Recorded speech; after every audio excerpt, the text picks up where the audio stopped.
Hello and welcome to a new playthrough for Digimon World. My name is Jesse.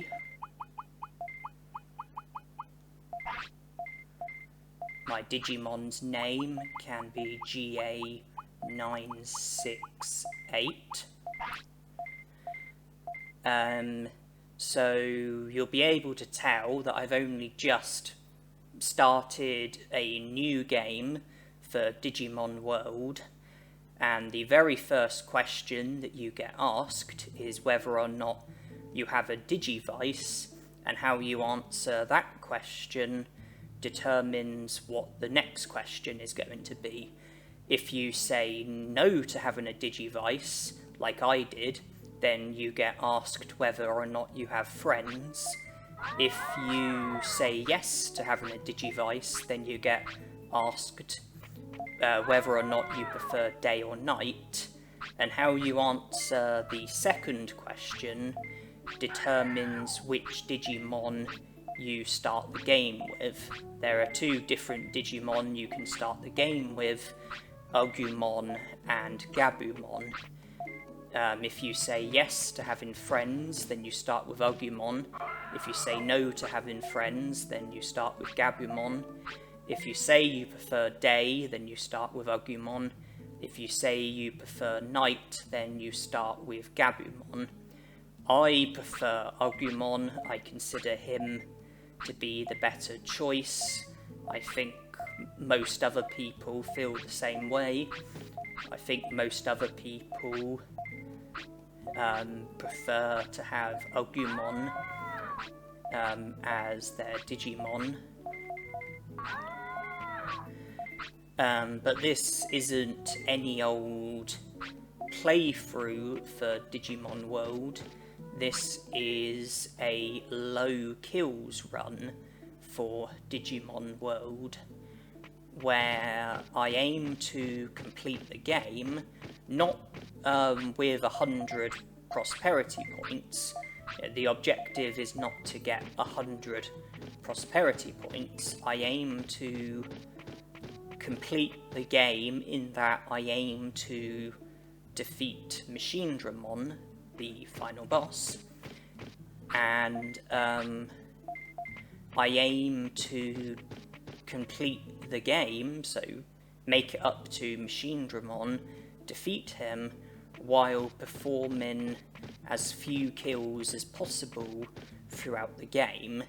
And when I say kills, I mean defeating a Digimon in battle, making a Digimon's HP go down to 0, so that you end up defeating the Digimon. So this means that I'm not allowed to defeat any of the random Digimon, the Digimon who you can get into random battles with, the Digimon who just roam around. I won't be able to get into any battles with any of those Digimon, or if I do get into battles, then I have to run away without defeating the Digimon, otherwise I will fail at the challenge. The only Digimon that I can defeat are the ones who can't be avoided, like the Agumon just outside of File City. That is a battle that can't be avoided, and there are some others as well. And I also will have to defeat some Digimon if it results in them joining the city, or me being able to recruit other Digimon, because in order to have access to Mount Infinity, which is where Machinedramon is, you need to have a minimum of 50 prosperity points. And those points come from recruiting Digimon, 1 point for Rookie Digimon, 2 points for Champion Digimon, 3 points for Ultimate Digimon, and 1 point for the 3 Filth Digimon, Sukamon, Numamon, and Nanimon. Since this is a low kills run, I will be aiming to get to 50 prosperity points while defeating as few Digimon as possible. So I will be aiming to utilise the Digimon who you can recruit without needing to have any battles. There are some Digimon who you don't need to battle in order to get them to join the city. Some recruits that can be made without the need of getting into any battles, so I will aim to recruit as many of the Digimon as possible where no battles are required.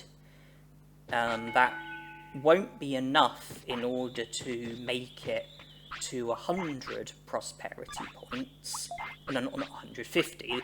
That won't be enough in order to make it to 50 prosperity points, so I am going to be required to get into some battles and defeat some Digimon, but I'm going to be aiming to make it up to 50 prosperity points while defeating as few Digimon as possible, which means that the Digimon that I'm going to defeat are the ones where I get like the highest number of prosperity points from the lowest number of battles.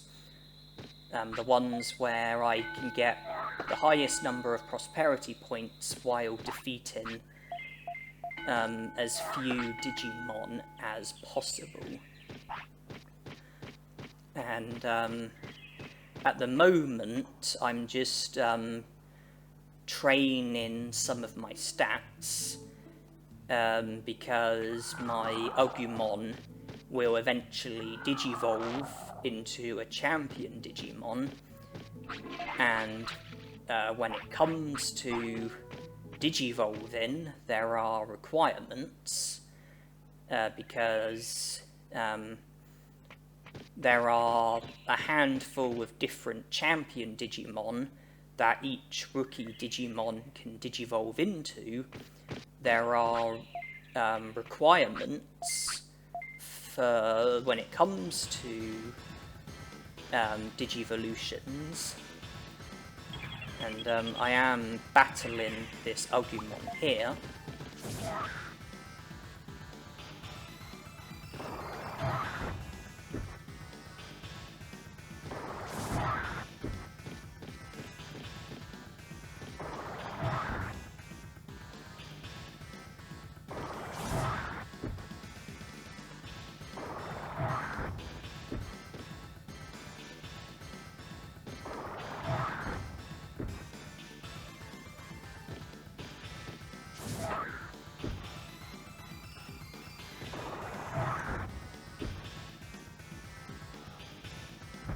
That battle is unavoidable. You can't leave this area without defeating Agumon first, unless there's some sort of glitch which enables you to proceed without having to defeat him, but I certainly don't know of such a glitch. So I did defeat that Agumon in battle, and he's joined the city, so I've got a prosperity point from him. So far I've defeated one Digimon and I've got 1 prosperity point. I was saying about requirements for when it comes to Digivolutions, because there's a number of different factors which can determine what Digimon you digivolve into.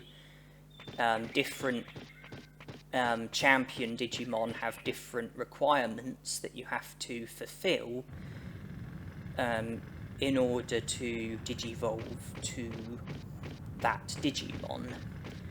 And I have gone into the drill tunnel, and I am going to be battling the Machinedramon just in here,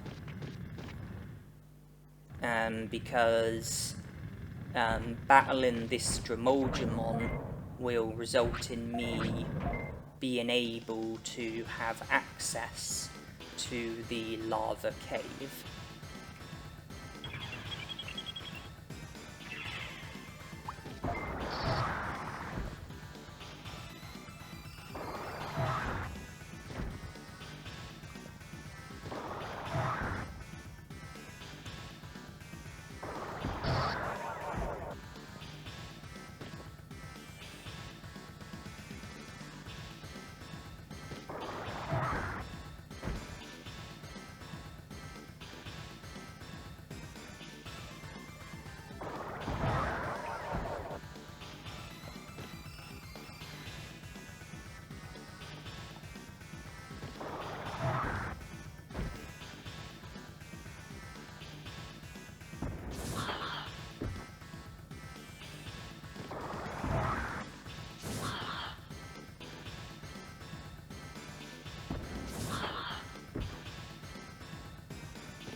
Defeating this Machinedramon results in me being able to have access to the lava cave, where I can defeat Mirrormon in battle, which will result in me being able to recruit Mirrormon as well as Machinedramon, plus having access to the Leomon Ancestor Cave, which will lead towards me being able to recruit Leomon. So from defeating Machinedramon and Mirrormon, 2 battles, I'll be able to recruit Mirrormon, Machinedramon and Leomon, which will earn me 6 prosperity points from 2 battles, which is very good going.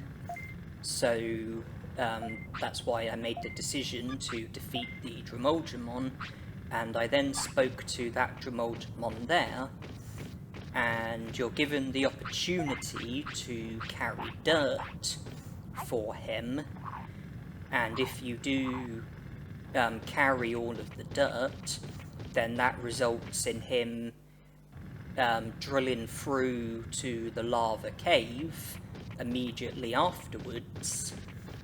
But I don't want to carry the dirt. I do want to have access to the lava cave, but I don't want to carry the dirt. But it's not essential to carry the dirt. If you simply speak to the Machinedramon like I did, and choose not to carry dirt from him, then he will make it through to the lava cave, but it will take 5 days. I did check the day, day 2, so on day 7, lava cave will be available. I believe there are 4 factors when it comes to Digivolution requirements.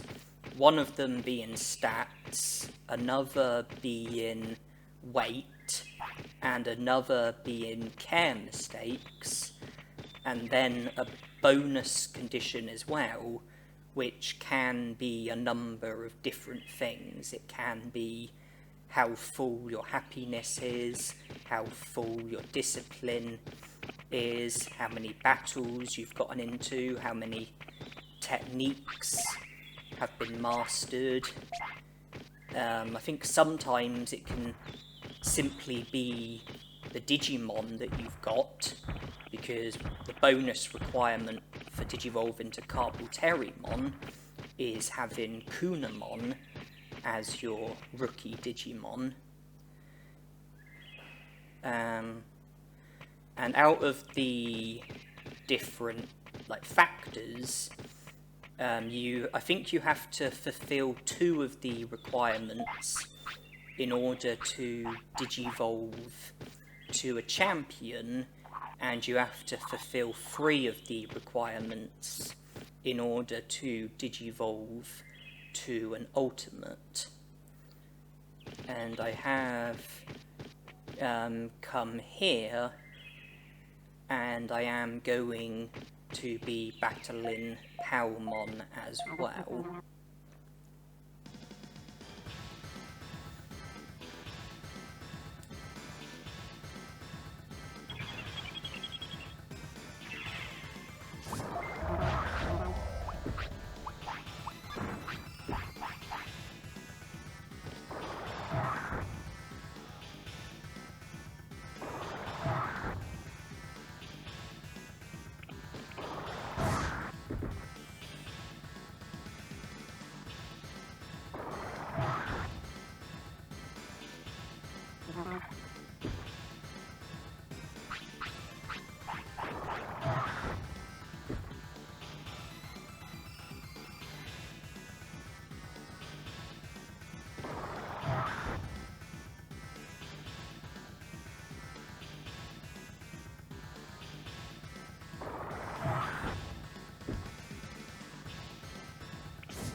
So that's 3 kills so far. Agumon, Dramoldramon, Palmon. Palmon will now join the city, bringing the prosperity points up to 2, and defeating Palmon just for 1 prosperity point might seem a bit strange. However, recruiting Palmon later results in you being able to recruit Vegemon, and without any additional battles. And recruiting Vegemon enables you to recruit Moldramon, and without any additional battles either. So from recruiting Palmon, you effectively make it possible to also recruit Vegemon and Moldramon without the need of any further battles. So when you combine the prosperity points for Vegemon and Moldramon with the prosperity point that you get from Palmon, that actually totals to 5 prosperity points from just 1 battle. You need to recruit Palmon so that Tainomon is in a different position, and once you get a certain number of prosperity points, Tainomon will mention about a plant that's growing in the tropical jungle, and on day 15 there will be a rain plant next to Tainomon. You can use that to water the plant in the tropical jungle. Vegemon will grow from the plant and will join the city. in order to recruit Moldramon, there are 3 Moldramons in Friesland who want to trade items with you. They each have 3 items that they would like to trade, and trading every item with every Moldramon will result in one of the Moldramons joining the city, and one of the items that one of them wants is a super carrot, and I believe that the only way that you can get a super carrot is from Vegemon, because as well as giving you sirloins, you can also buy super carrots and hawk radishes from him, and you can buy a super carrot and then trade it with a Moldramon, and I think that's the only way that you can get a super carrot, and so you have to recruit Vegemon before you can recruit Moldramon. As far as I'm aware, super carrots don't spawn at any locations, and they don't get dropped by any Digimon. But even if they did get dropped by a Digimon, that would require me to defeat the Digimon, and that would count as a kill, which obviously wouldn't be allowed.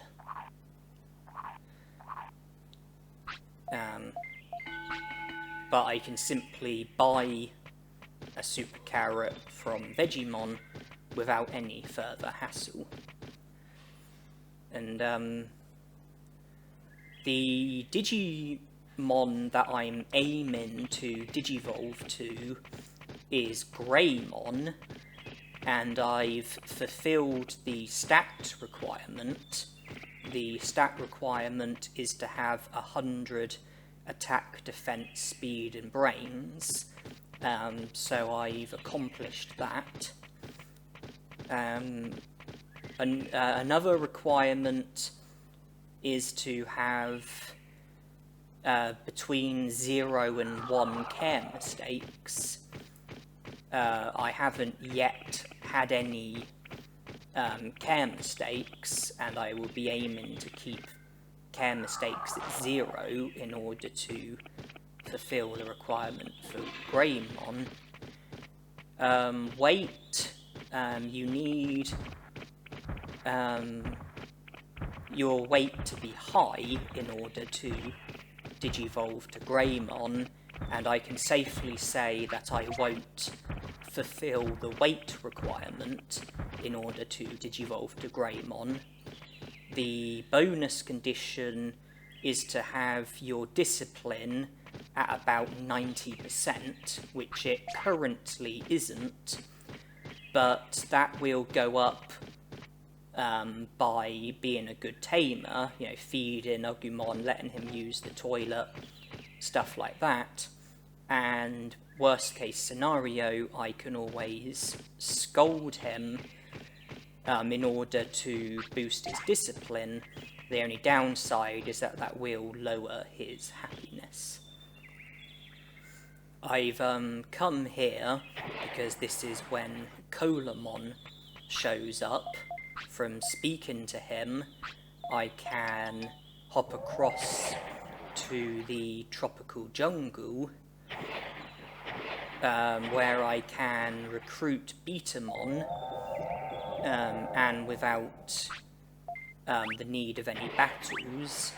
And then I can also go to the Midder Forest, which you have to make it through in order to recruit Centaurumon. You don't need to do any battling in order to recruit Centaurumon. But when I do go to the Midder Forest, it's not just going to be about making it through and recruiting Centaurumon. It's also about collecting certain items. There are items located in the Emitter Forest, and I am aiming to collect a Happy Mushroom, Mouldy Meat, and High Speed Disc. Happy Mushrooms and High Speed Discs are two of the items which are needed for trading with the Moldramons, and a Mouldy Meat is a food item which makes your Digimon sick. That might not sound very productive, but that will help with recruiting Frigimon, who is a Digimon that you don't have to do any battles in order to recruit.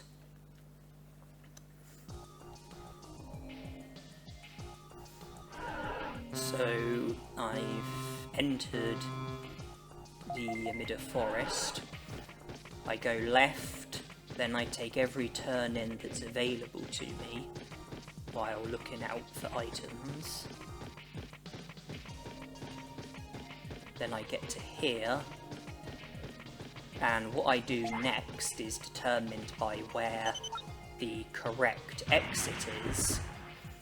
It's possible to go to the exit on the left without getting shot. You know, you can go there straight away without getting shot, but that was the correct exit, which would have resulted in me making it to the end and recruiting Centaurimon, and then I would have lost the opportunity to collect the items I was after, so I had to pick one of the other exits, which required me to get shot, but I then made it to the incorrect exit, which sent me back to the start of the Emitter Forest, and now I just keep going until I get the items that I'm after.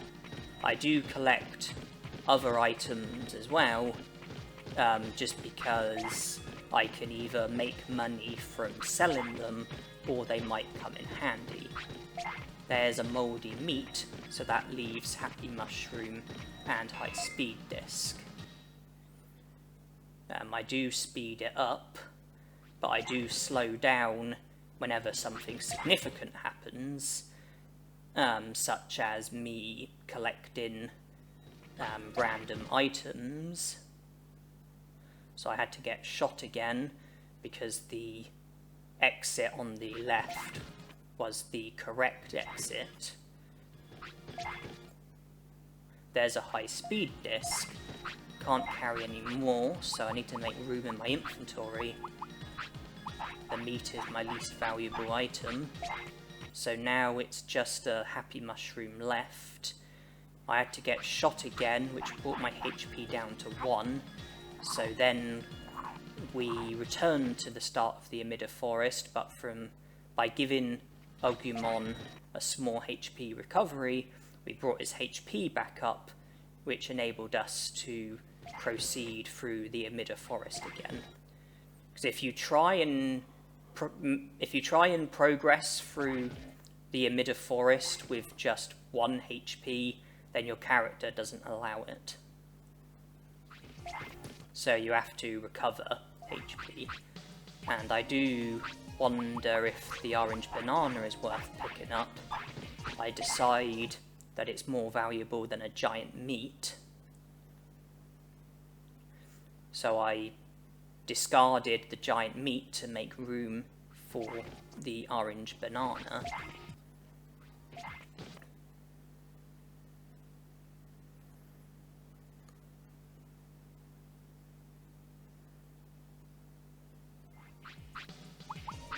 He needs the toilet, so I'm giving him a portable potty. I'm going to have to get shot again.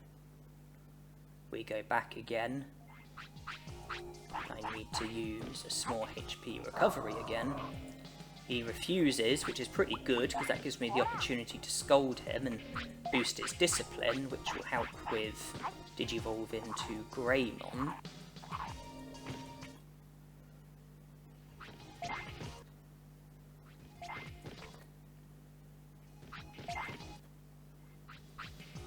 don't have room for the portable potty, so I drop the meat and then take the portable potty.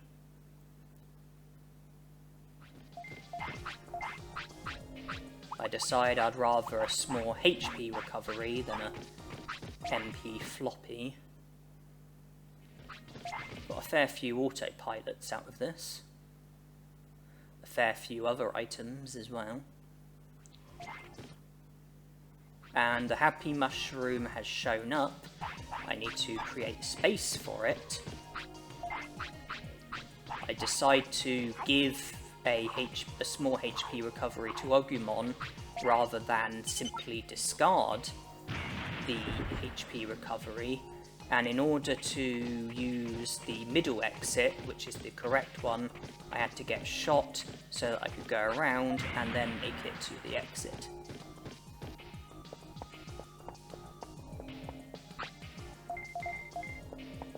So Centaurumon joins the city. That brings my prosperity points up to 5, with 3 kills so far.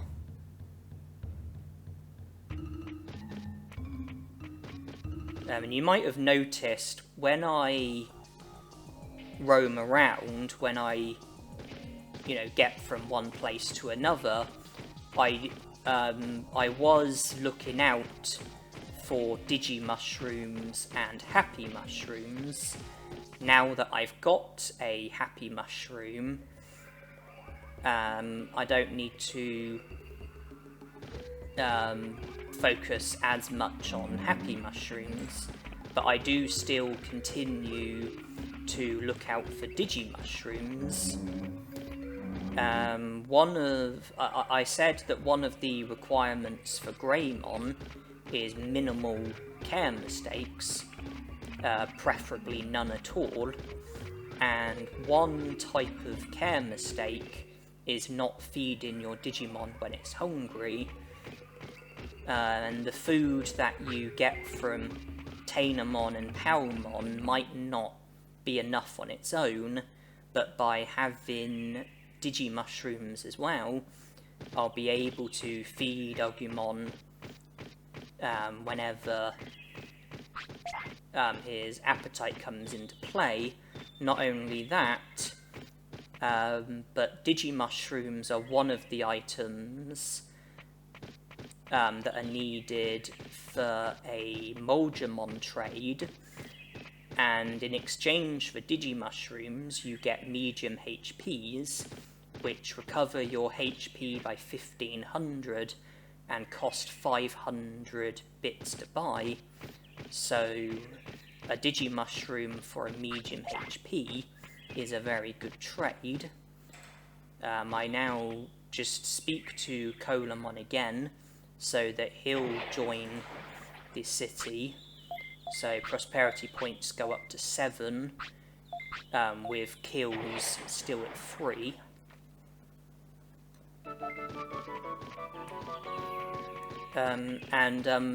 Another item that's needed for trades is in fact medium HPs, which I just mentioned. You get them for Digimushrooms, and if you trade medium HPs, then in return you get super defense discs, which can be sold for 2000 bits, which means that every Digimushroom that I collect has the potential to be exchanged for a medium HP and then a super defense disc,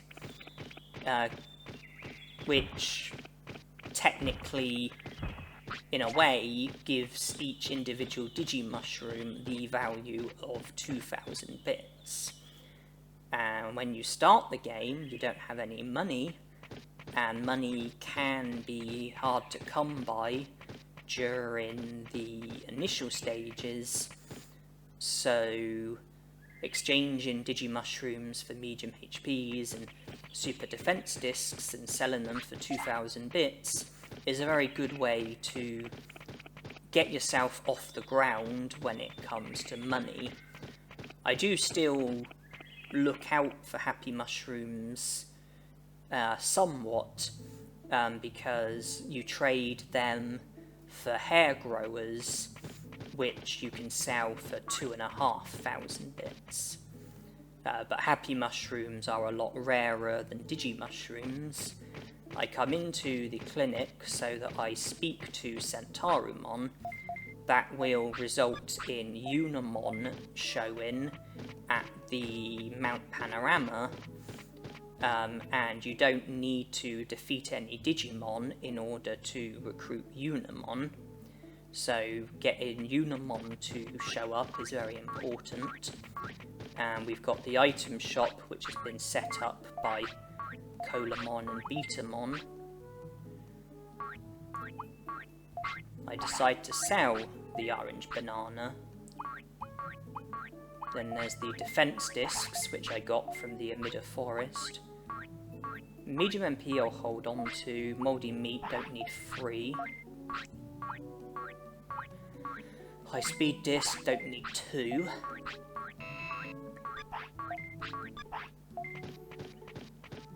And there's also stuff in the item bank which can be sold.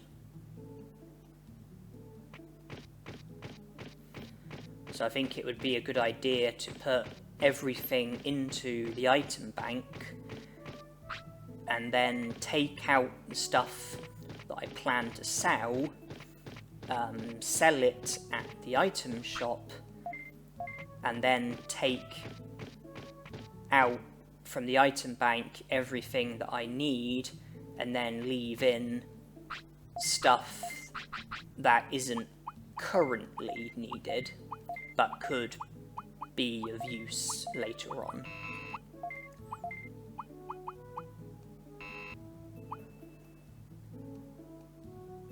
MP floppies I'll sell, medium MPs I'll hold on to, restore I'll sell, bandages, medicine.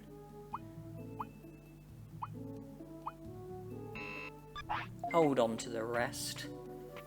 It was also important to speak to Yoramon. He mentioned about an invisible bridge at Great Canyon, which enables you to make progress and proceed through the Great Canyon.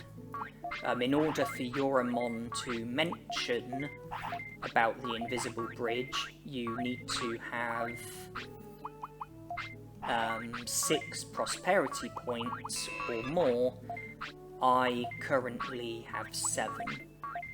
I spent all my money on medium HPs, 13 in total, exchanged those for super defense discs.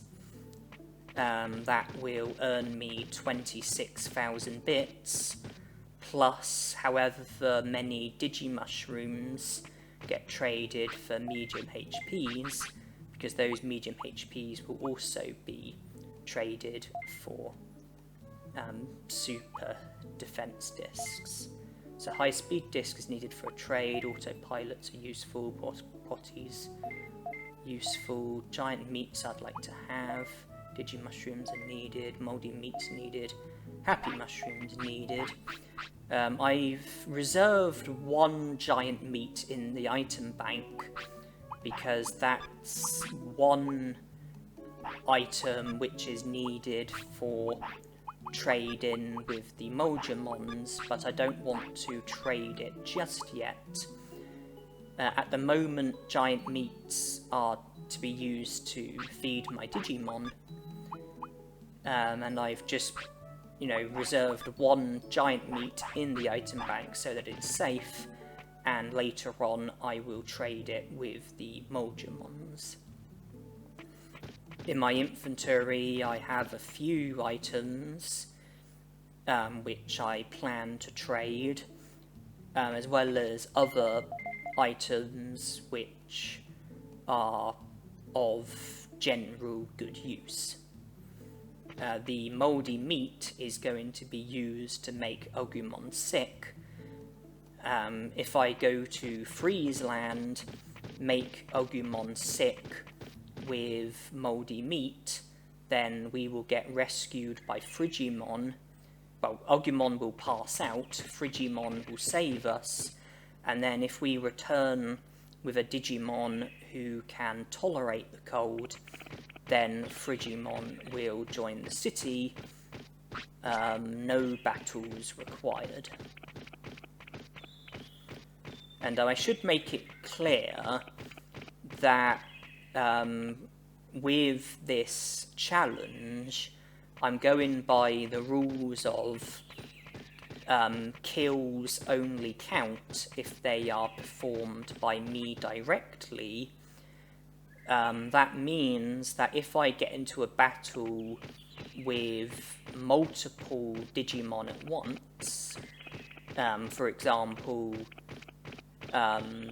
the 4 Olgamon fights, you're always up against 3 Digimon at once. The first time, second time, and fourth time, it's Olgamon and 2 Agumons. The third time, it's Olgamon, Warusidramon, and Gabumon.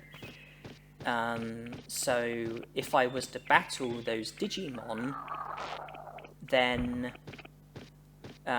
if, say, Olgamon was to use Tremor, and it was to defeat the Agumons, then that wouldn't count as a kill being performed by me.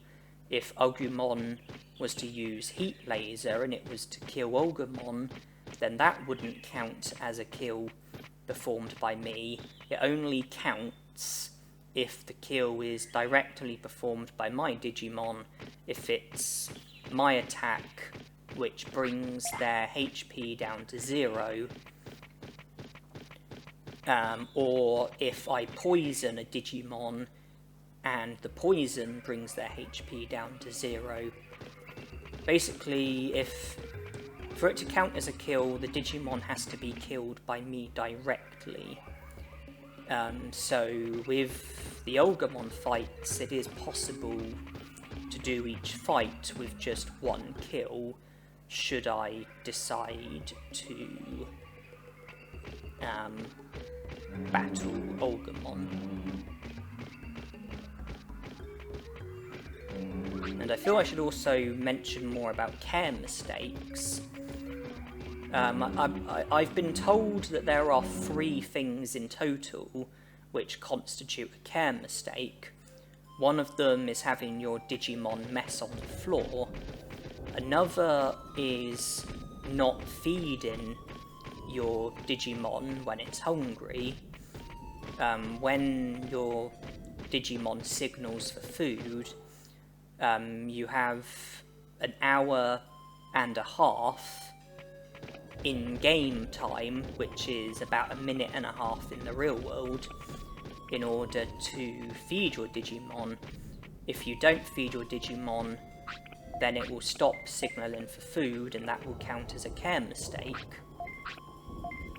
And we're just recruiting Barkamon here.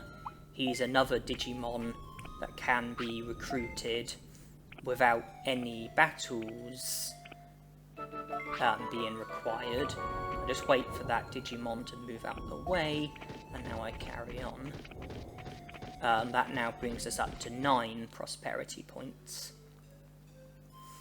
There is one other care mistake, but I haven't quite been able to interpret it confidently.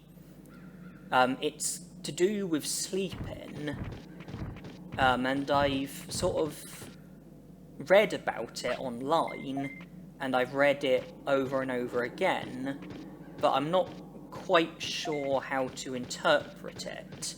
I've concluded that there are 1 of 2 potential things that would constitute the care mistake, but I'm not, I haven't been able to sort of interpret it in a way where I'm confident that I've understood it.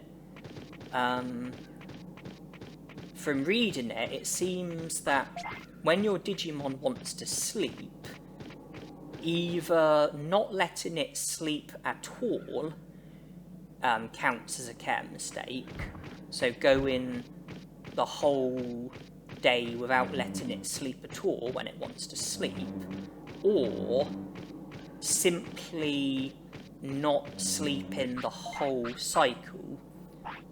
So that would mean when your Digimon signals that it wants to sleep, if you don't put it to sleep within that hour, then it would be a care mistake. If from reading it, it seems that one of those two things is the care mistake, but I've not quite sort of understood it. I'm not sure. In order for it to be a care mistake, I don't know if you just have to like miss 1 hour, like if your Digimon signals that it wants to sleep but you don't put it to sleep until the next hour. I don't know if that's the care mistake, and I did not want a battle. I'm going to have to run away from this.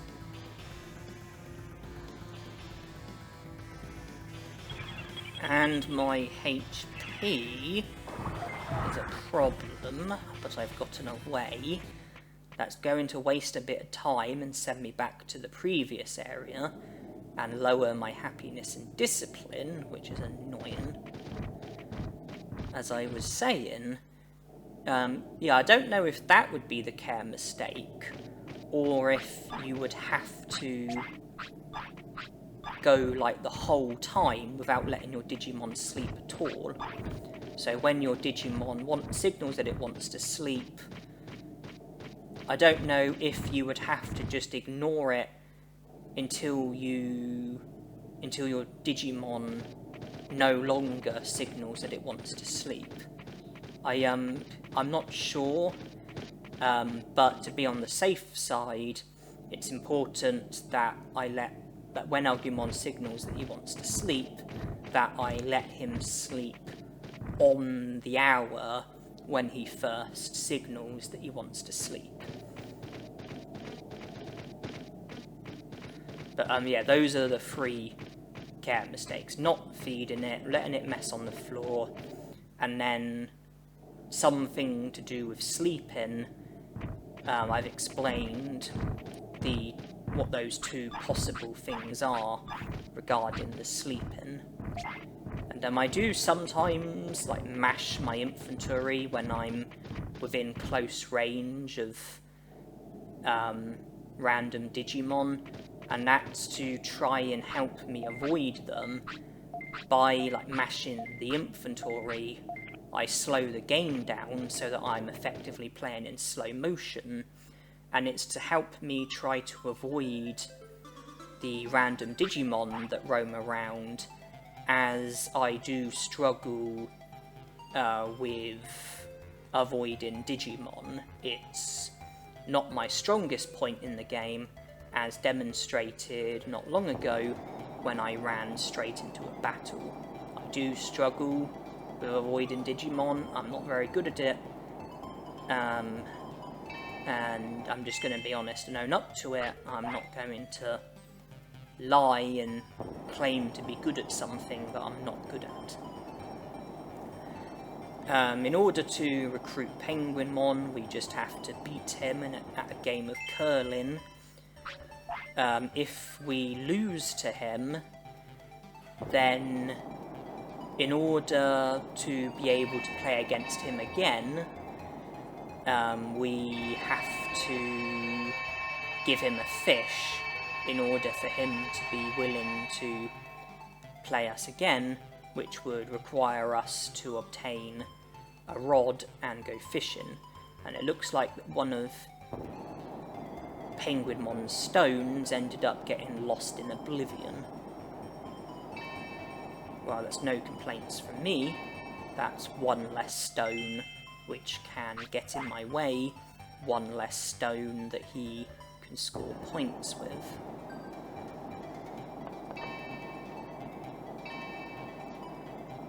So the easiest way to recruit Penguinmon is just to beat him in curling the first time, then he'll join the city straight after. It will save you from having to catch a fish and then come back to Friesland and then give him a fish so that he'll challenge you again, which presents you with another opportunity to beat him and then recruit him. If you lose again, then you just have to keep giving him fish so that he'll keep challenging you again until you eventually win against him. Now it's pretty tight, 4-4, and you have to win in order to win. Simply drawing isn't good enough. If you draw, then you lose.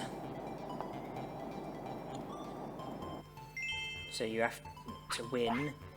I'm 1 point ahead, but what's he going to do?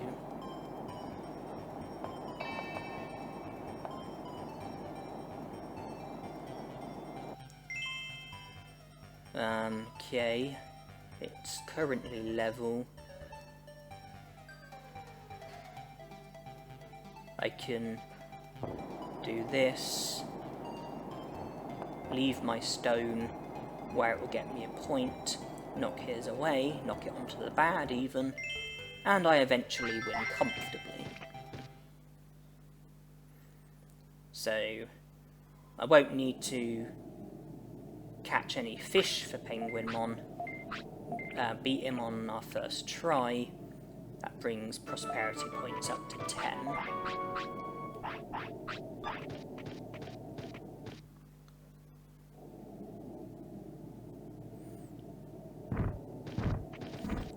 Yeah, pretty much all the Digimon who can be recruited without the need of any battles.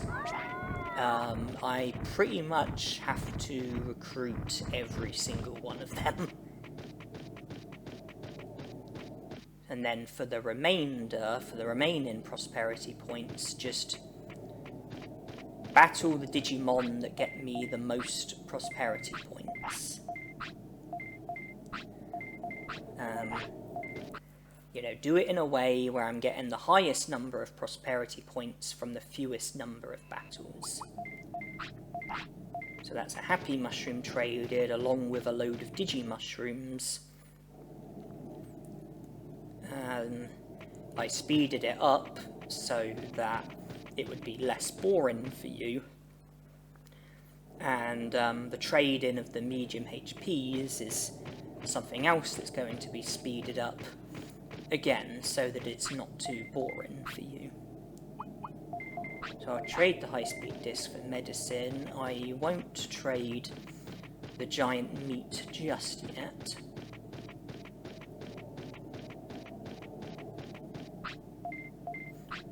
And now we will trade every medium recovery that we've got.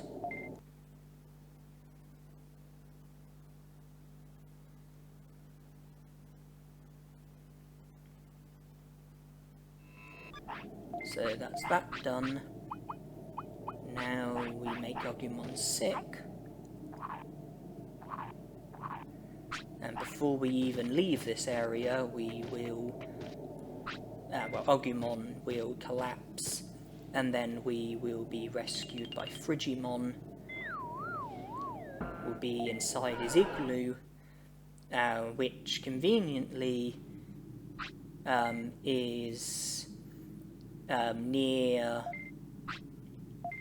where I wanted to go next. The place that I next want to go to required me to come this way, so being rescued and ending up here is a bit of a shortcut because it saved me from having to manually run here.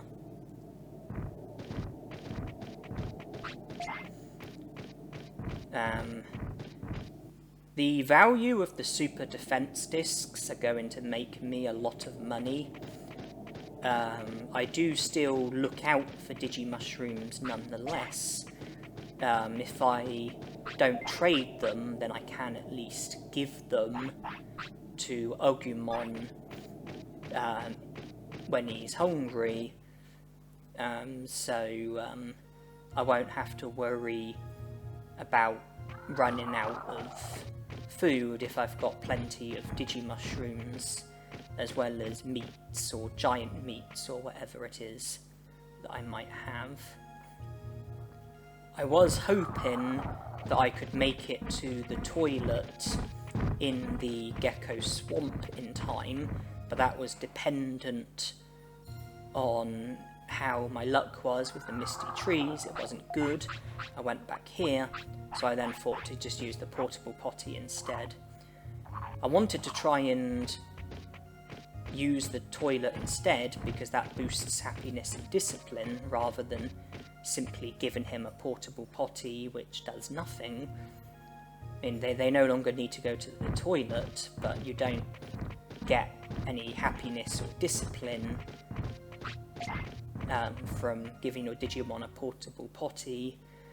But having not succeeded the first time getting through the misty trees, I was worried about him not being able to last, so I just gave him the portable potty to eliminate any risk of him messing on the floor. And I found another happy mushroom which I collected. Happy mushrooms don't have the value that they did have since I've already traded one of them. You know, I no longer need happy mushrooms in order to be able to recruit Moldramon, but they still have some use. They can be fed to your Digimon, they boost your Digimon's happiness, although there is the risk of it making them sick. They can be sold for 500 bits or exchanged for yet another hair grower, which can be sold for 2,500 bits.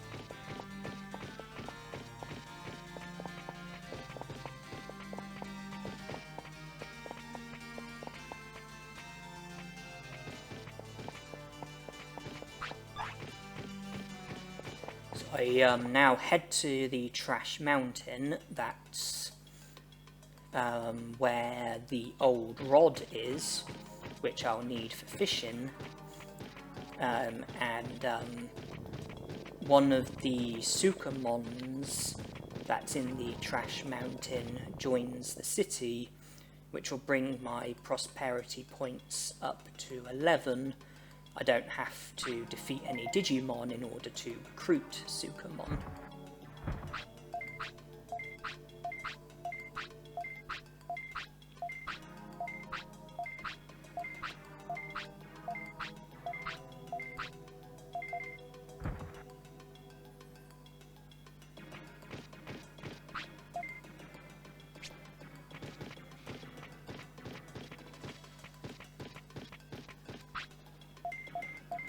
Him joined, and this is a very good way of boosting MP.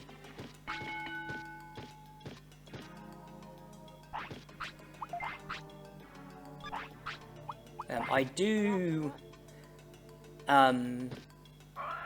intentionally keep my HP and MP under 1,000 because I don't want to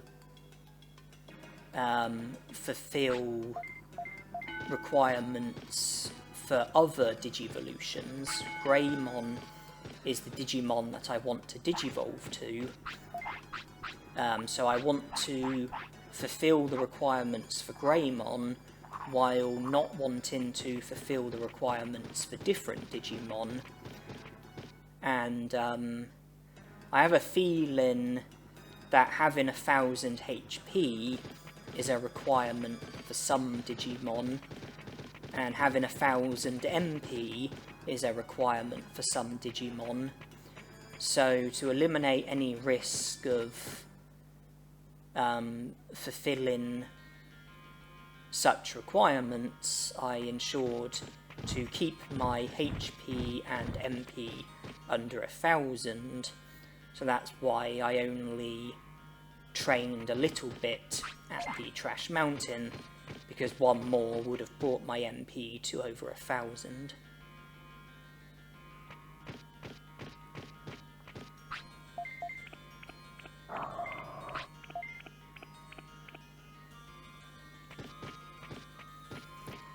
Biomon is another Digimon who you don't have to do any battling in order to recruit.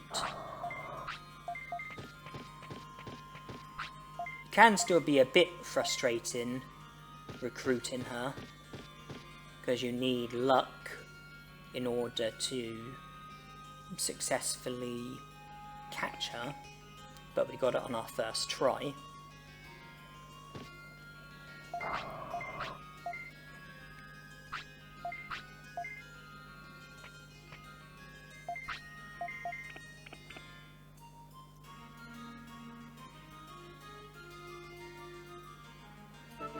So that puts us up to 12 prosperity points, and so far we've still only performed 3 kills.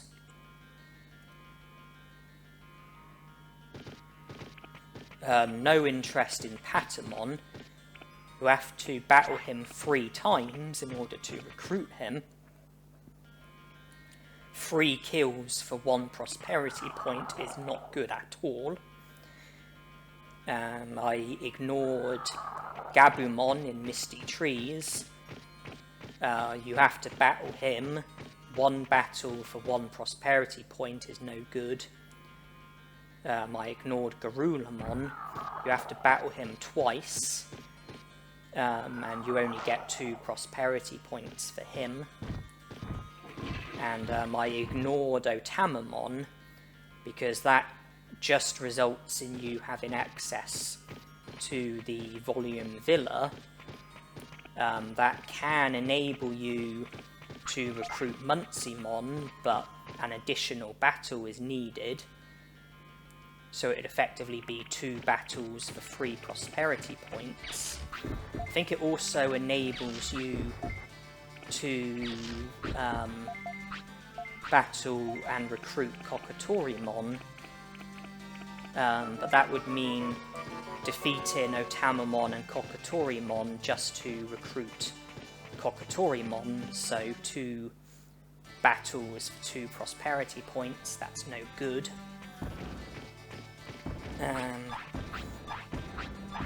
The fact that I won't have access to the Volume Villa also means that I'm not going to be able to get the Amazing Rod, which is annoying. So I have no use for Digimon cards, but I still come here because of the regular shop that we can make the most of. Oh yeah, Letmon, he also joined the city. You just have to get shocked by him 3 times. No battles needed, so I'm now up to 13 prosperity points. Hair Grower, Super Defense Discs, Medicine, Prickly Pear. The medicine is useful. I can give that to Unimon. The defense chip can be put in the item bank, and I only needed to purchase 98 medium HPs because there's 1 in Mount Panorama, which is the next place that we are going to go to. Having the Amazing Rod would make it easier to catch Seedramon and give yourself access to Beetle Land. It would also make it easier to catch the 2 fish that you need in order for trades with Moldramons. But this is stuff that can be done with the old rod. It's a lot harder, but it can be done. So, the old rod, we will be able to, when it comes to fishing, we will be able to do what we need to do with the old rod. We don't have to have the Amazing Rod. It's going to be harder to do it with the old rod, but it's going to be achievable nonetheless.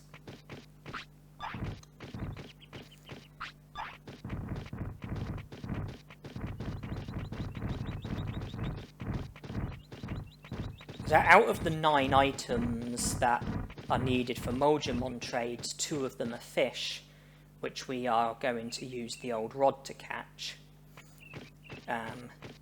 And you also need the old rod to catch Seedramon and have access to Beetle Land. But that's going to require us to recruit Shellmon first. We have to recruit Shellmon before we can before we can get Seedramon to show up at the Dragon Eye Lake. And what I just did there, that's the first step towards recruiting Vadermon, a Digimon who you don't have to do any battling in order to recruit, but you do have to have Shellmon recruited, and you also need to make it up to a minimum of 45 prosperity points before you can recruit Vadermon.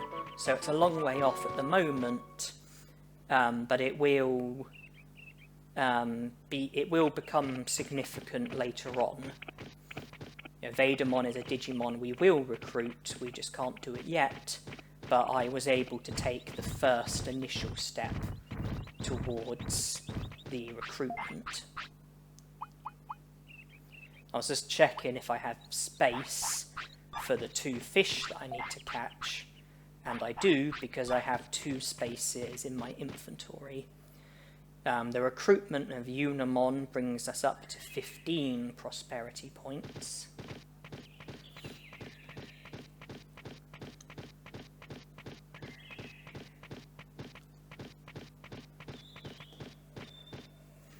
And from here we go to the Dragon Eye Lake to catch the 2 fish.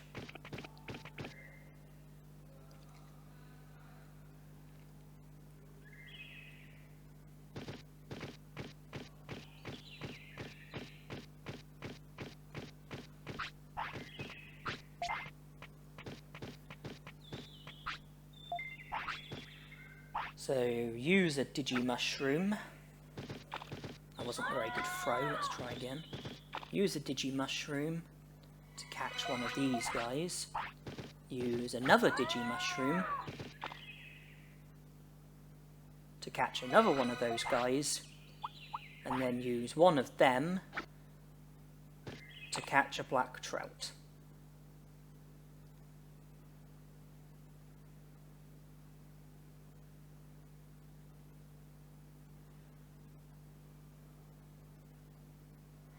We've now got 1 of each fish which is needed.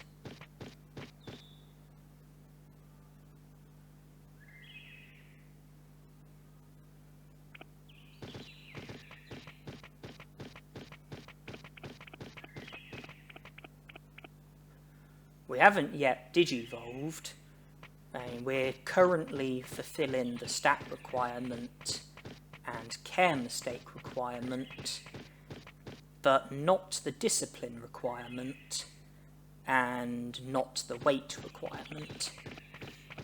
And the way it's going at the moment, it looks like that we are probably going to be forced to scold Agumon a load of times in order to fulfill the discipline requirement. It would be easier to do that rather than fulfill the weight requirement, because that would require us to force feed Agumon loads of food.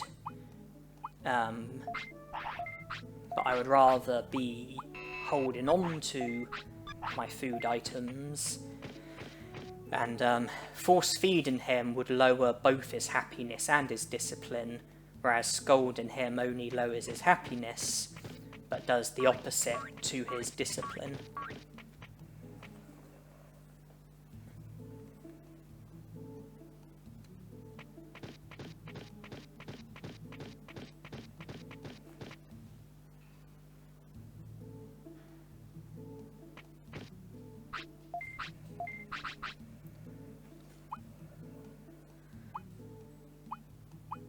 Happy Mushroom can be put in the item bank, as can the medium MP, at least for now, and the defense chip.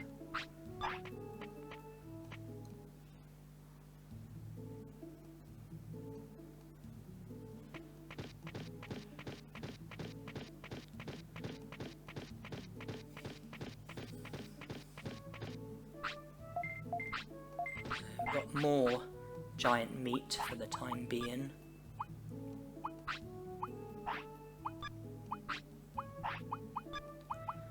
Those fish are ready for trades.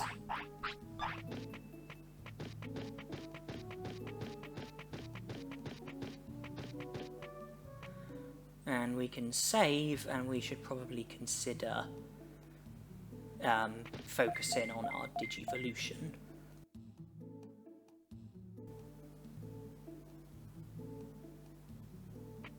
I do get to fit in a bit of training before digivolving. I am required to repeatedly scold Agumon until his discipline is very full, within about 10% of being full, or thereabouts. Unless I'm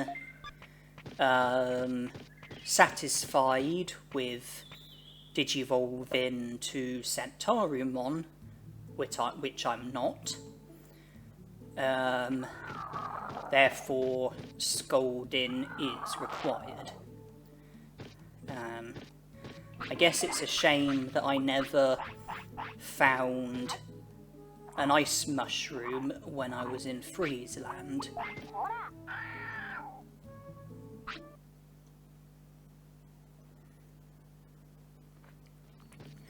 If I had found an ice mushroom in Friesland, then I could have fed it to Agumon, and that would have taken care of the problem with discipline.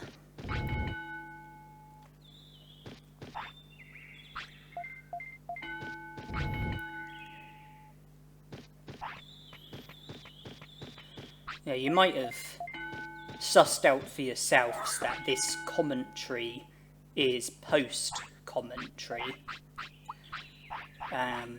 The whole of this video was recorded before any commentary, and I'm now watching the video back and adding commentary to it. I didn't want to do commentary like as I was playing, because I wasn't sure with how well this was going to go. I had obviously practiced it. Greymon is my Digimon. Yeah, I had obviously practiced this, but I was still worried nonetheless.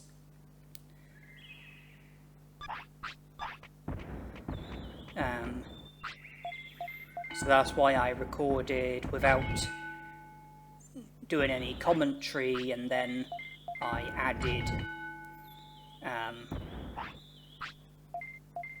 commentary afterwards when watching the video back. I did hope that I would digivolve to Greymon without having to see to either his weight or his discipline, but he digivolved to Centaurumon, which I wasn't satisfied with, and I thought that boosting his discipline was probably easier than boosting his weight, more practical as well. So I'm not aiming to digivolve to an ultimate Digimon. My intention is for Greymon to eventually fade away when the time is right. So I'm not aiming to fulfill any of the requirements for Greymon to digivolve to an ultimate. I will still try to be a good tamer, try to avoid care mistakes, try to sort of increase my happiness and discipline, you know, things that will contribute towards Greymon living longer and being happier and more obedient.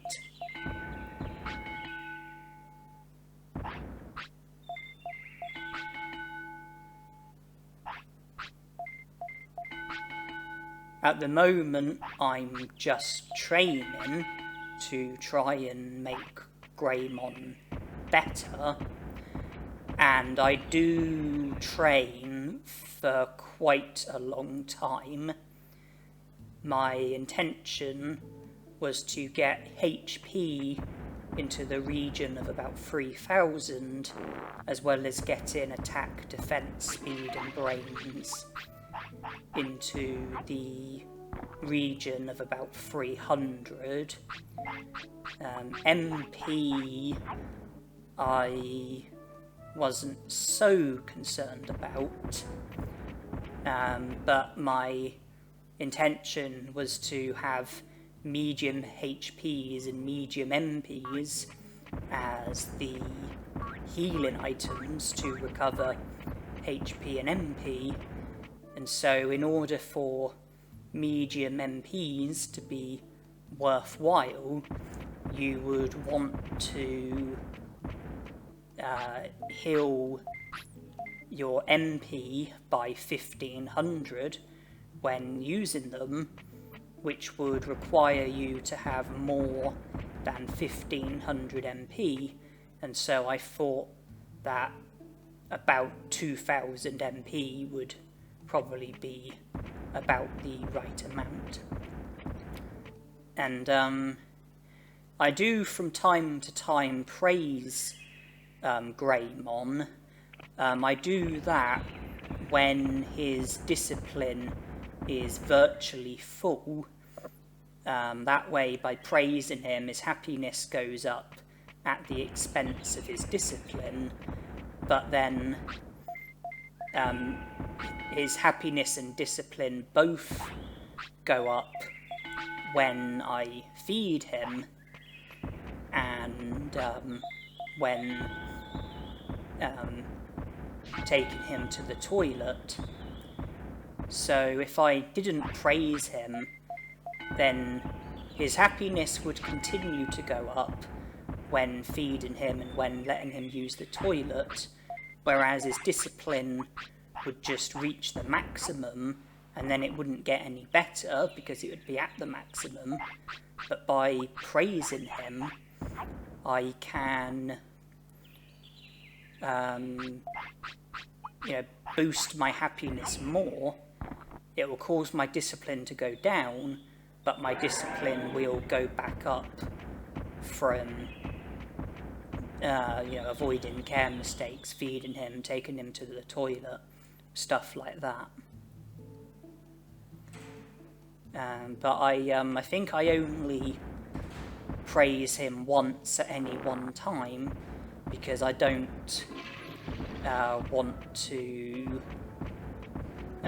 make his discipline too low. I only do it when his discipline is full or virtually full, and sometimes I do it just before doing something that would boost his discipline, so like just before taking him to the toilet or just before feeding him, etc.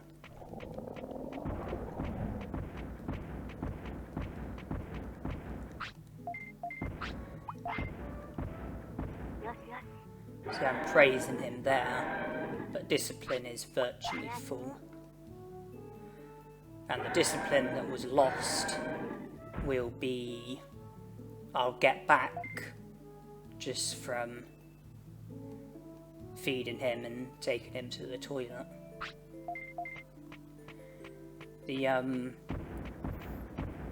giant meats that we get from Palmon, I don't think they'll stretch far enough to feed Greymon every time he signals for food. We've got a few Digimushrooms left over, and we can buy meat from the item shop, so we don't have to worry about food. I'm currently aiming just to get HP and MP up to about 2000, and attack, defense, speed and brains up to 200, and then decide if I want to continue training or if there's something else that I would like to do instead. So there are a handful of battles that I do plan on having with Greymon as my Digimon. I want to have the best possible stats when having those battles, and it's a long time before Greymon fades away, but I can't spend his whole lifespan just training, because then if I just train until he fades away, then I'm not going to be able to battle any Digimon with him.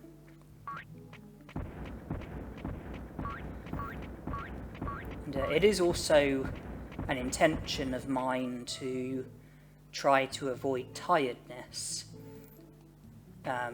which is why I make use of the clinic and rest once or twice a day.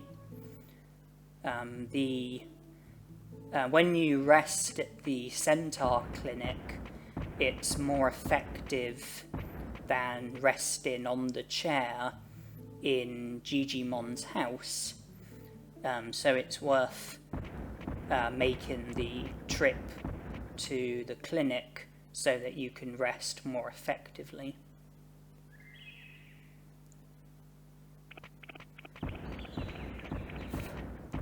The next battle that I plan on having is with Miramon in the lava cave.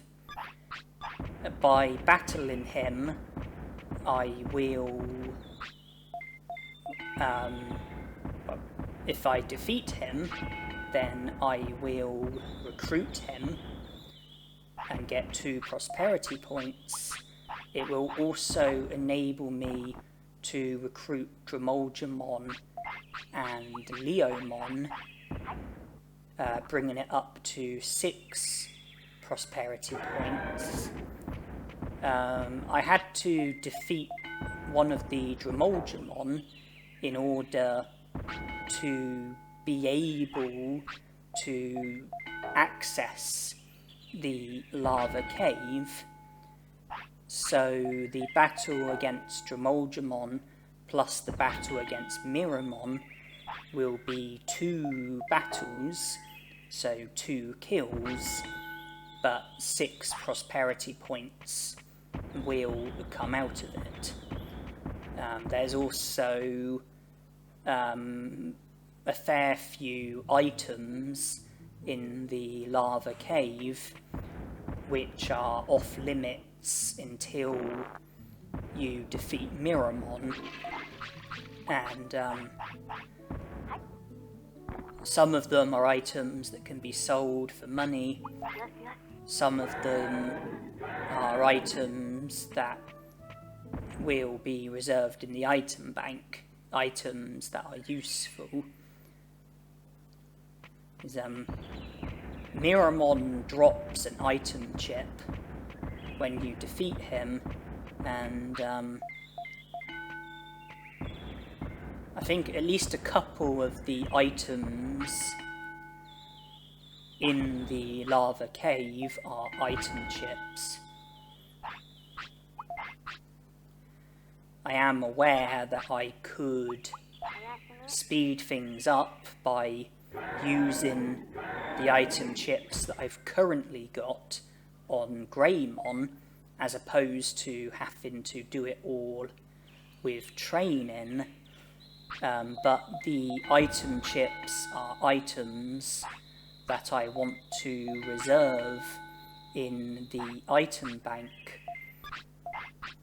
until later on, because I do have a plan on how and when to use them, and giving them to Greymon, while it would be helpful, it's not as helpful as the thing that I actually intend to use them for. I plan to use them at a time where I would get more of an advantage from it than the advantage that I would get from giving them to Greymon here and now.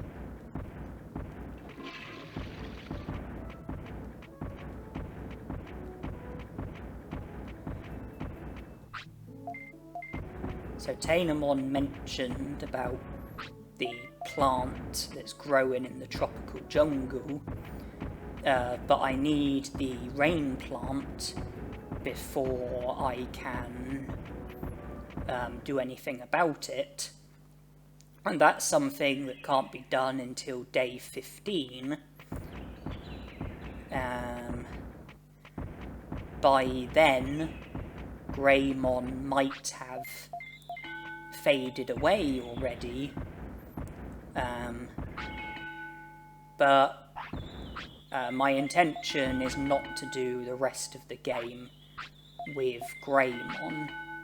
There are things that I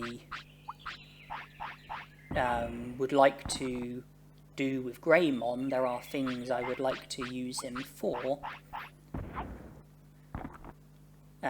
but as I said, my aim is for him to eventually fade away, and then I will be using a different Digimon instead.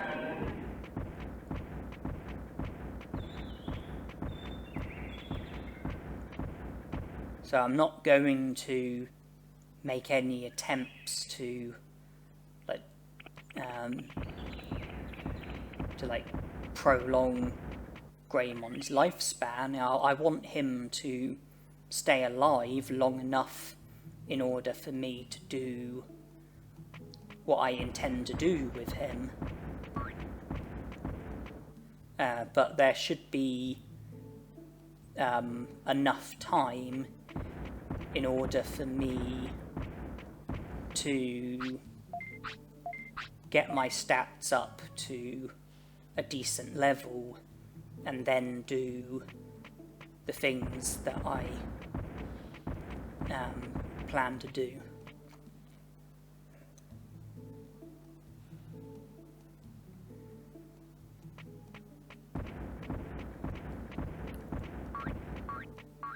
And I do go into the item shop so I can purchase meat. I made sure to use up the last of my Digimushrooms.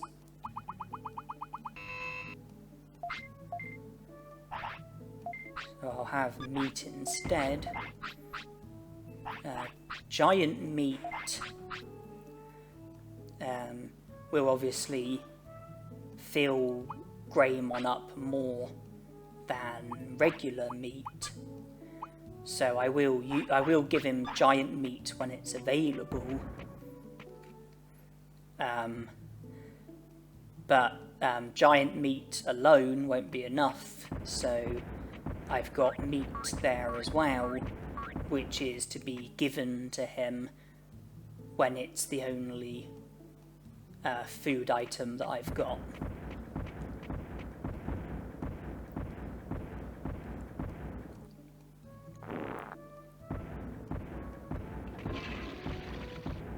Prior to this low kills run, I have done a lot of different videos for this game, as well as Digimon World 2003.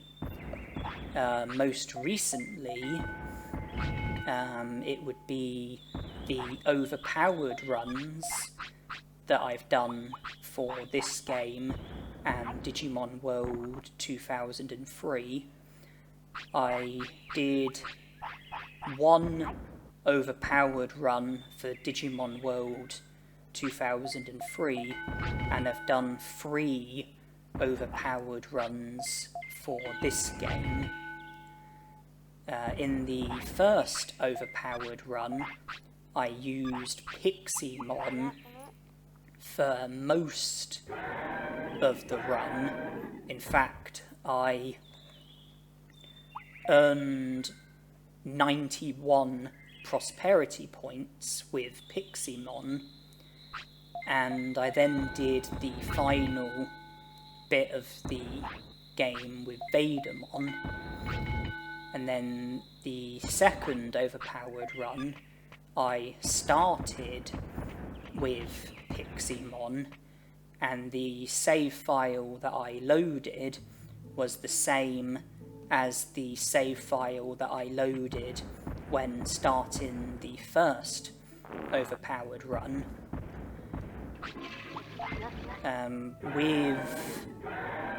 In the second overpowered run, with Piximon, I made it up to 15 prosperity points, then did more grinding, where I was aiming to digivolve to a different Digimon.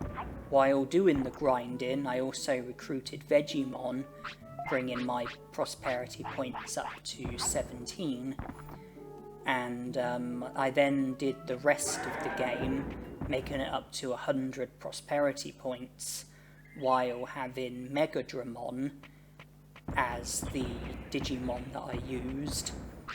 And then third overpowered run, started with Piximon again, made it up to 17 prosperity points, doing the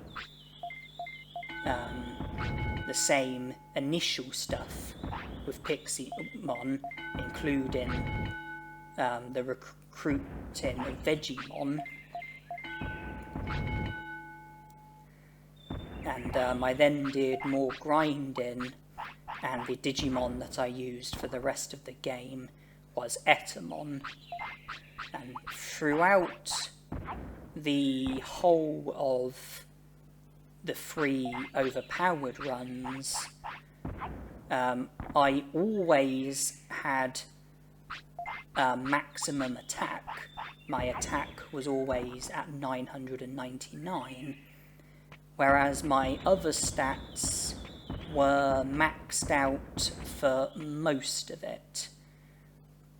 They were maxed out for most of each individual overpowered run. Not all of it, but most of it.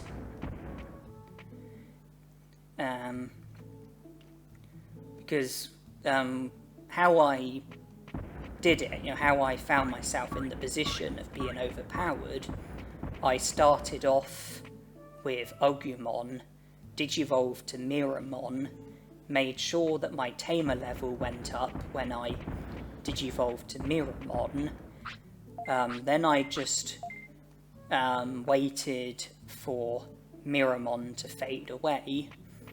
I trained at the Green Gym while waiting for him to fade away. I chose the pink egg so that I started off with Yoramon.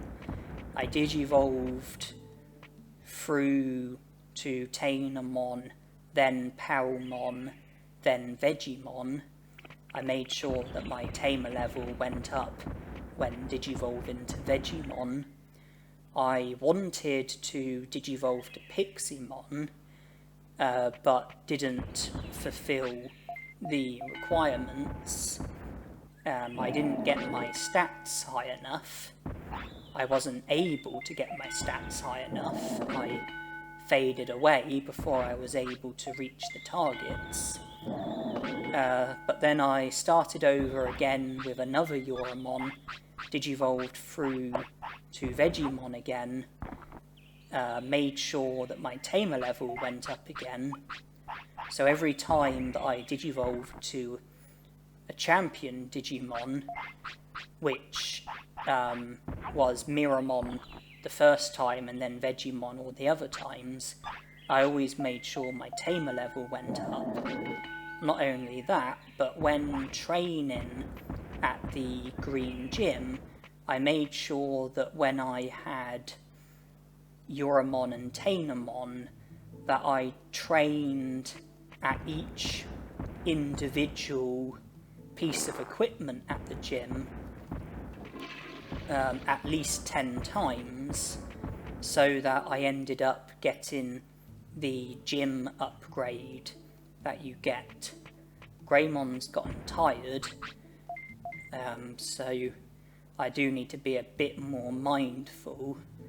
By resting, I've been able to at least get him to the stage where he's not tired anymore, and then just make it up to when he wants to sleep, which is straight away.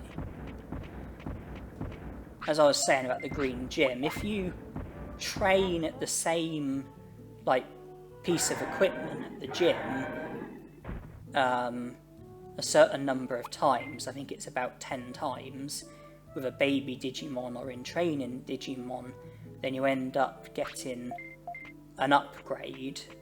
You end up getting an increase in the stat boost. You know, the stat boost that you get from training at that individual piece of equipment ends up getting boosted. So if you were to train your HP over and over again with a baby Digimon or in training Digimon, then after doing it 10 times, the amount of HP that you get from training will be boosted slightly, and then if you do the same at all the other pieces of equipment at the gym, then you'll get a boost on all of them as well. The boost is something that only happens once, but you can increase the boost that you get on every single piece of equipment in the Green Gym, but only once. I mean, the boost is permanent, but you can only do it once. So, yeah, I made sure that I upgraded all of the equipment by training on it with Yoramon and Tainomon. And also the reason why I was keen for my tamer level to go up is because when your Digimon fades away, the stats that your Digimon has when it fades away, a percentage of those stats gets passed through to the next Digimon that you start off with, and the percentage is determined by your tamer level. The higher your tamer level is, the bigger the percentage is, the percentage of stats that you get. So having a maximum tamer level means getting the biggest possible percentage of stats passed through to your next Digimon. So that's why I was keen to maximise my tamer level, and I said that I made sure it happened every time, because when your rookie Digimon digivolves to a natural champion, I think there's about a 50% chance of your tamer level going up. So when I digivolved, if my tamer level went up, then I carried on. If it didn't go up, then I reloaded to when I saved most previously, and I then made it up to the point where I digivolved. So I went through the digivolution again. If my tamer level went up, I carried on. If it didn't, then I would reload again. and then I would make it up to the hour before Digivolving, and I would make sure that I would do something different, which in this instance it was to either praise or scold my Digimon, and then I would, make it to the next hour, Digivolve. If my tamer level went up, I would carry on. If not, then I would reload again, and I would do something slightly different again. So if I praised my Digimon the previous time, then I would scold my Digimon the current time. If that worked, then great. If the tamer level still didn't go up, then I would reload again, and then do something different again, like praise my Digimon once and scold it once, and I would just keep going until my tamer level eventually went up.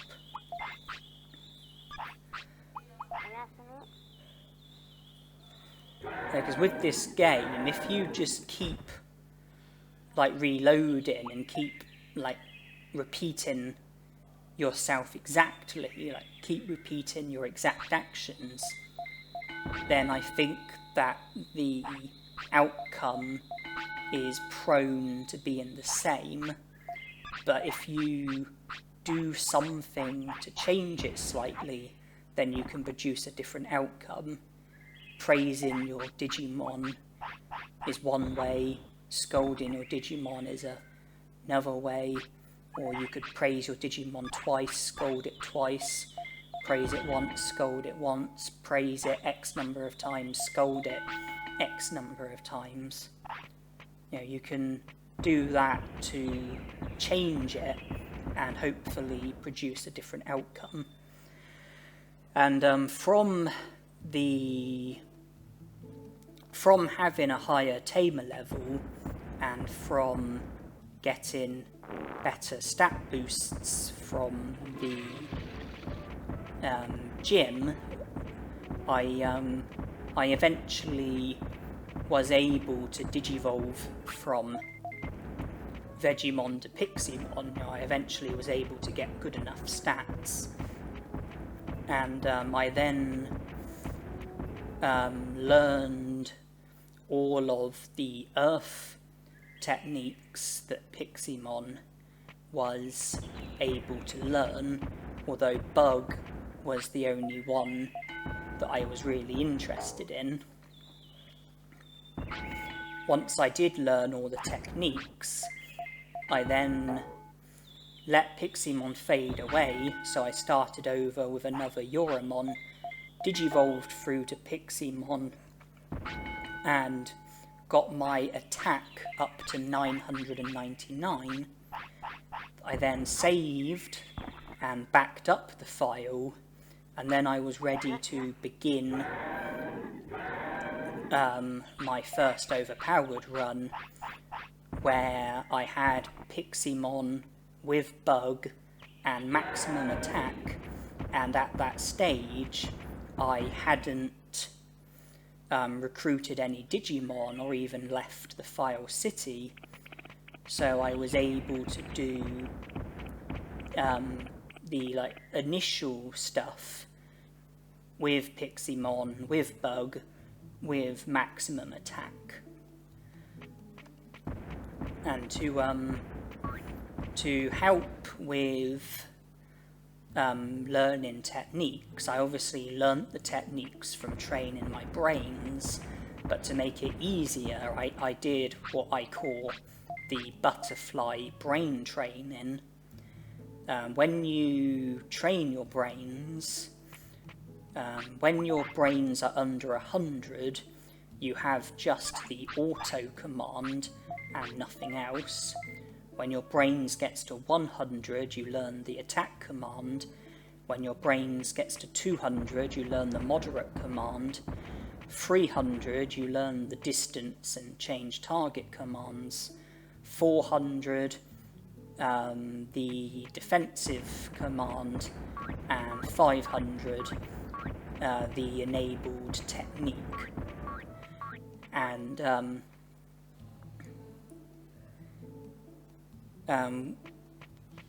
when your brains reaches a multiple of 50, which isn't a multiple of 100, it's possible for you to learn a technique, and I think this starts at 150, so you can learn techniques when your brains reaches or exceeds 150, or 250, 350, 450, 550, and then after that I think it's every multiple of 50 and every multiple of 100, so 600, 650, 700, 750, 800, etc.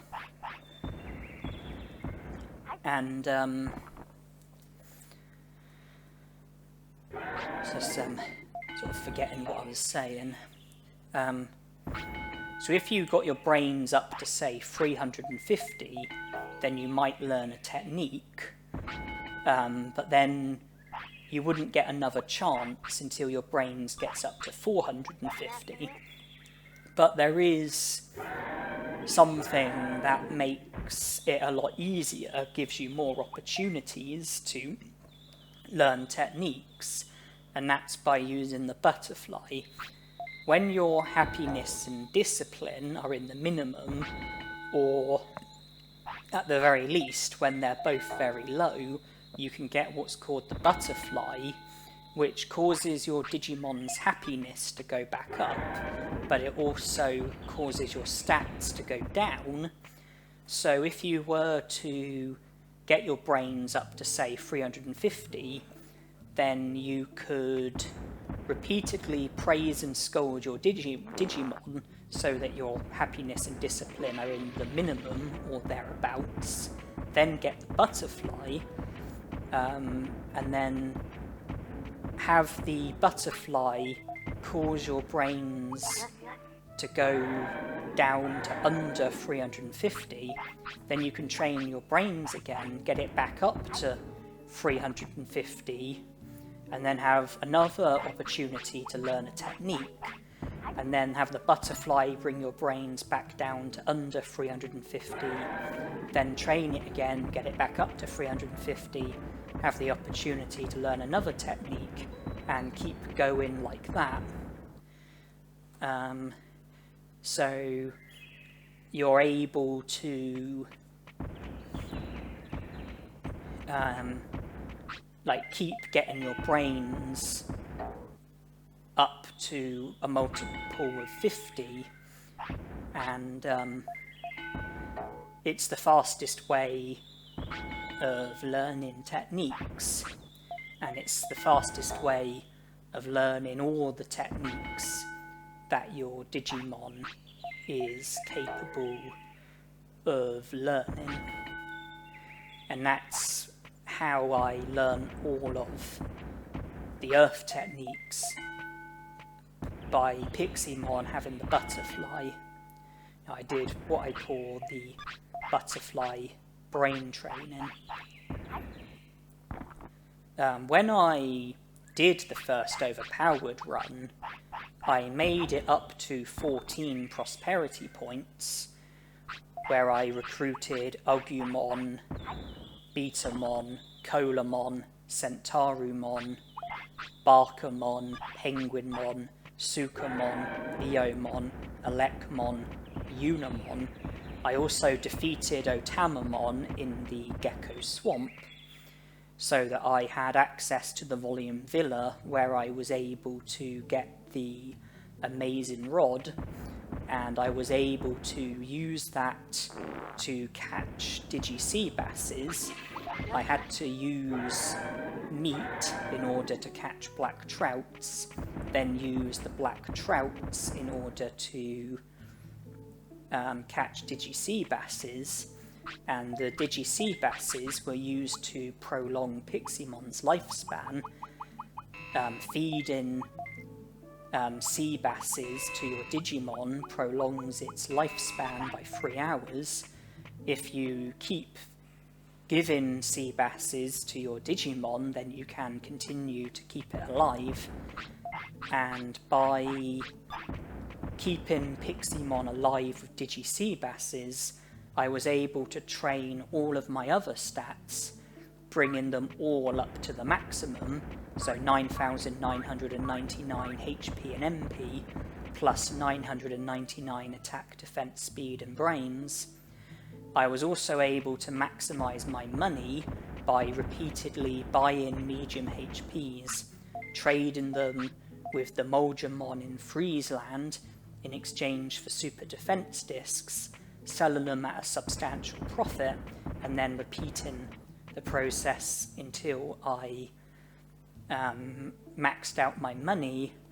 And I, after doing the grinding, I backed up that save file as well, and I was then able to do the next bit of recording where I made it up to 91 prosperity points I made it from 14 prosperity points up to 91 prosperity points with Piximon, with maximum stats and bug as my main technique. And we are almost done with the training. Okay, we are now done. HP is at 3,000. MP is at 2,000. Attack, defense, speed and brains are all at 300.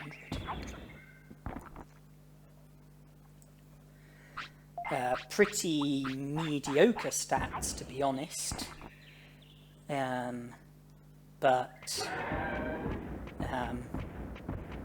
you know, the stat boosts that we are able to get is pretty modest at the moment.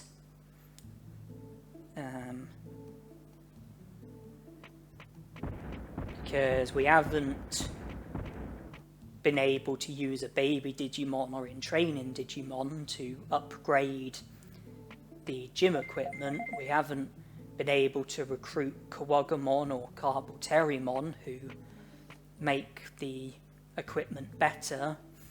We haven't been able to recruit Vegemon, thus enabling ourselves to have Hawk Radishes and Super Carrots, which boost training effects. Nor do we have a training manual which also boosts training effects. So we're very limited when it comes to the stats that we are currently able to get, but they're good enough for what I plan to do next. The Digimon that I plan to battle next, the stats should be plenty good enough. I've got items as well, so I am now heading to the drill tunnel so that I can go to the lava cave and battle Miramon. And I put some stuff in the item bank to clear up space in my inventory, because there are quite a few items in the lava cave that are available to be collected.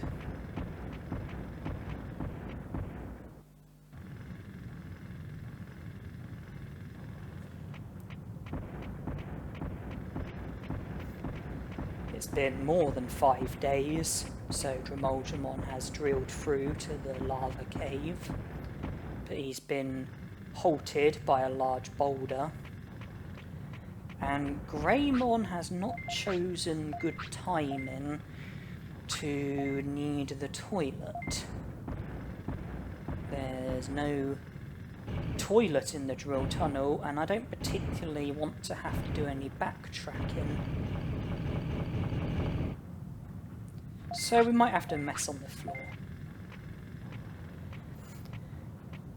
The boulder that was blocking the way, Greymon was able to move it. In order to move the boulder, you just need a Digimon who's either a champion or an ultimate.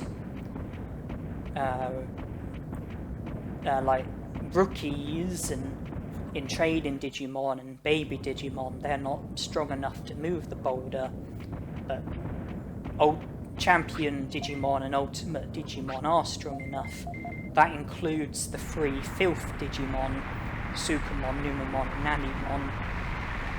They too are able to move the boulder, even though they're generally considered to be the 3 worst champion Digimon.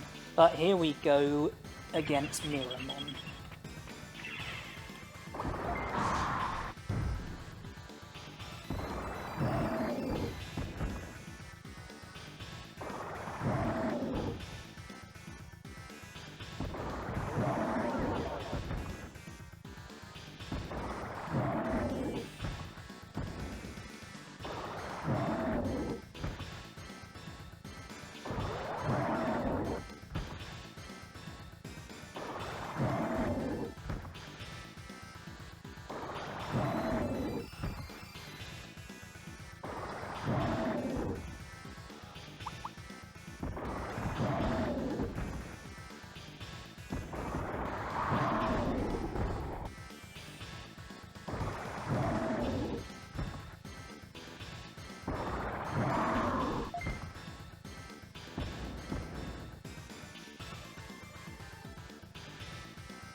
That fight went pretty smoothly.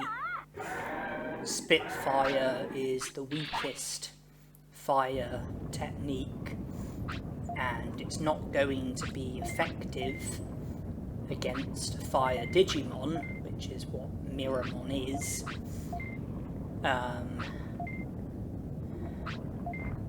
Each Spitfire did about 100 damage.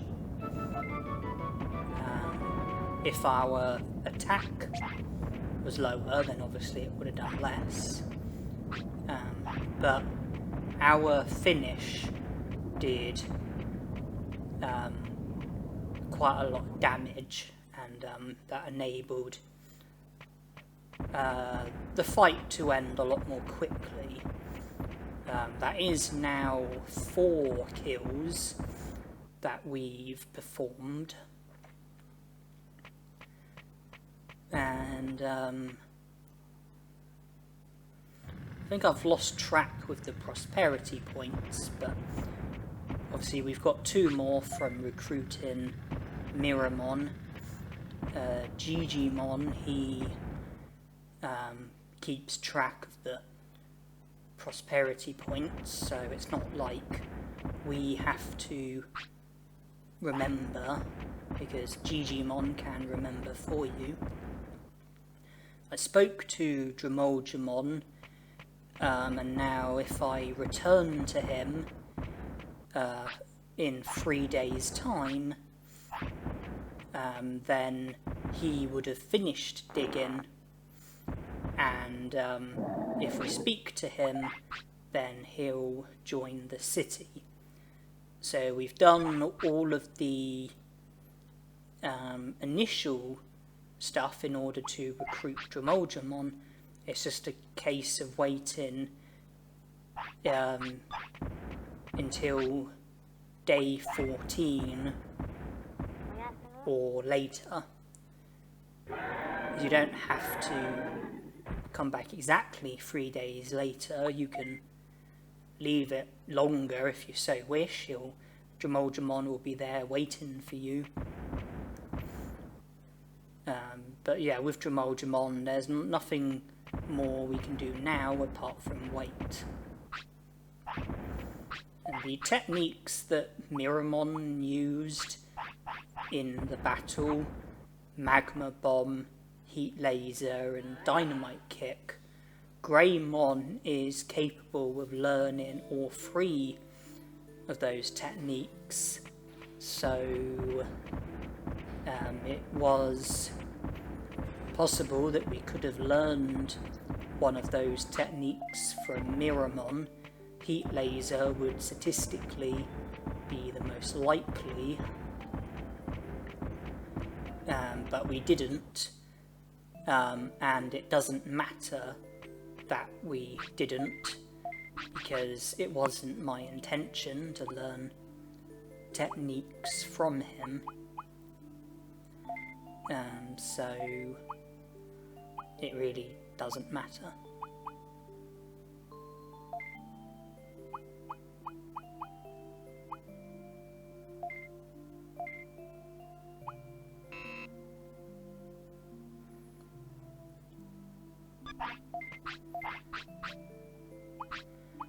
I've put some items away in the item bank. I've got, well, there are some items that I plan on selling. I've got the fish, which I need to trade with the Moldramons, and I've got other items which are useful for me just when it comes to day-to-day life in the game and any battles that I might get into.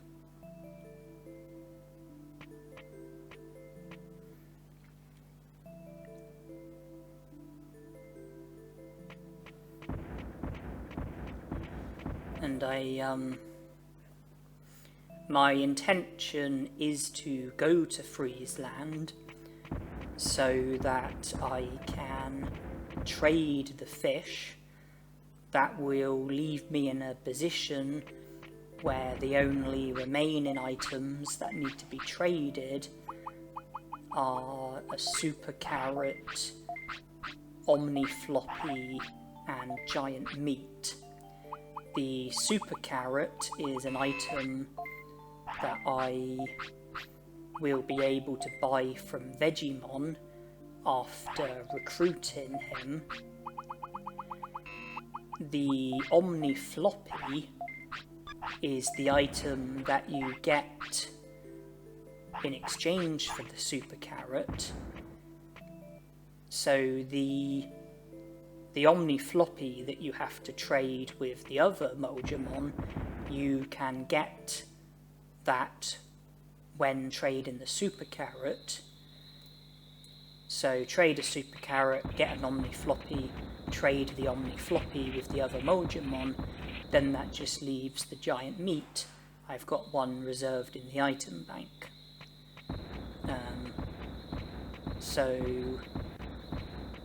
After we recruit Digimon, which we have to wait until at least day 15 before we can do, I will be able to recruit Moldramon soon afterwards. And when I go to Friesland and trade the fish, I also trade all of my medium HPs for super defense discs so that I can sell them. That way I've got more money. As you can see, I wasn't able to max out on medium MPs. I was able to max out on meats and autopilots and medium HPs, but I'm going to need more money in order to be able to max out on medium MPs, and that's one of the things that I will do with the money that I make from selling the super defense discs. Out of the 3 Moldramon, when you trade all 9 items with the Moldramons, the final Moldramon that you do the final trade with is the Moldramon that joins the city. So if you trade all 3 items with one Moldramon, and then trade all 3 items with a different Moldramon, and then trade all 3 items with the other Moldramon, then that's the Moldramon that will join the city. He'll join straight after you trade the final item with him. And out of the 3 Moldramons, there is one specific one who I like to do the last trade with, because he's the one who I like to recruit. He isn't any more useful than any of the other Moldramons when it comes to what they do in the city.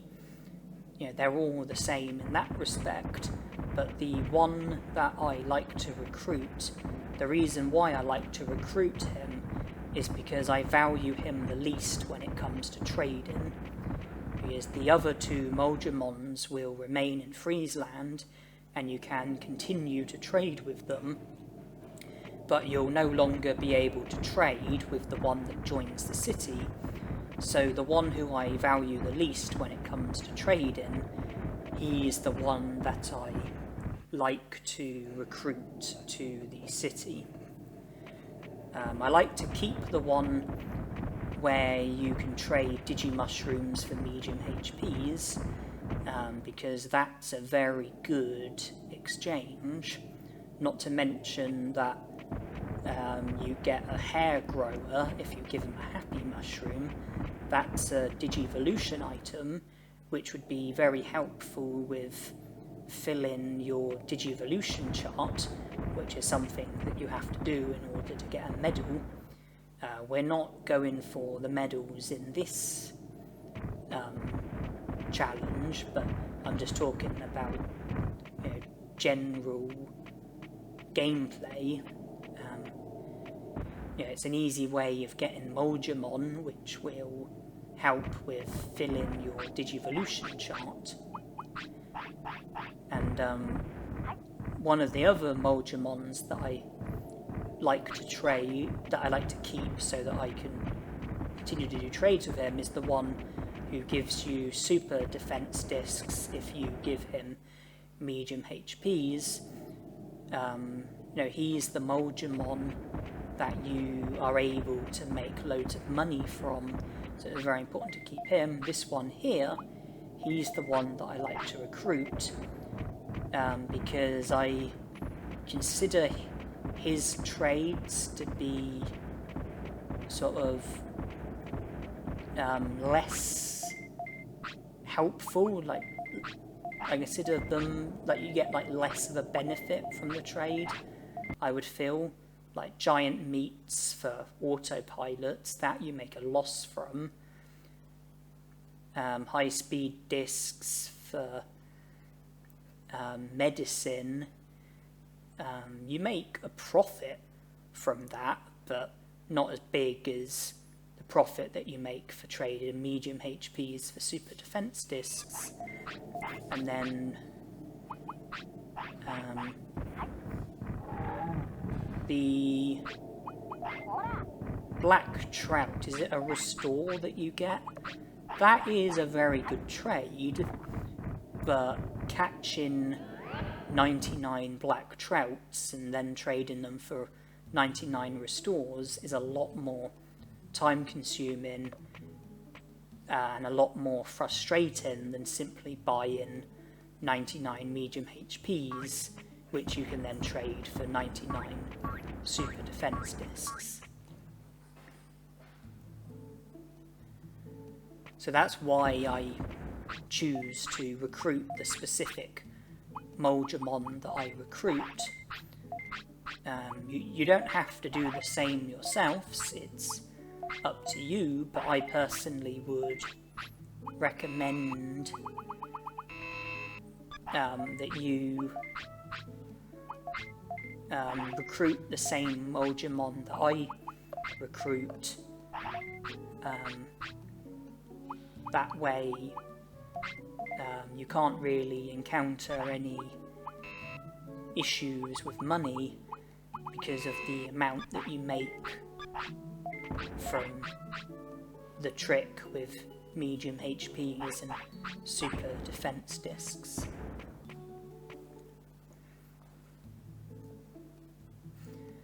And we do have a very significant bit coming up shortly. I do save first, which is very important.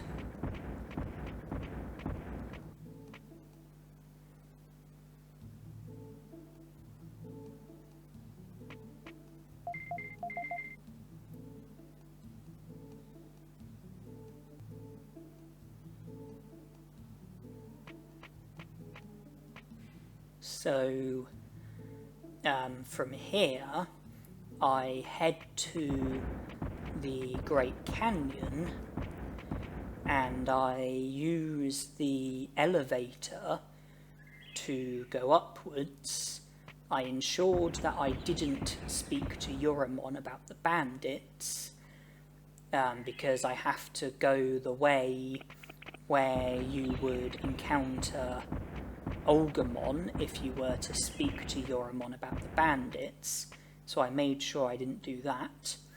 Instead, I just have to pass the area where you would normally encounter Olgamon, use the elevator to go upwards, like I said, and Birdramon is the key bit that's coming up. Because it's not just about defeating Birdramon, it's also about learning Prominence Beam. Birdramon uses Prominence Beam, it's the only attack that she does use, and I would like to learn Prominence Beam so that I can use it in battle, because it's the second most powerful fire technique. It's quite fast considering how powerful it is, and I think it's very good value for MP, so that's why I wanted to learn Prominence Beam. It's one of the harder fire techniques to learn, but the fact that Greymon... Okay, I'm going to have to run away from a battle. The fact that Greymon has fire as his first nature will strengthen the chances of us learning Prominence Beam.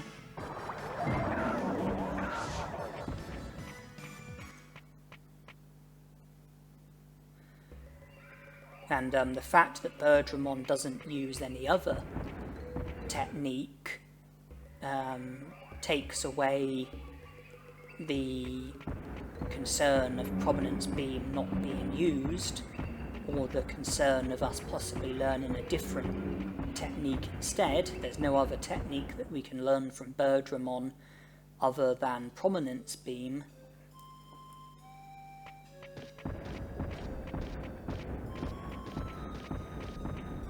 And that's why I wasn't bothered when I didn't learn any techniques from Miramon, because my plan was to learn Prominence Beam from Birdramon, which is much better than any of the techniques that Miramon uses. And the reason why I'm battling Birdramon, it's not just so that I can learn Prominence Beam, it's also because of the prosperity points. I worked out, I was, sort of working out, about how to get 50 prosperity points, which, trying to work out how many battles I need to do and all stuff like that. And I calculated that I would need the prosperity points that I get from Birdramon, as well as the other Digimon that I recruit. So,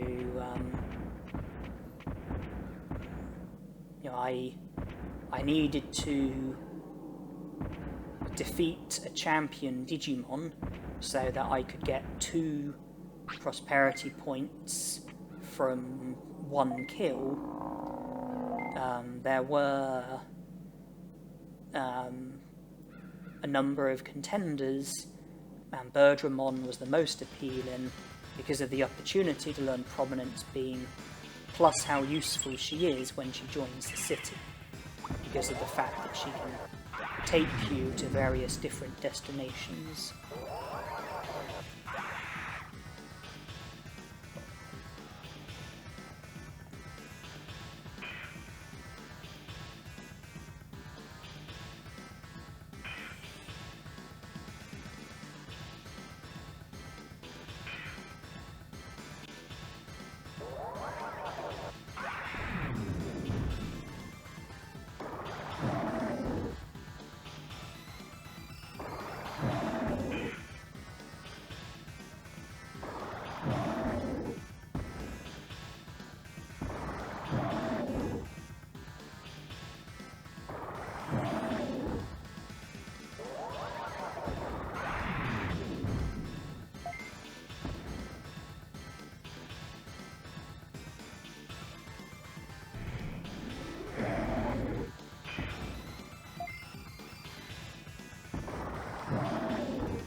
Prominence Beam has been learned, and it took several tries, and I was in a position where I was praising and scolding Greymon after using the elevator in the interest of trying to produce a different outcome. This time it wasn't necessary, because getting into the battle that I got into, where I had to run away, was enough to change things in order to create the potential for a different outcome, and I was very pleased to see that I ended up learning Prominence Beam. I spoke to Yoramon so that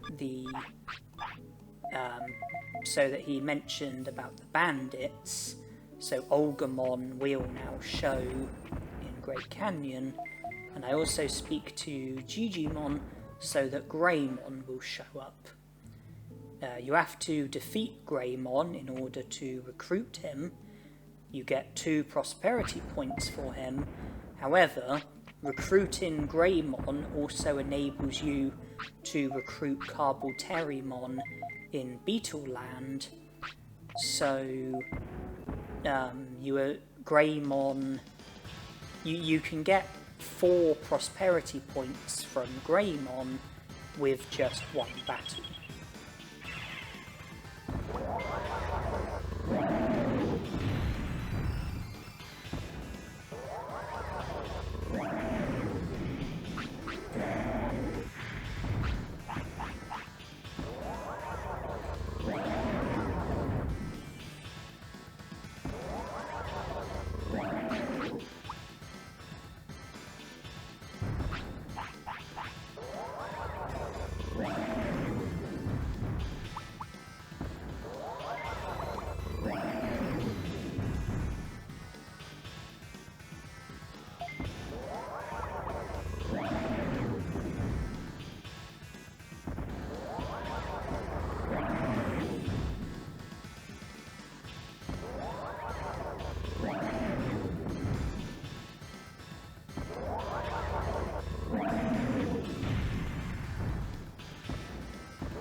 I believe that brings us up to 6 kills. Agumon, Palmon, Dramoldramon, Miramon, Birdramon, Greymon. I don't think I'm overlooking anyone.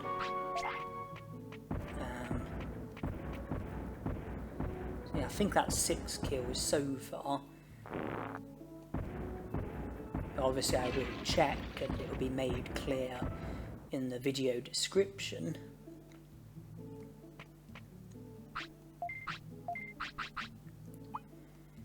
And next I intend to go to Great Canyon and battle Olgamon,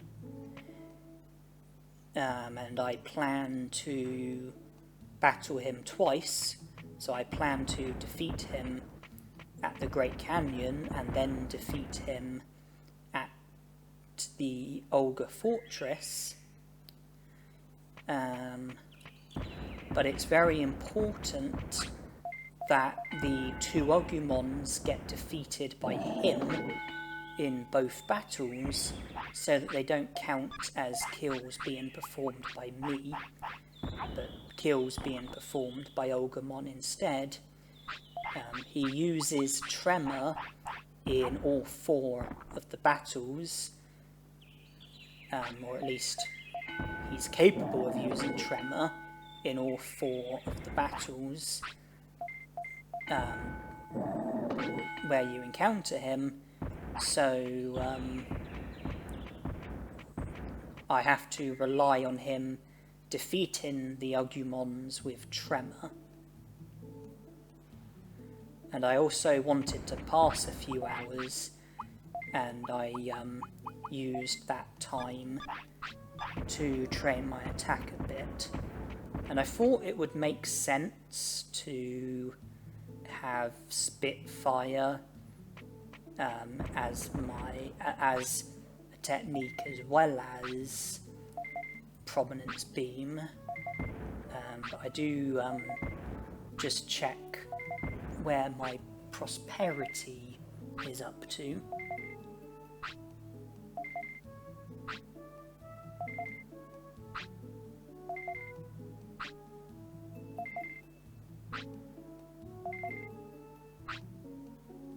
So 21.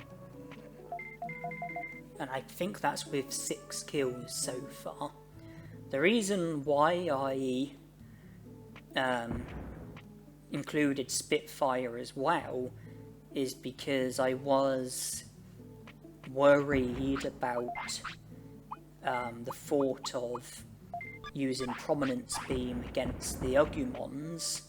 So I thought by having Spitfire as well, I could pick the moderate command to do Spitfire, pick the attack command to do Prominence Beam, but it didn't go very well, and I ended up taking Prominence Beam out altogether and just having Spitfire. Reason for that is because there were times when I would be using Prominence Beam against Olgamon, but Greymon would then suddenly change target and use it against one of the Agumons instead and defeat the Agumon. There were also times when I would use Prominence Beam against Olgamon and one of the Agumons would get in the way and get defeated, so I thought it would be safer to just have Spitfire and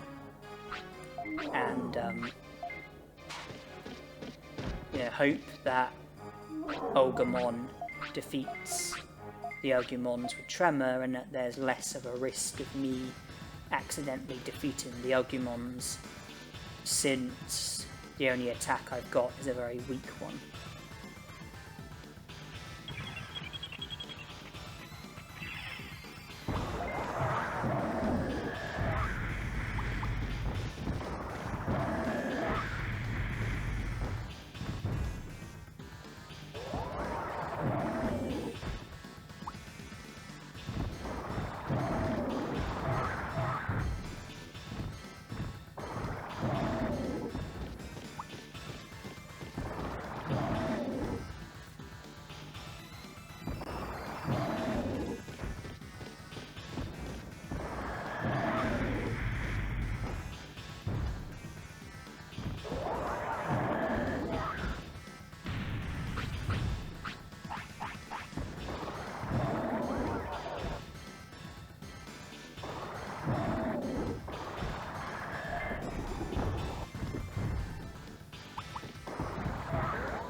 That's the first Olgamon fight done.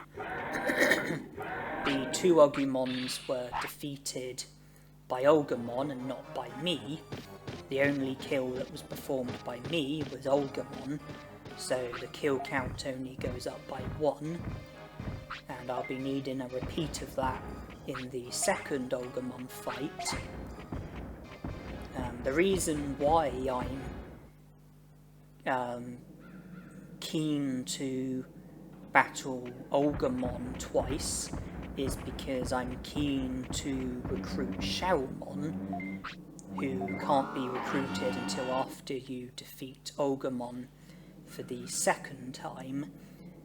And normally you would be required to to battle 3 Agumons in the Olga Fortress, as well as a Goborimon who's near where Shellmon is, but fortunately there are skips that enable you to proceed without having to battle the 3 Agumons or Goborimon.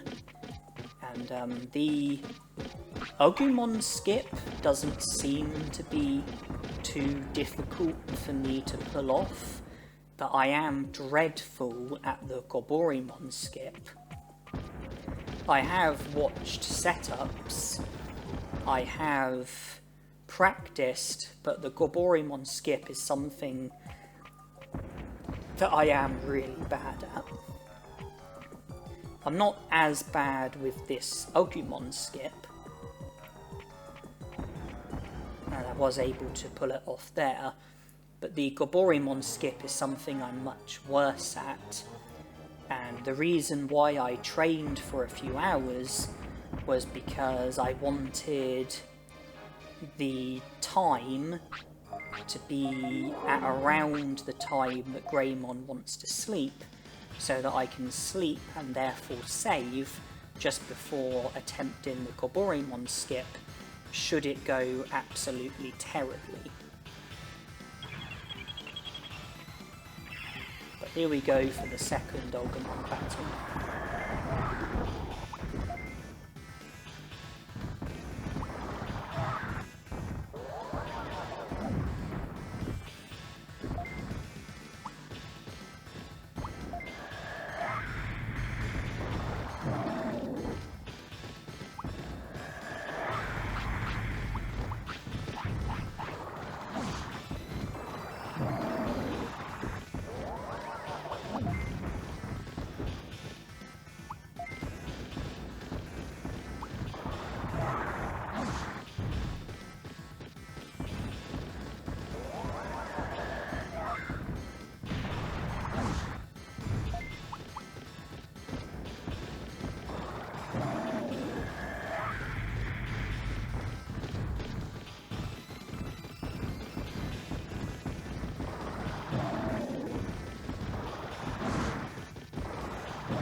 it is now possible to recruit Shellmon without the need of any more battles. We do have to produce the Gorborimon skip, but we no longer have to worry about any of the Digimon in the Olga Fortress.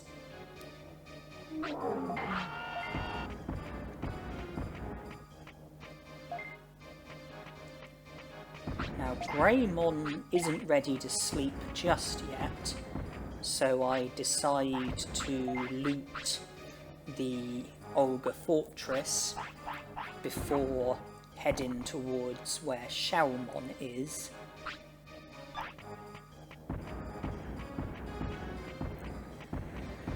And the reason why I wanted to recruit Xiaomon is because you have to recruit Xiaomon in order for Machinedramon to feature at the Dragon Eye Lake. And catching Machinedramon results in you being able to go to Beetle Land, where you can recruit Kawagamon as well as Carbolterimon if you've already recruited Greymon. You get 2 prosperity points for Kawagamon, 2 for Carbolterimon, and 2 for Machinedramon as well. You obviously get 2 prosperity points for Xiaomon, and you also need to recruit Xiaomon in order to be able to recruit Vadermon, which gets you an additional 3 prosperity points. And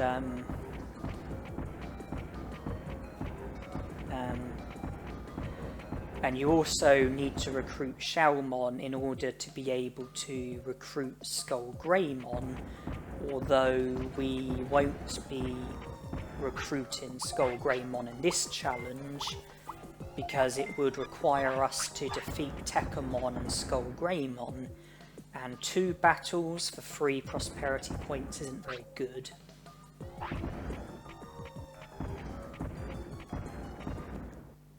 You know, Xiaomon, that's 2 prosperity points. Kawagamon, Carbolterimon, Machinedramon bring it up to 8. Vadermon brings it up to 11. Greymon brings it up to 13. So if I've worked out correctly, that's 13 prosperity points from 3 kills. You know, Olgamon twice and Greymon.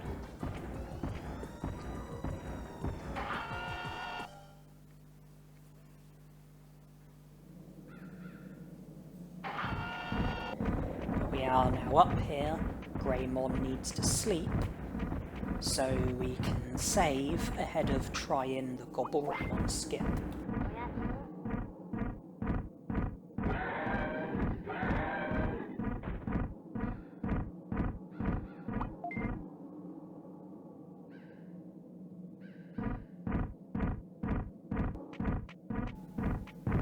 Well, here goes.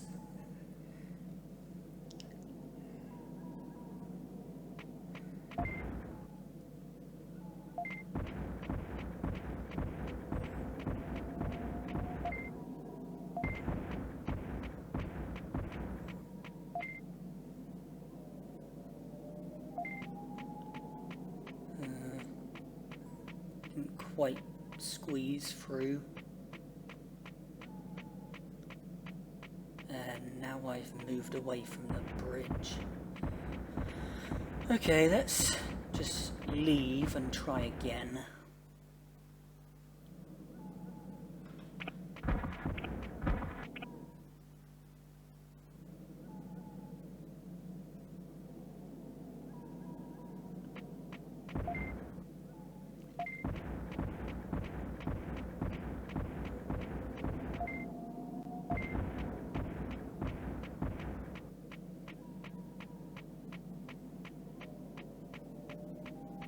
trying to squeeze past. And I ran into Goboremon, so I best run.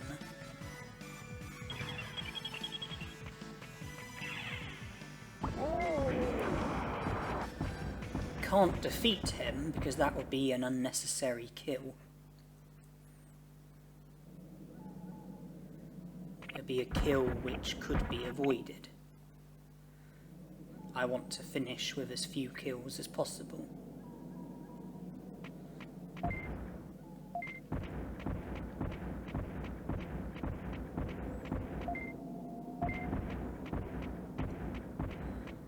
I'm not sure how I'm doing at the initial part, but it looks like I'm not a million miles away. But a big problem is that I'm currently running into Goboremon. Every time I run, I'm wasting time, and my happiness and discipline is going down. I'm also wasting time by failing to pull this off, so I don't want to foul too much. I mean, I can't foul too much before, and at some point I'm going to have to reset if I continue to mess up.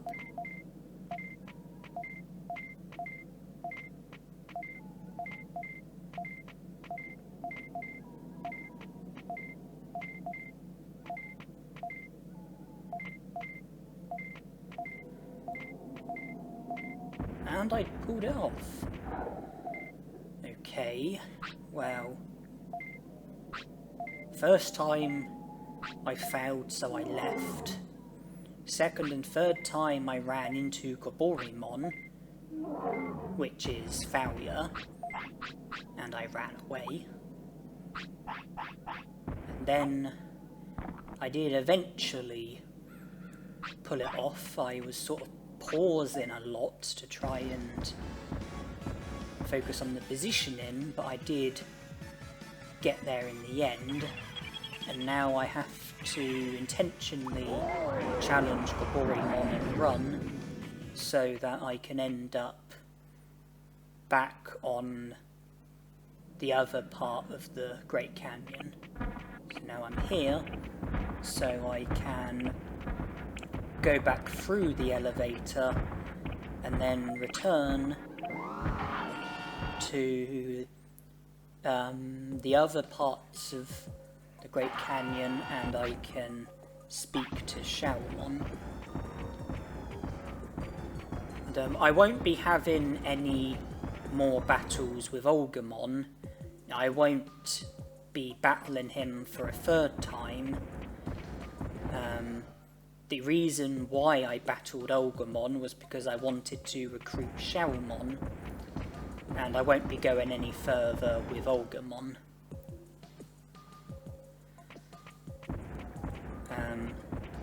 So after recruiting Shawmon, I will obviously want to go fishing at the Dragon Eye Lake so I can catch Machinedramon, get the prosperity points for him, go to Beetle Land, recruit Kawagamon and Karbuterimon, get the prosperity points for them, and they are also particularly useful recruits because they modify the equipment at the Green Gym, which makes it more effective. When you use it, you get a bigger stat boost. And after Greymon fades away, I will be training with the next Digimon that I have, and the greater stat boosts are going to be very much appreciated.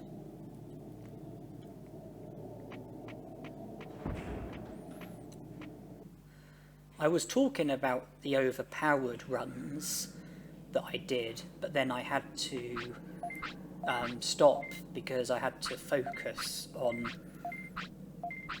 this challenge instead, and I am trying to tell you everything that there is to say about the overpowered runs, but I do have to focus on this challenge as well.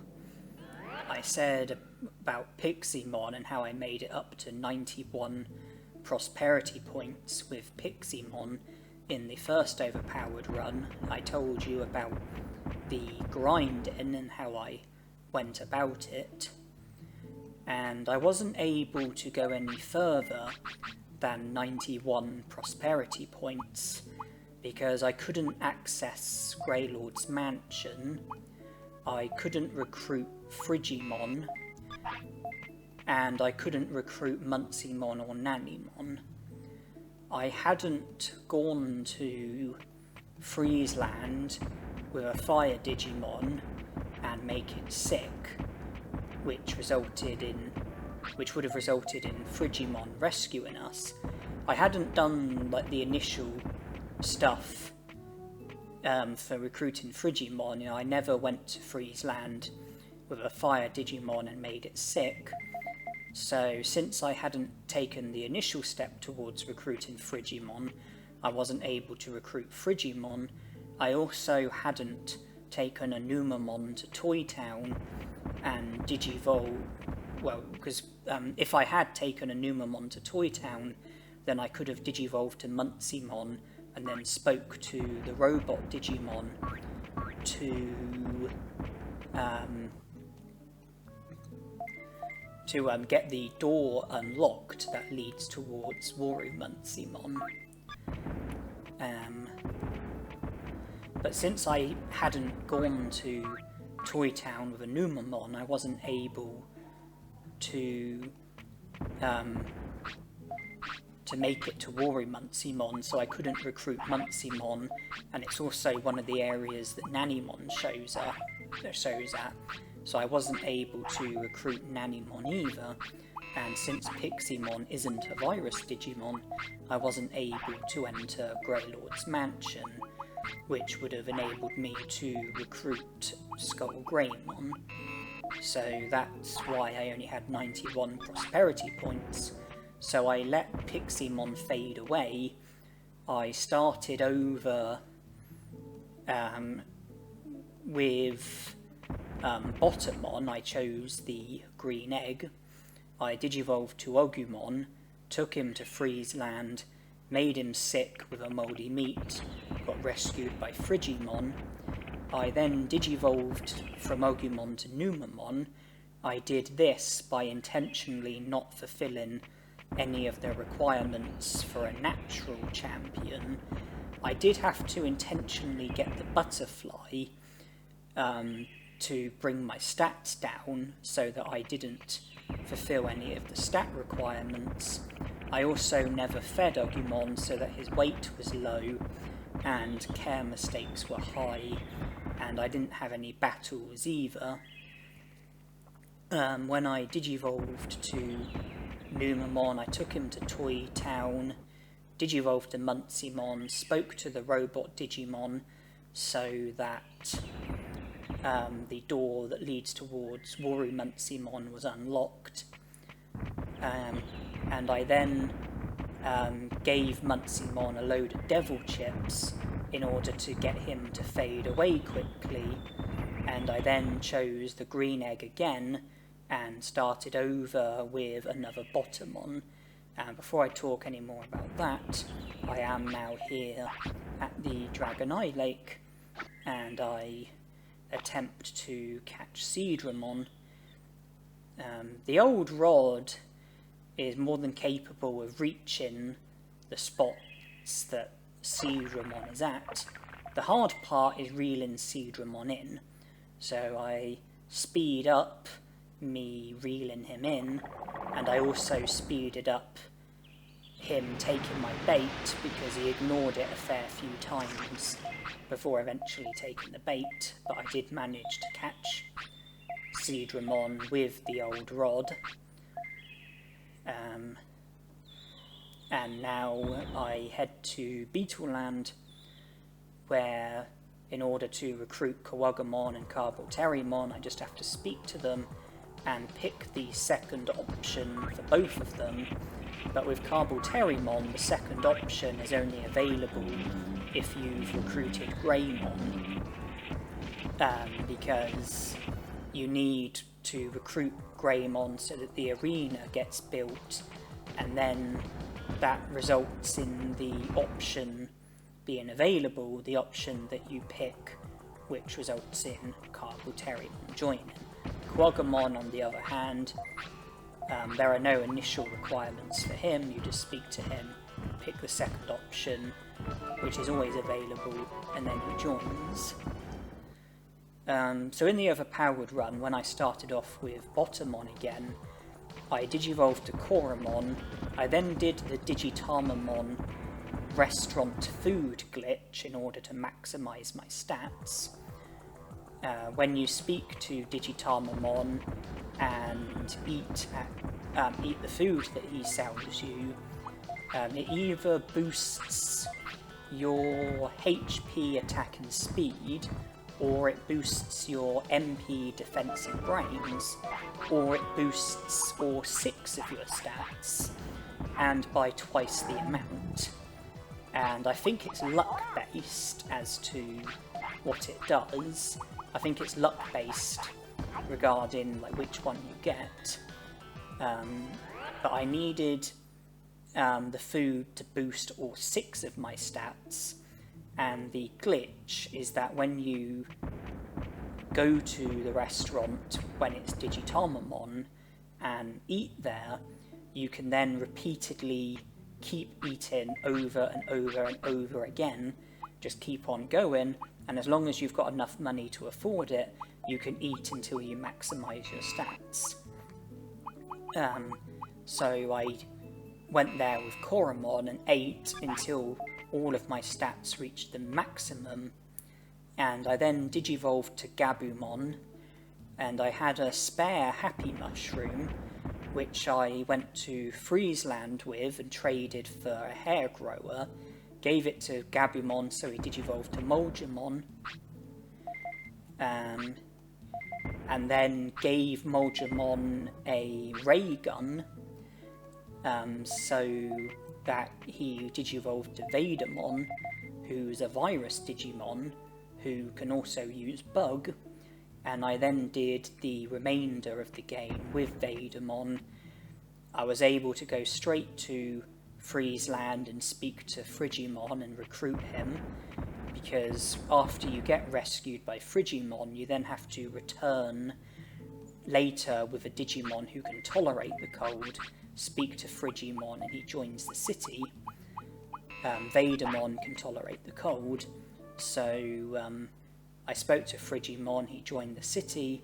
Since the door that led towards Worumutsimon had been unlocked, I was able to go straight to Worumutsimon, defeat him, get the gear, return to the robot Digimon, present the gear, have Muntsimon join the city, then go back to where Worumutsimon was, speak to Nanimon, he then joined the city, and I was able to enter Greylord's mansion, do all that needed to be done, defeat Tekamon, Skullgreymon, and have Skullgreymon join, and then that brought me up to 100 prosperity points. And the save file that I backed up, the one where I had Piximon with maximum attack, but not my other stats maxed out, before, this was the save file before I had even left File City, well, that save file was backed up, and I loaded that save file when doing the second overpowered run for this game. Just focusing on this current challenge, just so you know what I'm doing, I am heading to the tropical jungle because I'm hoping to get Piximon to show up.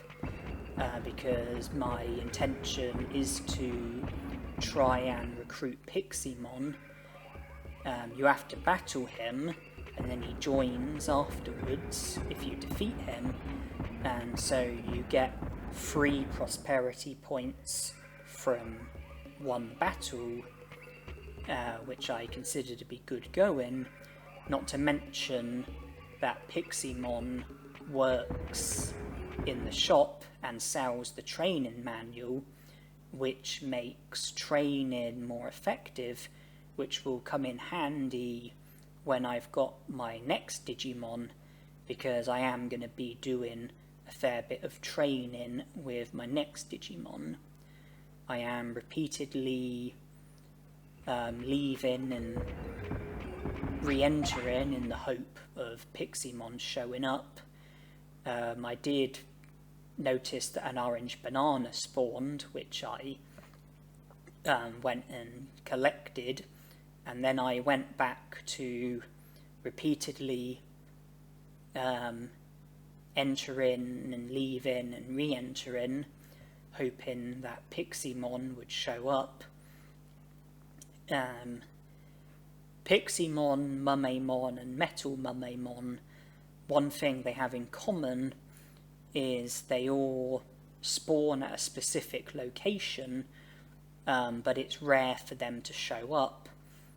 Statistically, I would say the chances of them showing up is less than 5%, and it's really just a case of repeatedly re-entering and leaving and re-entering until they eventually show up, which is what I'm doing with Piximon here. And he does eventually show up. And I check I have Prominence Beam, which I do.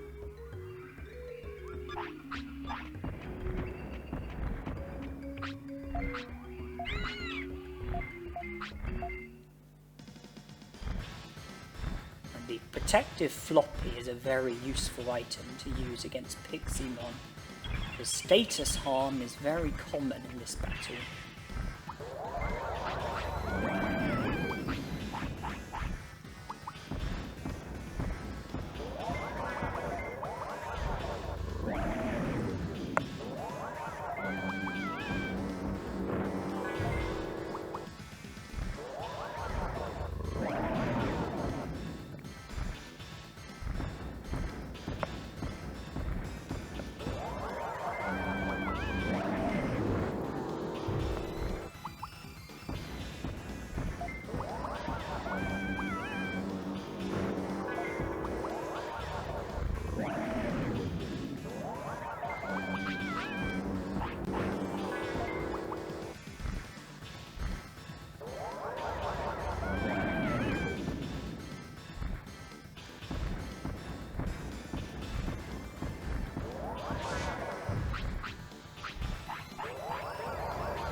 Yeah, the reason why the Protective Floppy is very handy in this battle is because all of Piximon's attacks are very prone to causing status harm. Confusion Storm has a very high rate of causing confusion, whereas Bug and Danger Sting have a high rate of causing flattening. But by giving Greymon a protective floppy, I eliminated any risk of getting confused or flattened. And I regret to say that the worst part of the game, or at least the worst part of the game in my opinion, is what's ahead of me next. From here I am heading to the Great Canyon, more specifically the Monochromon shop, where I'm going to try and recruit Monochromon. He is a Digimon who you can recruit without needing to getting into any battles. So you can get 2 prosperity points without needing to produce any kills. The downside is that I hate the Monochromon shop minigame. For me, it is the worst part of the game.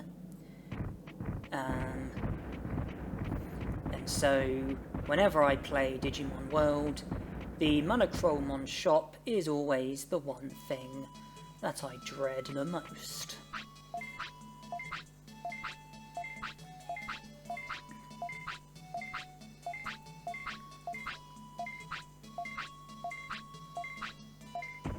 But I decide to dive straight in, and my first attempt ends with failure.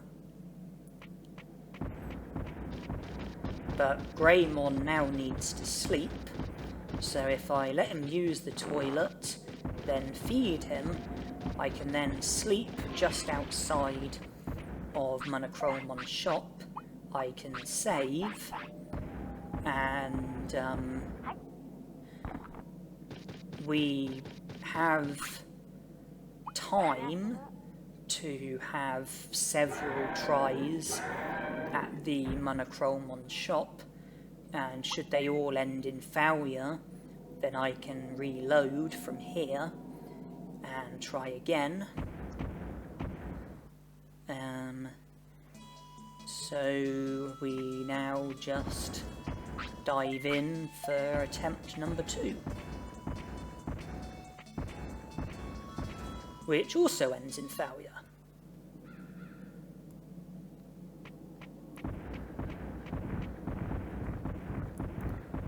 When you do the Monochromon shop, you have to get a certain amount of profit in order for him to join the city. I'm not sure what the exact amount is. I think it's somewhere between 3,000 and 3,100, but the general rule that I go for is to aim for 3,100, because if you get 3,100, then you'll be guaranteed to succeed. So I try again, and I fail again. It just boiled down to me not getting a high enough profit.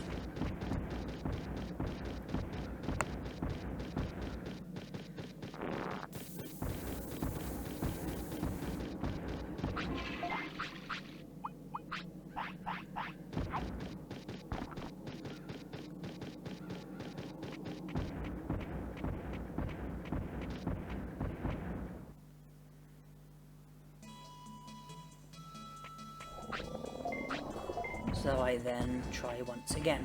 I don't put Greymon to sleep, because instead of sleeping I would rather be using this time to try and get as many goes as possible at the Monochromon shop. There are 4 different customers: Gotsumon, Goborimon, Weedmon, and that red penguin Digimon. There are 3 different things that they can ask for: meat, portable potty, or medicine. And you have, when you deal with the customer, you have 3 choices. You can either keep the price at the regular, or you can raise the price, and there are 5 different steps that you can raise the price by: 1 step, 2 steps, 3 steps, 4 steps, or 5 steps. And you can also lower the price, and I think that there are 3 different steps that you can lower the price by: 1 step, 2 steps, or 3 steps. Now, the more you charge, the more money that you the more money you charge, the more money that you make from the sell, the more profit you'll make. But the more you charge, the less likely they are to buy the item, and they might storm off instead, and so you don't make any money from them. I find that Goborimon, for me, is the most easygoing customer, and you can frequently raise the price to the maximum without much trouble. Gotsumon is not so easygoing. I find that normally you can raise the price by anything between 1 step and 3 steps. Weedmon is a lot more difficult. I find that you can either raise the price by 1 step or keep the price at the regular amount, whereas the red penguin is completely unpredictable. No matter what I do, it always seems like there's an equal possibility of him agreeing to pay the price or him just storming off. It just seems, the likelihood just seems to be the same, like, no matter what I pick, or at least in my experiences. Now, meat is worth such a small amount of money that usually I just keep the regular price no matter what. It's just not worth making a fuss over, whereas portable potties and medicines, I do like to raise the price when possible, and I do like to raise the price as much as I'm able to, so that I obviously make as much money as possible. Yeah, with the red penguin Digimon, I usually just raise the price. But if it's meat, keep the regular price. Medicine or portable potty, just raise the price to the maximum, because his response just always seems... It always seems like no matter what I charge, the response is always like the same likelihood. Now you saw there that I had a Goborimon who asked for medicine, and I chose to keep the regular price. The reason for that is because the amount of money that I would have made from selling it at the regular price was enough for me to reach the target. So rather than try and charge more, I thought that it would be better to be safe and just charge the regular, so you've got a much better chance of making the sale. And after reaching the target, I then decided to just lower the price just to speed things up, so that they would hopefully just agree straight away and I wouldn't have any hassle. And that is now Machinedramon recruited.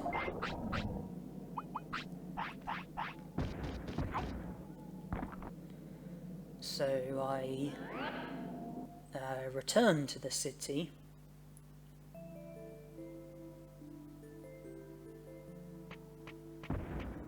and Greymon is at the end of his life. So Greymon is fading away, but I was able to do all of the stuff with him that I had intended to do.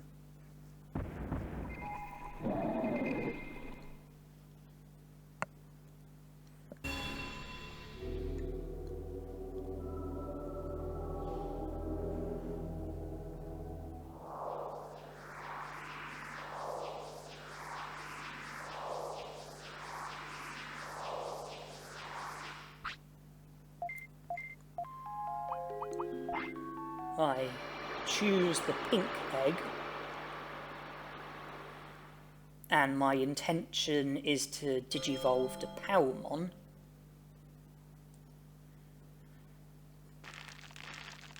According to a Digivolution guide, in order to digivolve to Powmon, you need brains to be the highest out of attack, defense, speed and brain. So out of your attack, defense, speed and brain stat, apparently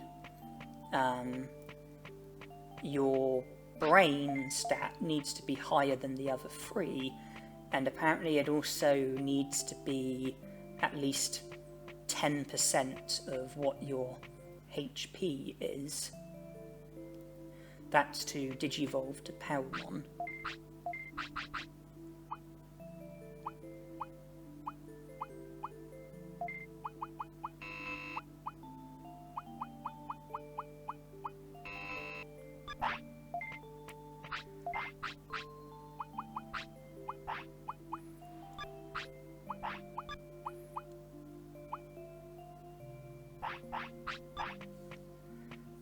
I did consider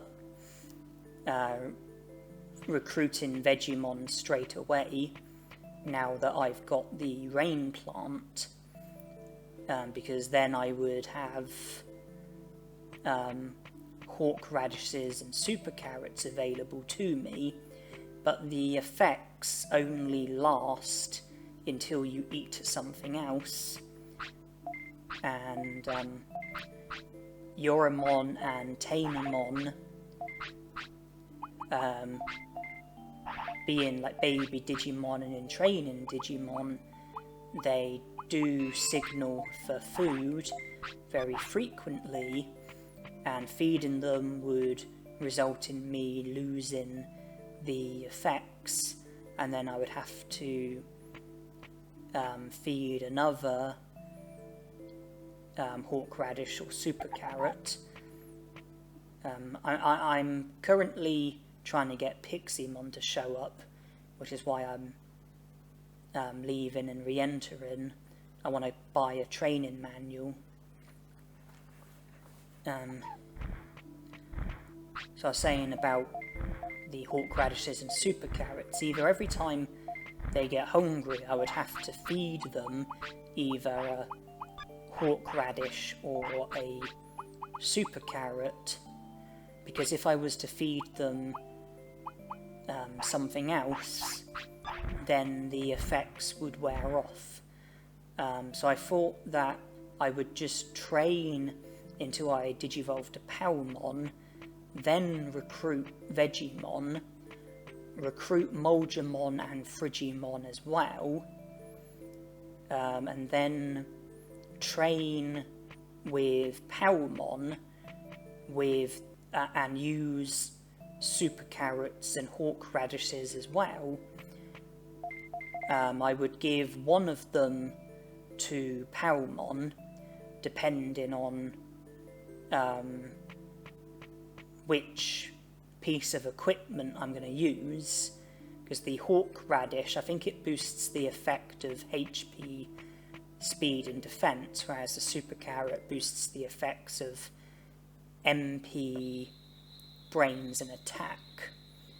But with Powmon, the plan would be to give her one super carrot or one hawk radish, and then train and not feed her anything else, even when she signals for food. Reason for that is because I want to digivolve from Palmon to Vegimon. One of the requirements for that is to have 1000 MP. Another requirement is to have 5+ care mistakes, and another requirement is to have low weight.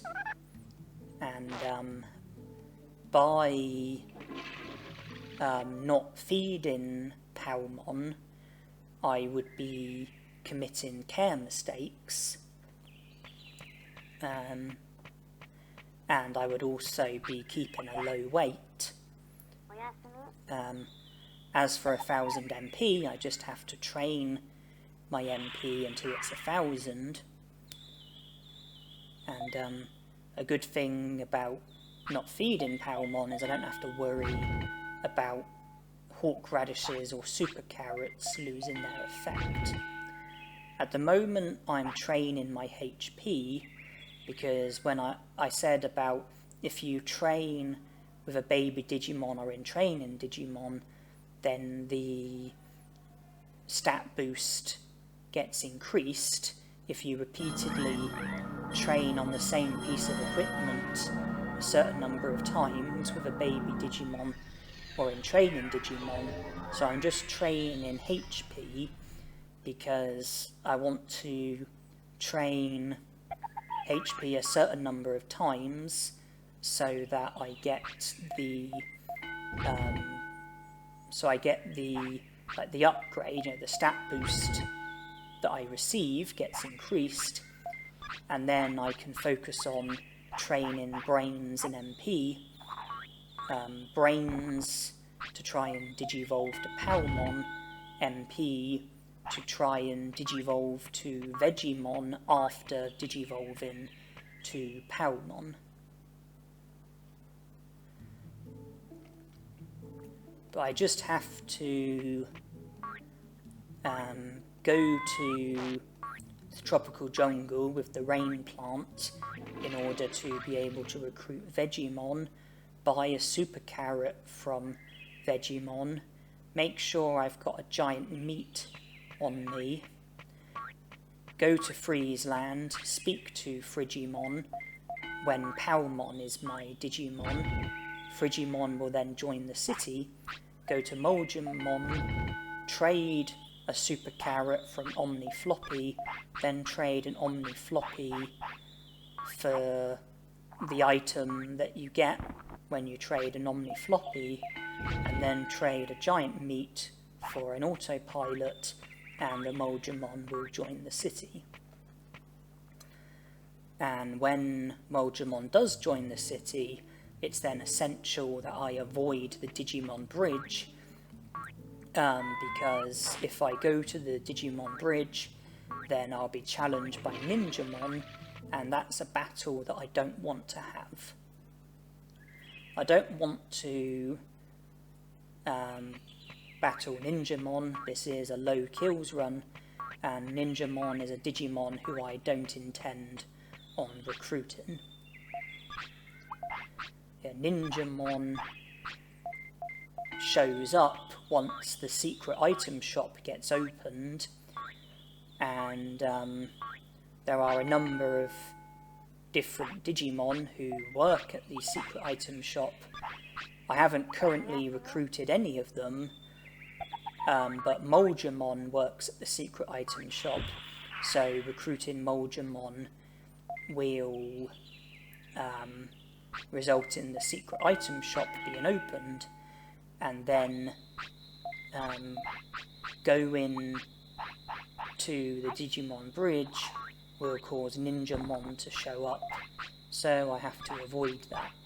I can use Birdramon to take me to places beyond the Digimon Bridge, or I can use Mount Panorama to get to places, but the Digimon Bridge is a place that's best avoided once I recruit Moljamon. But initial priority is to digivolve to Palmon.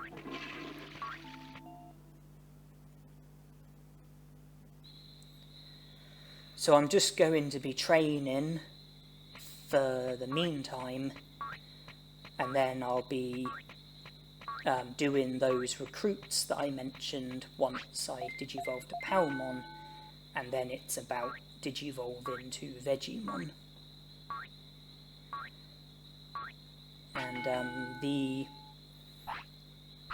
the overpowered runs that I was telling you about, the second one, I loaded the same save file, so I started the second overpowered run in the position that I started the first, with Piximon, with the battle against Ogumon ahead of me, and I then did the same initial stuff in the second overpowered run that I did in the first overpowered run. Difference being, in the second overpowered run I also recruited Palmon, and that was so that I could obtain the rain plant while grinding. So when I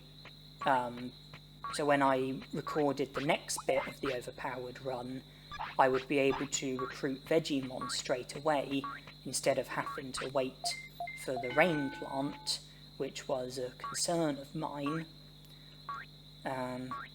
During the grinding, I decided to recruit Vegiemon as well, so that I could have super carrots and hawk radishes available to me, but I recorded myself recruiting Vegiemon, and I then carried on with the grinding, where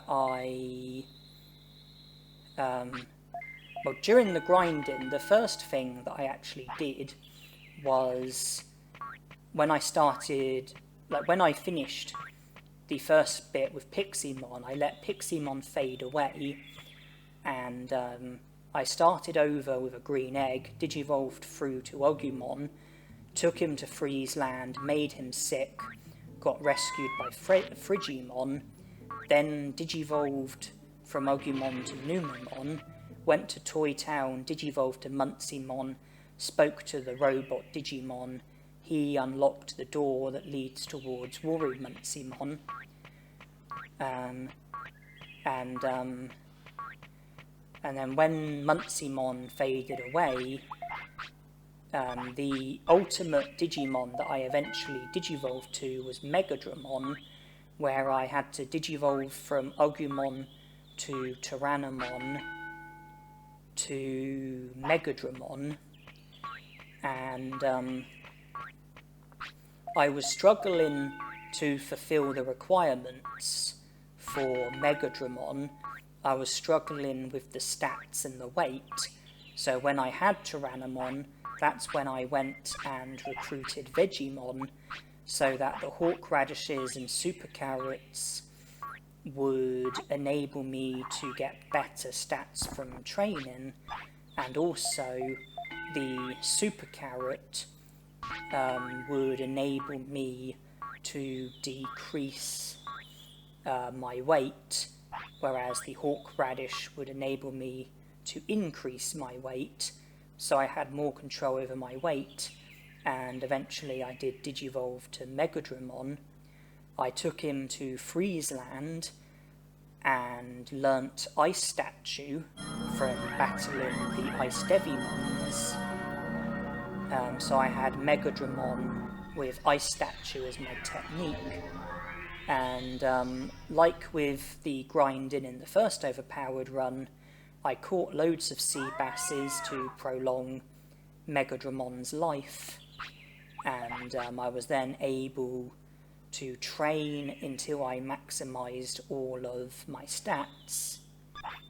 And I also did the Moldramon money trick in order to maximise my money, and I then did the rest of the overpowered run with Megadramon. Since I had taken the initial step towards recruiting Frigimon, I just had to go to Frigimon, speak to him, and he joined the city straight away.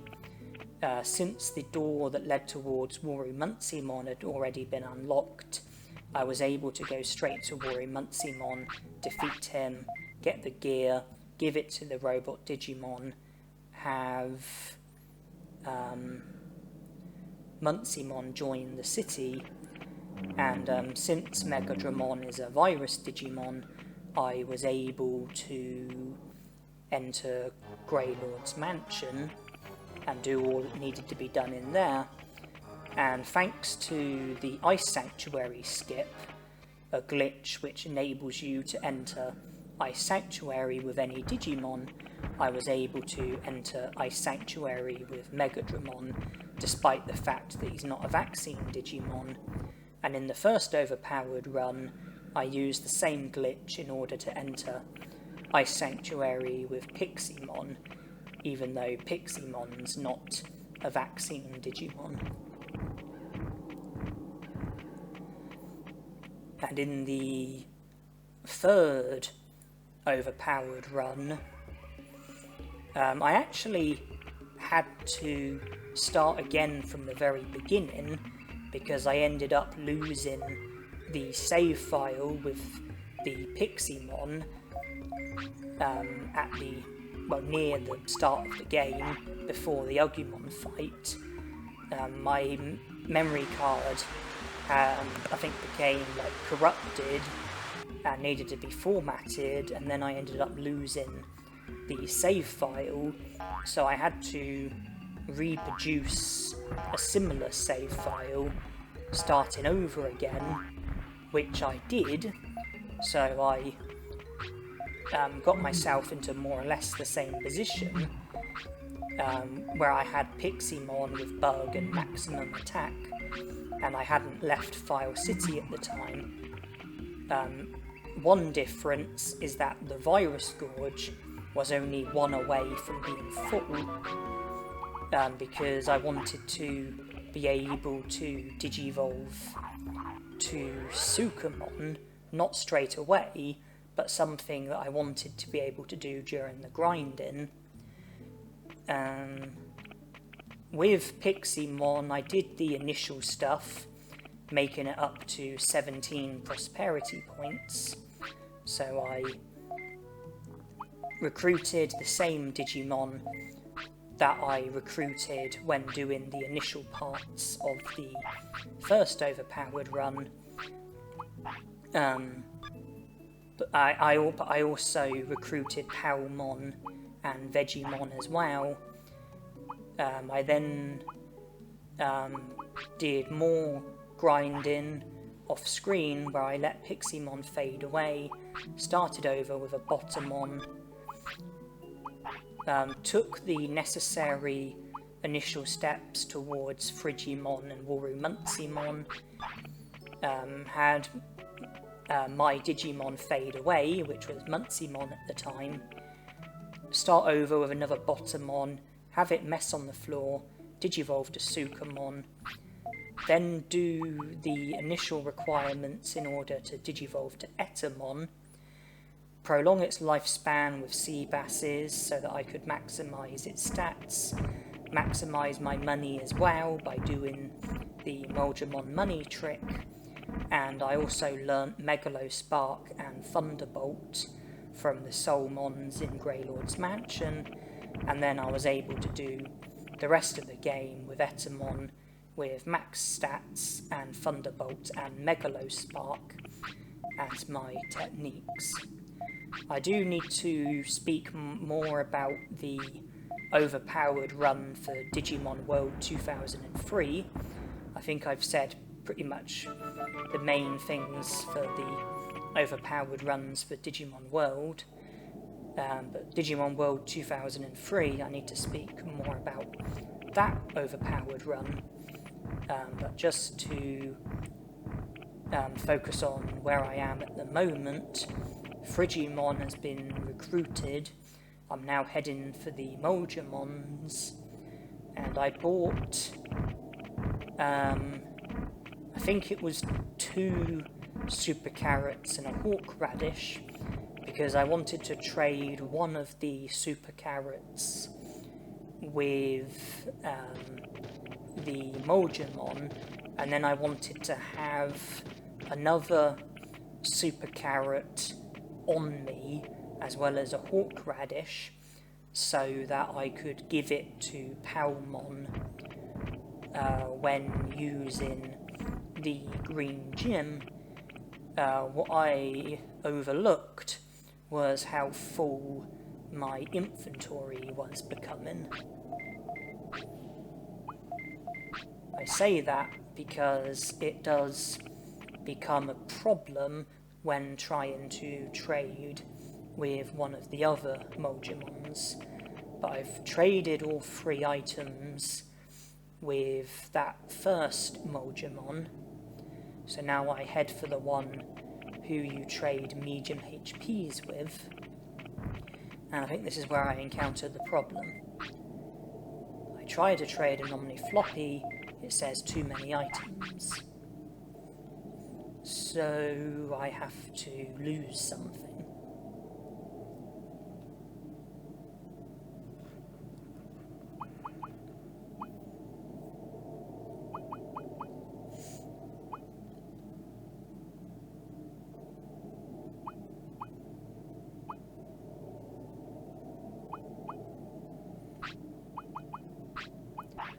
So I discard the horseradish and decide that I can just buy another one from Digimon.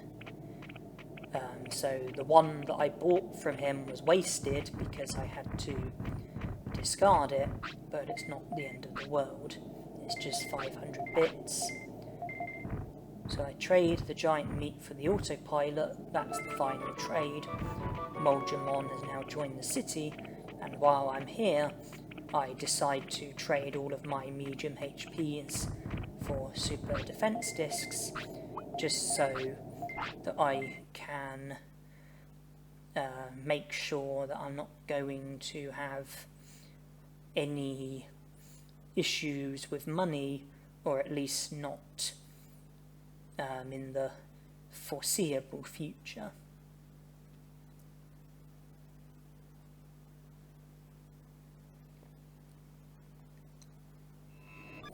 So that's done.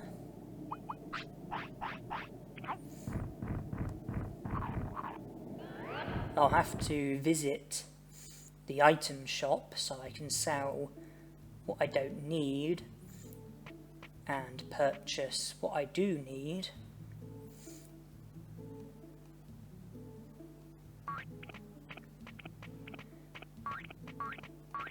We won't be receiving giant meat anymore, because Digimon gives you sirloins instead, which are better than giant meats, and you can't buy giant meats from the item shop, you can just buy regular meat.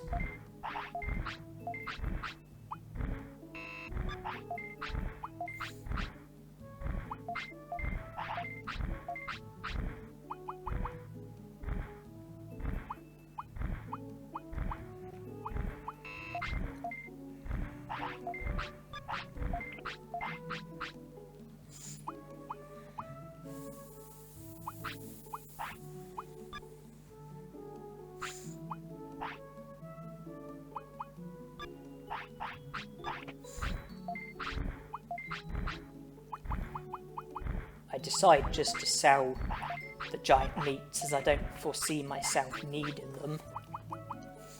I've got meats, sirloins, I'm going to have super carrots and horseradishes available to me.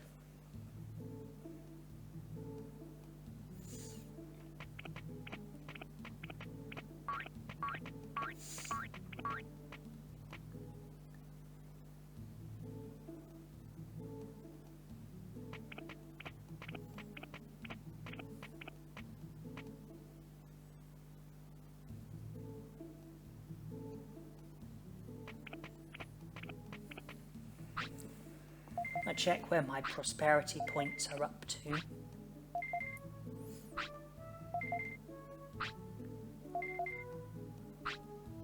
$40, so I'm only 10 away. Machinedramon will be an easy recruit, which will bring it up to 42. If I had 45 prosperity points, then Leomon and Vadermon would be easy recruits. That would bring it up to 50. But how do we get from 42 to 45? That is the big question.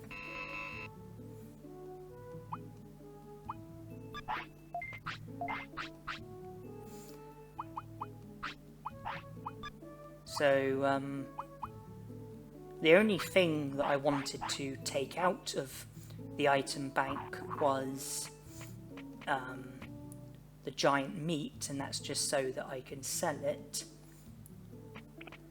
And from here I go to the green gym and I decide that I'll sell the giant meat when I pass the item shop.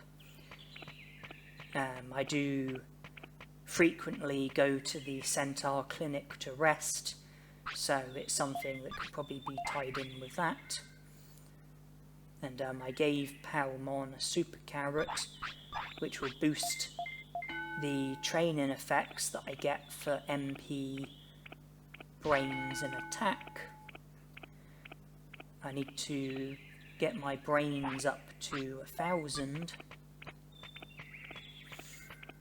And in the interest of not wanting to fulfill other requirements for other Digimon, it might be a good idea to keep HP under 1,000, as well as my attack, defense, speed and brains under 100, but my brains has already exceeded 100, but that's not going to be a problem. When I did all the grinding for the overpowered runs, where I was, digivolving from Palmon to Vegemon, it was very common for my brains to end up in the region of about 300 or 400 before digivolving to Vegemon, and the brains didn't interfere with the digivolution, so I'm not worried about my brains being over 100. It's the other stats that I want to be careful of, everything apart from MP and brains. I do raise my other stats as well, but I wasn't willing to let them exceed the thresholds. The thresholds being 1,000 HP, and then 100 attack, 100 defense, and 100 speed. So I do train those stats, but I keep HP under 1,000, and I keep attack, defense, and speed under 100, because I didn't want to risk jeopardizing the digivolution, the intended digivolution, which is Vegemon. MP, that will exceed the threshold, but that's one of the targets for Palmon. No, Vegemon. You need 1,000 MP. That's one of the requirements for Vegemon. As for brains, I learnt from personal experience that having brains above the threshold doesn't seem to influence the digivolution. I learnt that when doing the grinding for the overpowered runs when I started the game, and then had Miramon fade away and then start over with a new Palmon where I digivolved to Vegemon every time. But there was one time when I had my defense over 100, I think it was my defense, and then I ended up digivolving to Colamon, which I didn't want. So to be on the safe side, I decide to keep HP, attack, defense, and speed under the threshold. But I do get them close to the threshold because I would like for my stats to be as good as possible. I do have item chips in the item bank which could be used, but I'm reserving them for later on, and at the moment I'm just getting my stats by using the green gym. And with the help of Kawogamon, Carbolterimon, the training manual, plus the hawk radishes and super carrots, I am able to get some okay boosts. It would be better if I,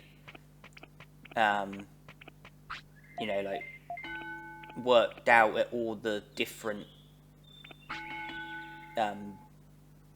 all the different pieces of equipment in the green gym. It would be better if I,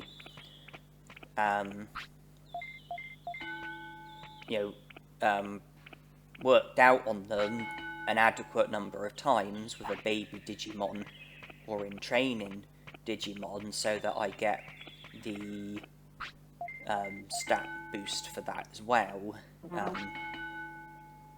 But we have to make do with what we've got. I explained about the overpowered runs that I did for this game, but not the overpowered run that I did for Digimon World 2003. To fill you in on that, I started a new game. I chose the pack that contains Coatmon. I think it also contains Renamon and Patamon, but Coatmon was the only Digimon that I was interested in. And initially I just did some basic grinding, just, getting into battles against the Digimon in the central sector and east sector. I purchased the best weapons and armours that were available to me. I collected the items that were lying around. I got the tree boots, and I then took steps towards getting the fishing rod, which requires the bamboo spear, which you can buy from Smith's shop, the snapper, which you can get from one of the Divermons in Divermon's Lake, and a spider web, which is an item that sometimes gets dropped by the Dakugamons in the Protocol Forest. And when I got a few levels under my belt, I then decided to grind against the Dakugamons, because you get 21 experience for defeating them, and I was also after a spider web as well, so I was sort of fulfilling two birds with one stone. I later moved on to the Triceramons in the Tyranno Valley. You get 30 experience points for defeating them, and they sometimes drop a TNT ball, which is needed for level completion. So again, I was doing two birds with one stone. And when I was done with Triceramon, I got the fishing rod, and I then did the rest of the grinding with the fishing rod.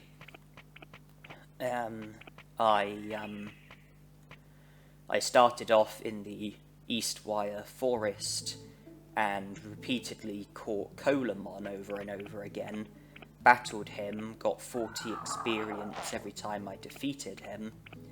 then I moved on to the Kickin' Forest, where I aimed to catch Cardmon, who you get 60 experience for defeating. Sometimes I got Seadramon instead, but you get 58 experience for defeating him, which is almost as much as what you get for the Cardmon. And then when I was a higher level, when I was, more powerful, I then started fishing in Divermon's Lake, where I got into battles against the Divermon, who you get 118 experience for defeating. And then that was where I did the rest of the grinding. Whenever I used the gym, whenever I went to the gym with my TP points and trained, I would select the stat that I would want to train, and I would pick 10 TP points, but just before training I would save the game, and I would then go to the gym, select the stats, select 10 TP points, and I would only carry on if Coatmon succeeded all 4 times when training. If he didn't succeed, then I would reload and try again, and every time he failed to succeed at all 4, I would reload and try again, and if he did succeed at all 4, then I would then save again before training more at the gym, and I would keep going like that so that I was getting the maximum possible stat boost every time I used the gym. And I grinded until I was level 79, and I had mastered the Digivolutions of Diaboremon, Black Wargreymon, Gran Kawagamon, Imperialdramon Fighter Mode, and other Digivolutions as well. I then recorded myself doing the game, making it up to the South Sector city. I then did more grinding, where I was able to use the gym in the South Sector, boost my fire tolerance, which eventually resulted in me learning to Digivolve to Beelzemon. I got him up to level 99. Coatmon ended up getting up to level 89. I used the gym to boost some of my other stats, had better weapons and armors, and I then did more recording, where I was level 89, and I recorded until I made it up to the West Sector, and I then did more grinding, where I used the gym in the West Sector to boost my machine tolerance, which eventually went towards me being able to Digivolve to Omnimon, and I'm just waiting for Palmon's appetite to go away, just so that I get the care mistake for not feeding her. Because I think that if you sleep, then I think that the care mistake gets overlooked, so I have to wait until Palmon no longer wants to eat. Which is now. So when I was done grinding, I had Coatmon at level 99, I had, Omnimon, Beelzemon, Imperialdramon Paladin Mode, Black Wargreymon, Gran Kawagamon, Diaboremon, all those Digimon at level 99. Most of my stats were at the maximum, and I then did the rest of the game with myself being extremely overpowered. I went as far as defeating Galacticmon, and I did also then include myself doing the extra parts of the game after Galacticmon, so the 4 leaders and Kurt, but for that I loaded a different save file where I had done a lot more grinding, and I had pretty much done all that. I mean, prior to Galacticmon, I had done pretty much everything that could be done regarding the storyline, and I was about as overpowered as I realistically could be, with all of my stats maxed out apart from the tolerances. So HP and MP were at the maximum, as were all the other stats apart from the tolerances, and I then did the extra stuff after Galacticmon, where I was pretty much about as overpowered as I realistically could be.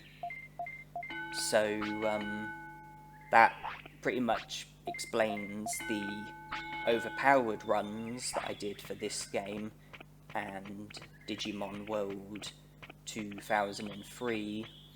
I have done other things for these games, like challenges, like doing the games with added restrictions.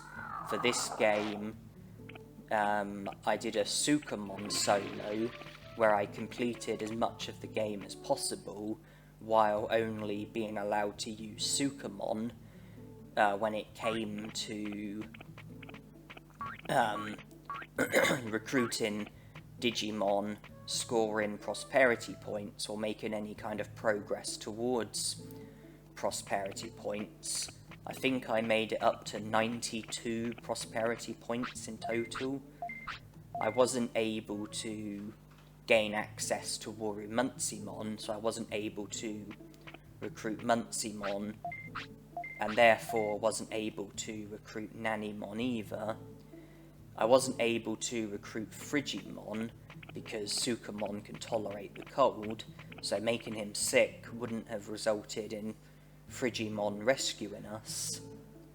And I also couldn't recruit Angemon, because Sukamon isn't a vaccine Digimon, and at the time I wasn't aware of the Ice Sanctuary skip that enables you to enter Ice Sanctuary with any Digimon. That I did pretty much the whole game while only being allowed to use Sukamon.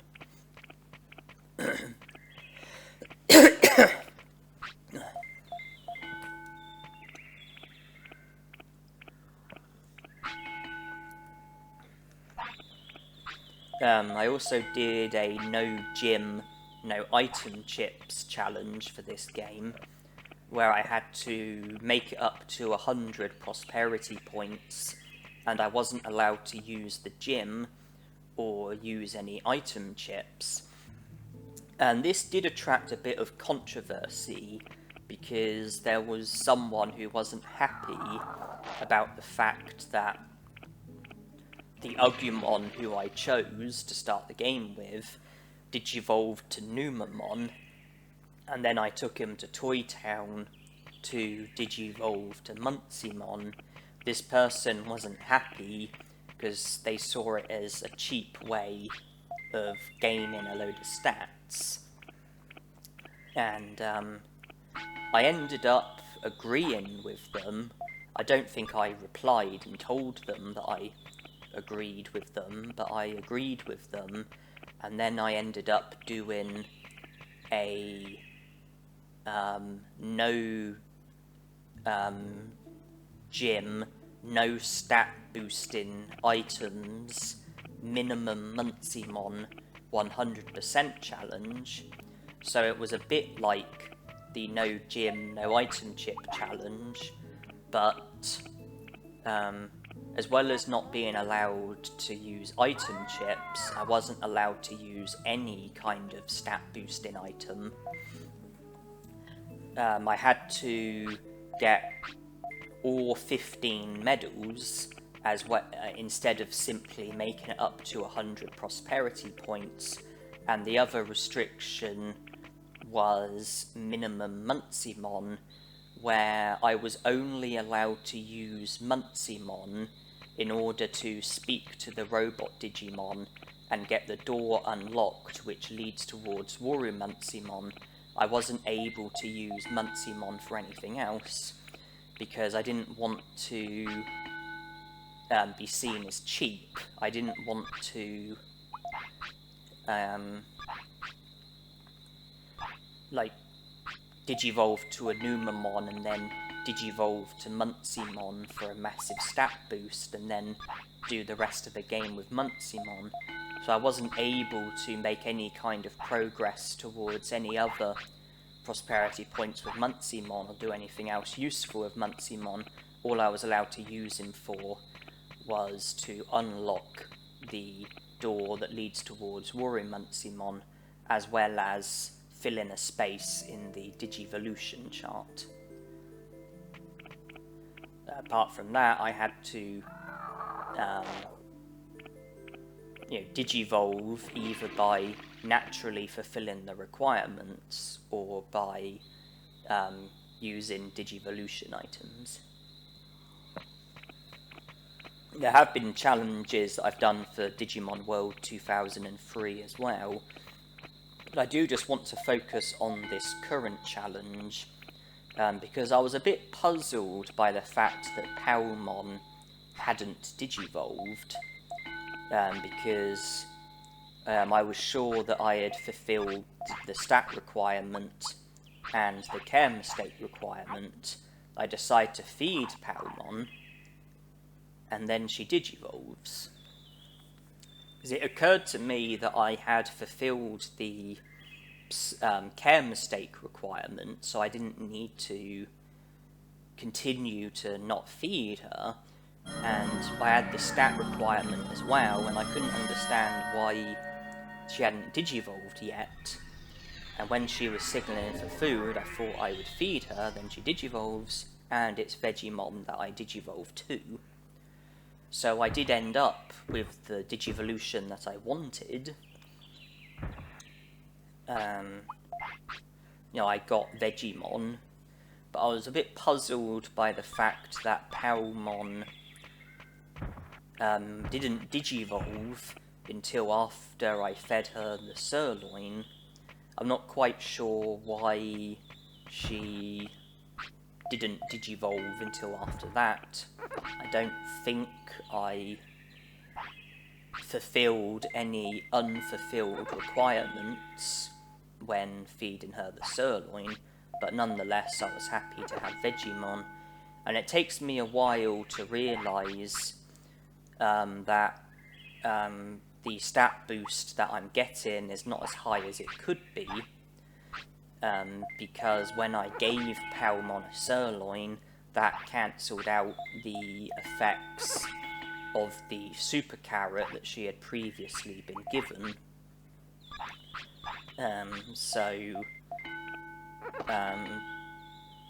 In order for me to get a bigger stat boost from raising attack, I would need to give Vegemon a super carrot. And I think this is when I go and purchase super carrots and hawk radishes, but I don't give it to Vegemon straight away because he's currently signalling for food, and because of that I don't want to feed him. The reason why I don't want to feed him when he's hungry is because I want a high number of care mistakes, and the reason for that is because I'm now aiming to Digivolve from Vegemon to Piximon. And the requirements are 300 attack and defense plus 400 speed and brains. Those are the stat requirements. The other requirements are a high number of care mistakes. I think it's a minimum of 15, plus low weight. I think it's between 0 and 10. Not feeding Vegiemon when he wants to eat is a care mistake. And also not feeding him will result in his weight being low, which will help with fulfilling the requirement of low weight in order to digivolve to Piximon. So at the moment I'm training to try and fulfill the stat requirements for Piximon, as well as also wanting to fulfill the requirements for care mistakes and weight. I'm just waiting for Vegiemon to stop signalling for food so that I get the care mistake for not feeding him. I want to wait for him to no longer signal for food before I put him to sleep, so that I definitely get the care mistake.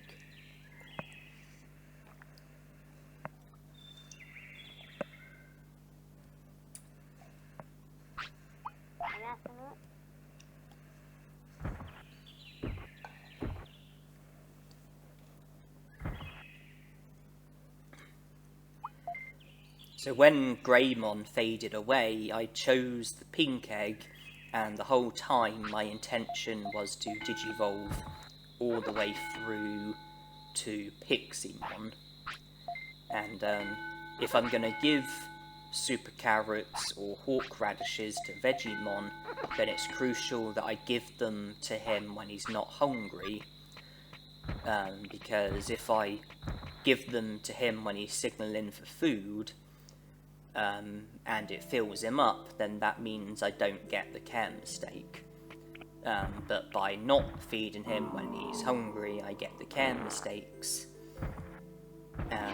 So I have to, if I'm going to give him super carrots and hawk radishes, I have to give it to him when he's not signalling for food.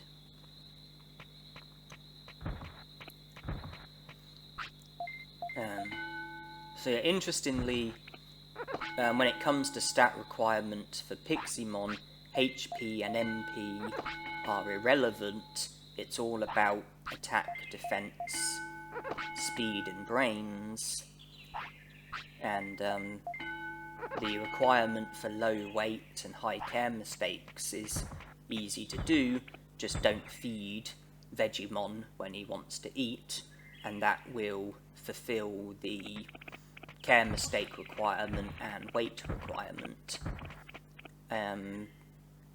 But I want to be, apart from that, I want to be the best tamer that I can be, so I do still take him to the toilet, and I do still rest at the clinic in the interest of wanting Vegiemon to not get tired. Because that has quite a big negative impact on your happiness and discipline. And I do want to try and keep my happiness and discipline as high as possible, but it is difficult when the only boost of happiness and discipline that you're going to get is from letting Vegiemon use the toilet, because feeding him when he wants to eat is something that's not going to be happening. But yeah, here onwards it's pretty much me training just to try and get the stat requirements for Piximon. I do rest at the clinic accordingly, and I'm also aiming for high care mistakes and low weight.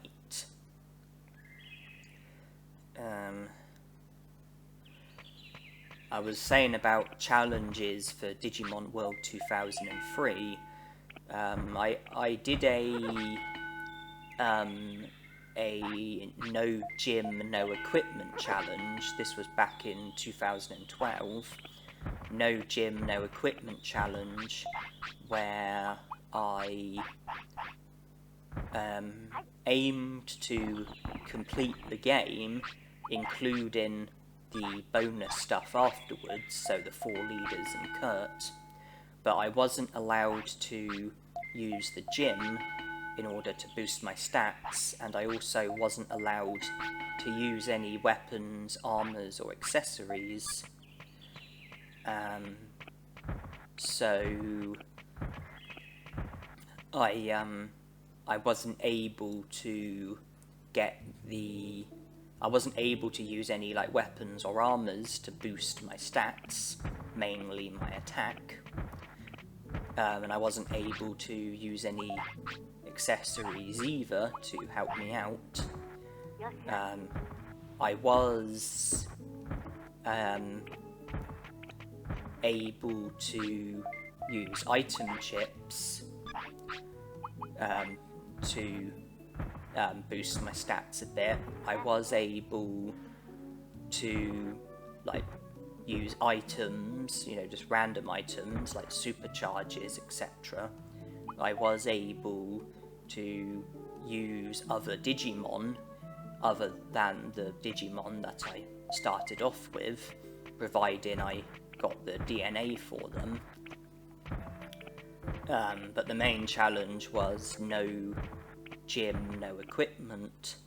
And then years later, I think it was in 2017, I started a no gym, no equipment, no items Coatmon solo challenge, where I had to do the whole game, so making it up to Galacticmon and defeating Galacticmon. I didn't have to do any of the bonus stuff afterwards, but I had to defeat Galacticmon and do the whole game up until Galacticmon, and I was only allowed to use Coatmon as my rookie Digimon. I was allowed to Digivolve, but I wasn't allowed to use any other rookie Digimon. I wasn't allowed to use the gym, and I wasn't allowed to use any items at all. So, no weapons, no armors, no accessories, no general items like supercharges or life plugs. I was only allowed to use Coatmon, Digivolve to the Digivolutions that had been mastered, and use the techniques that had been learnt. Apart from that, I wasn't able to do anything else. And due to me becoming unwell, I did pause from that for about 2.5 years or so, but I did finish it in 2020. And I think that pretty much does it for like playthroughs and challenges that I've done for Digimon World and Digimon World 2003.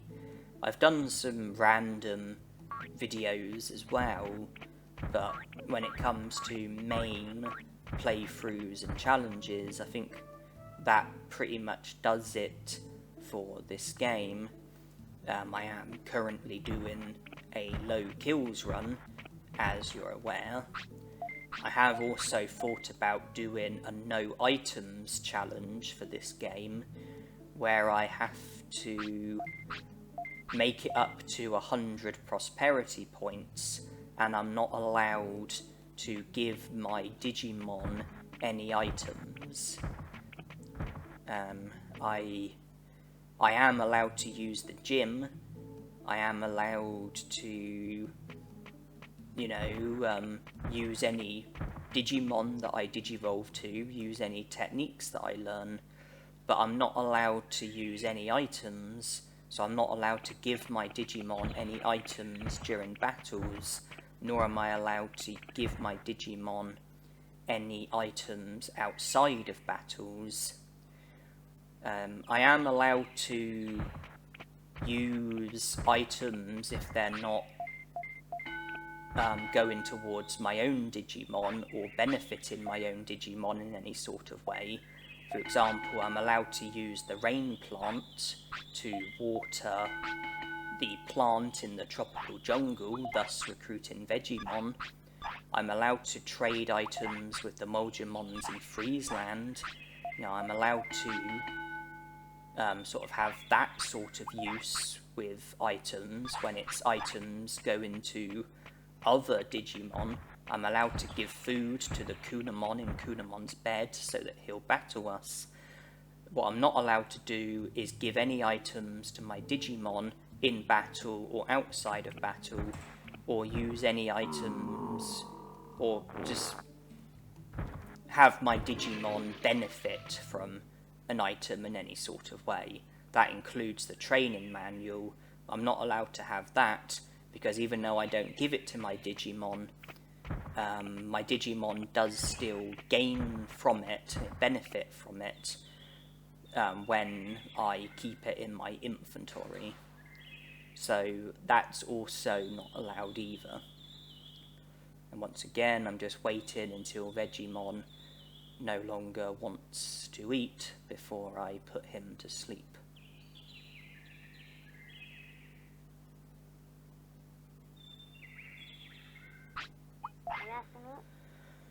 Okay. Then when he wakes up, we can carry on training.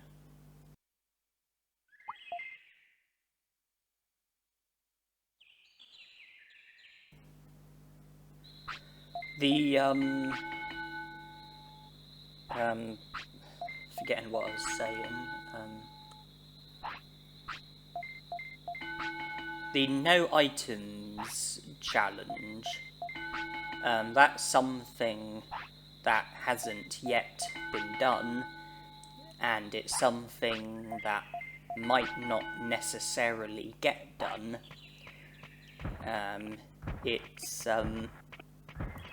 It's just something that I've considered and have done a bit of practicing for, and I might be successful in doing it. But if it is something that I do, then it hasn't been done yet. So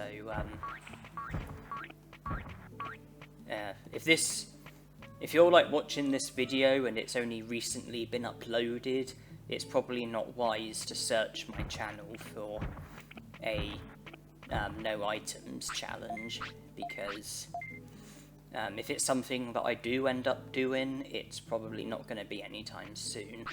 I do have ideas for other videos for other games.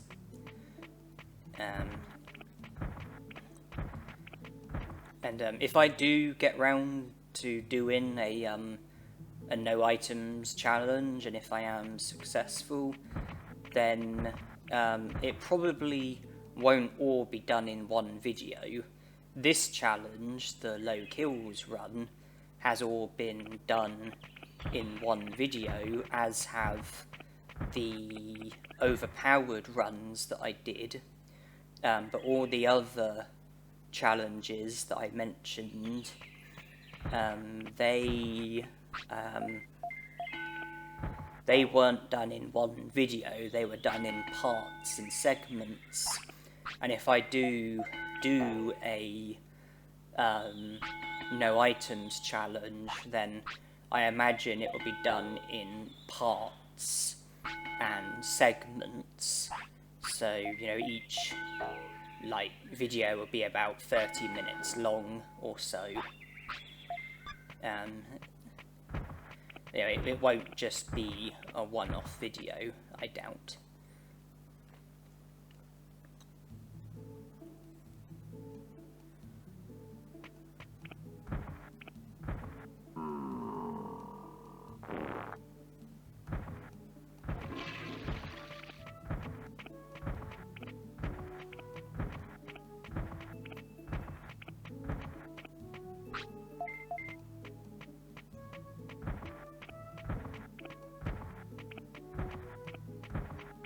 You've established that my intention is to digivolve from Vegemon to Piximon.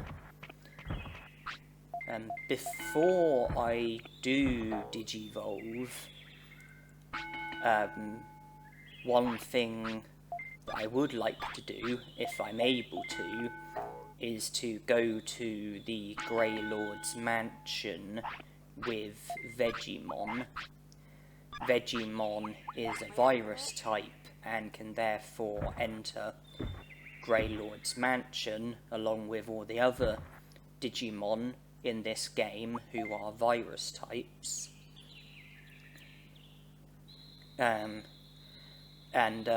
I've got no intention on speaking to my Ultismon. The only reason why I would want to go to Grey Lord's mansion is so that I can collect the items that are there.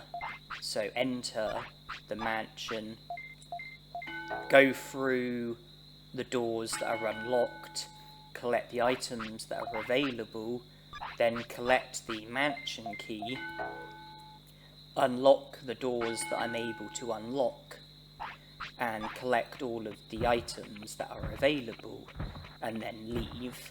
So I won't make any progress towards trying to rescue my Ultismon. It will just be about collecting the items that can be collected. Digimon is a virus type, Piximon is not, so it's something that would have to happen before Digivolve into Piximon.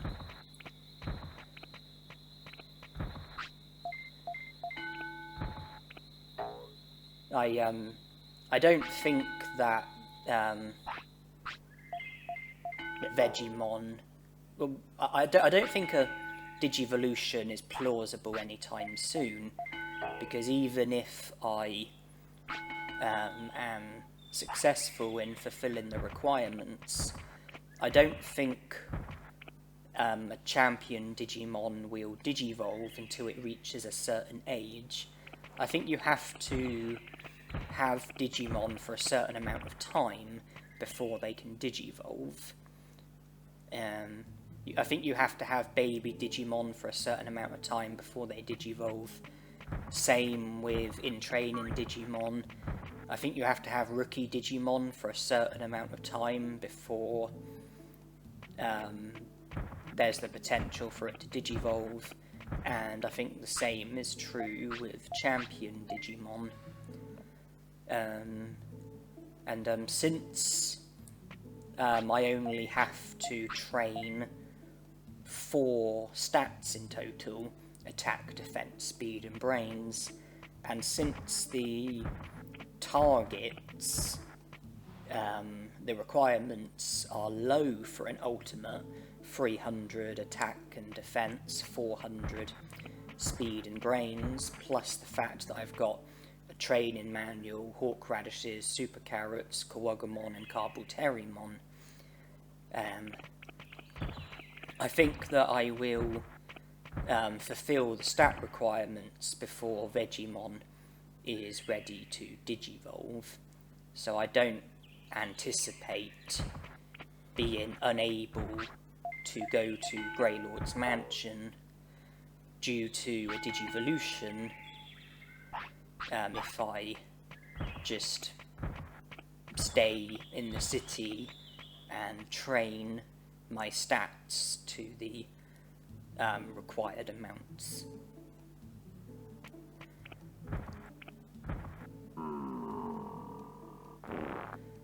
Of course, the requirements, those are just the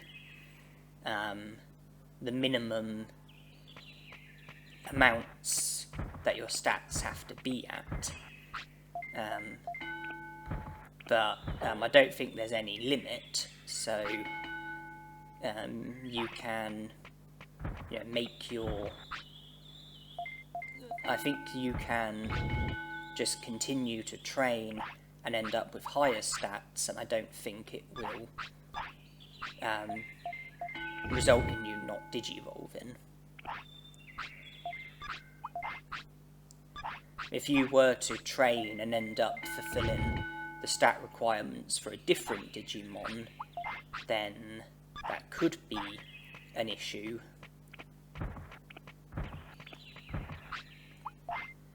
just praising Digimon because the clock was about to strike a new hour and Digimon wanted to sleep, which means that my happiness and discipline would have gone down when striking the next hour, but by praising Digimon, it produced an animation while the clock struck the next hour, and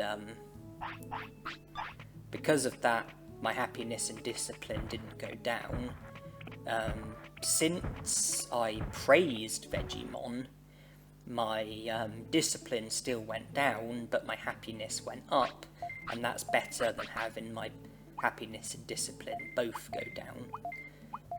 Since I'm going to be heading for the Grey Lord's mansion and collecting lots of items, I went into the item bank and put in everything apart from autopilots, so I've got plenty of space in my inventory for collecting items. Now, I've left the autopilot so that I can return to the city afterwards. Use an autopilot for a quick return to the city, and hopefully there'll be room for the rest of the items, or at least most of them. I can always discard an item or give an item to Digimon should I run out of space and be unable to collect an item that I want to collect.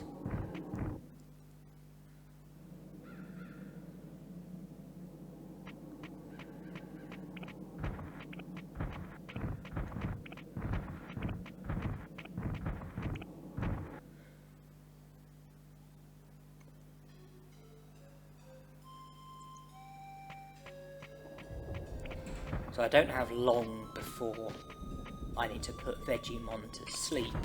I need to put him to sleep before the clock reaches the next hour, which is less than a quarter of an hour away. It's actually coming up now.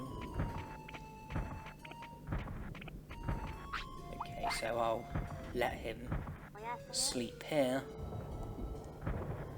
and I can then enter Grey Lord's mansion and do what needs to be done. I anticipate that even if I've fulfilled necessary requirements for Piximon, I'm still not going to Digivolve just yet due to how young Digimon is and how and the fact that I've only had him for a short amount of time.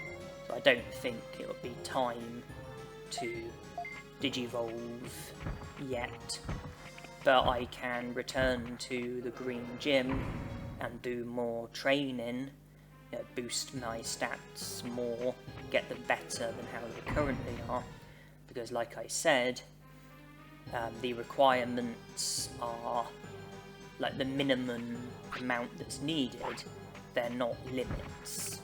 So I don't think going over the requirements would stop you from digivolving to the intended Digimon, unless getting the stats better resulted in you also fulfilling the stat requirements for a different ultimate Digimon. Apart from that, I don't anticipate any problems from training more at the gym,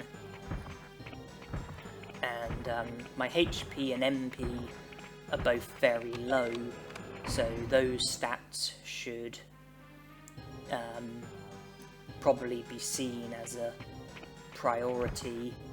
Attack and defense are only 300, whereas speed is 400, brains is 500.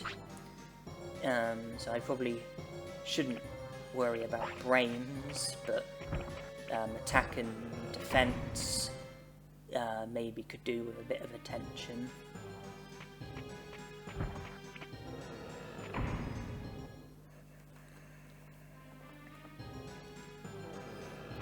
And I didn't mean to return like that.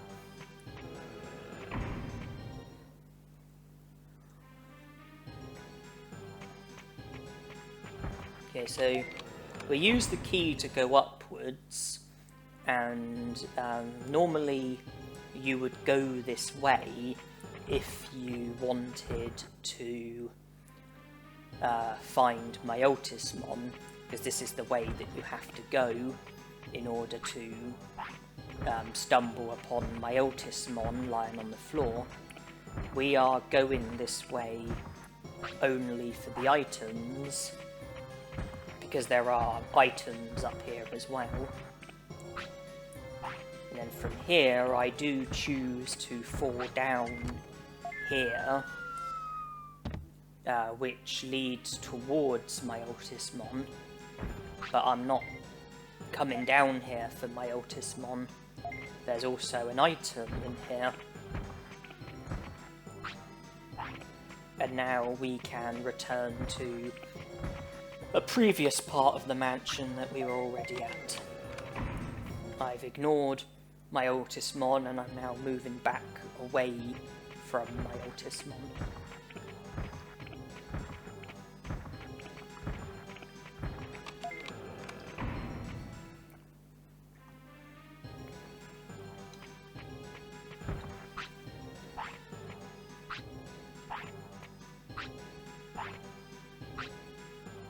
Large MP, no room. Gotta make room somehow.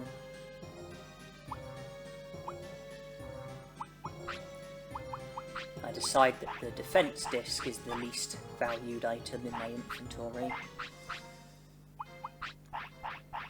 Then I return to the city. Some of the items can go in the item bank. Some can be sold, some might be worth keeping in my inventory. I go to the item shop first to sell what I don't consider to be useful. Omni disc. Keep the brain chips and the MP chip. Sell the restore. Sell the medicines. Sell the large MP. I think keep the protective floppy.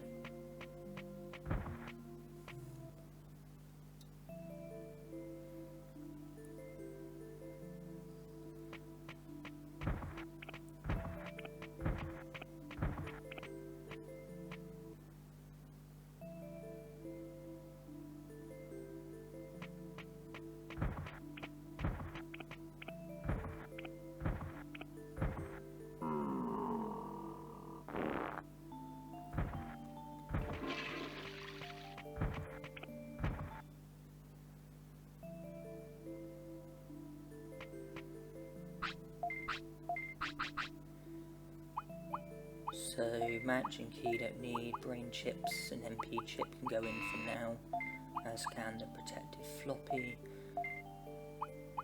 I took out medium HPs and MPs, need the training manual, meat sirloins. I think that pretty much does it.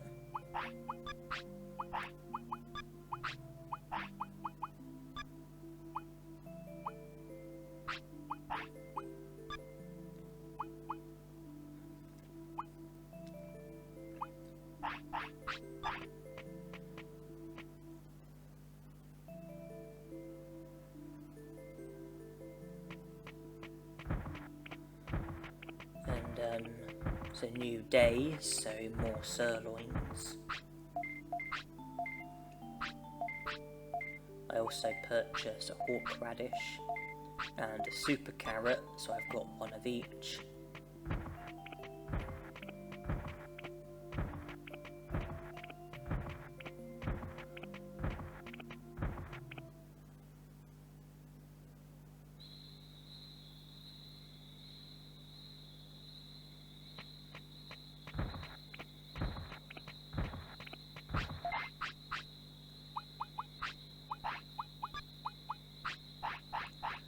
and I give a horseradish to Vegiemon before doing any more training, because I have a feeling that the autopilot that I gave to Vegiemon might have removed the effects that I had from the previous horseradish. So I have a feeling that giving any item to your Digimon will reverse the effects of a horseradish or super carrot, even if it's not a food item. So if my suspicions are correct, then that would include an autopilot. I'm not certain about it. It's just something that I'm not quite sure about. Because when I was grinding for one of my overpowered runs for this game, I seem to recall a time when I gave medicine to my Digimon to cure sickness, and that reversed the effects of a horseradish or super carrot, whatever one it was, I can't remember.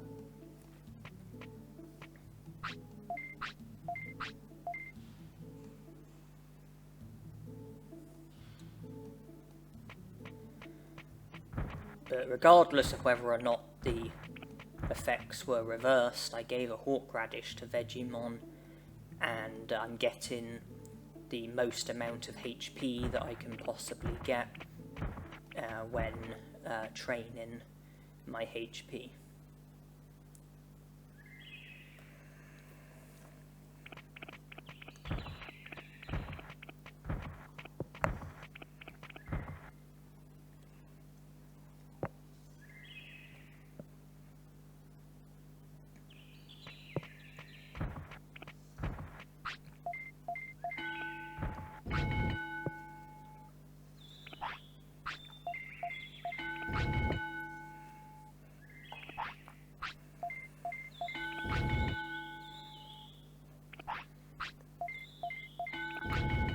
If I'm successful with digivolving to Piximon, then there are a handful of battles that I have ahead of me, so it's very important to try and get the best possible stats that I can get, and the HP struck me as being, well, my HP struck me as standing out as being the most concerning stat. So I'm just focusing on getting that up to an acceptable amount, and then I can consider other stats as well.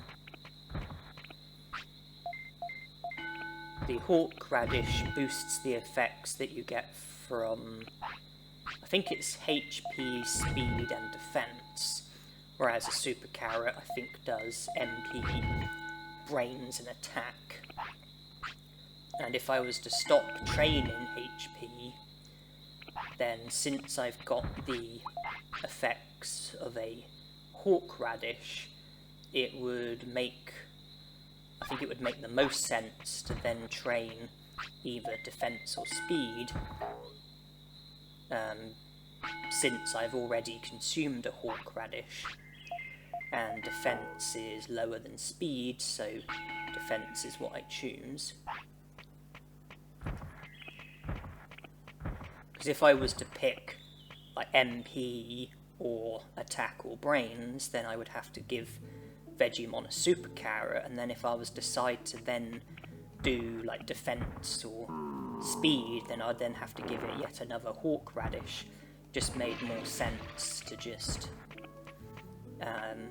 go from HP to defense, so that I don't need to feed Vegiemon any additional items, They do cost money, and it also lowers your happiness and discipline if you force feed your Digimon. Feeding your Digimon when it doesn't want food constitutes force feeding, in my opinion. And regardless of what way you look at it, if you give food to your Digimon when it's not asking for food, then your happiness and discipline will go down.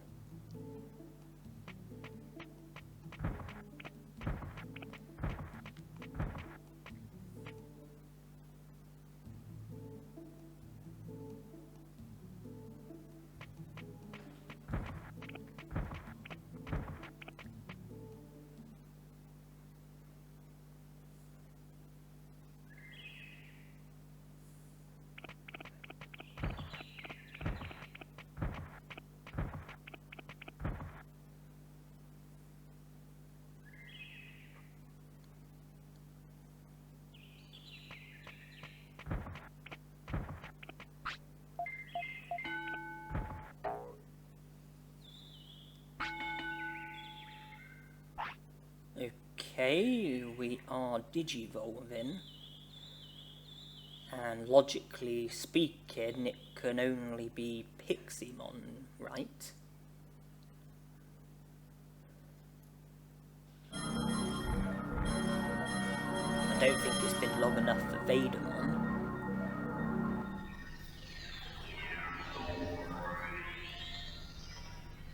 It is Piximon. Good. And I'll get a stat boost from that as well. So HP is over 4,000, MP is over 2,000, attack and defense are over 400, speed and brains are over 500. And since I've got Piximon, which was what I had set out to do, it would make sense to give him all of the item chips that I've got. Because I do intend on doing the rest of the game with Piximon, and obviously I would want to have the best possible stats that I can have, so all the chips that have been put into the item bank throughout the game can now be used on Piximon, with the exception of the brain chips. I don't really think I have anything to gain from giving brain chips to Piximon. His brains are over 500, which means I've got the enabled technique. So I don't really think I've got anything to gain from having a higher brain stat. I don't think it matters if you have 500 brains, or 600 brains, or 999 brains. You don't learn any new commands. I mean, when you train your brains, you can still learn techniques, but I don't think you can learn techniques by giving brain chips to your Digimon. Certainly, I've never encountered that.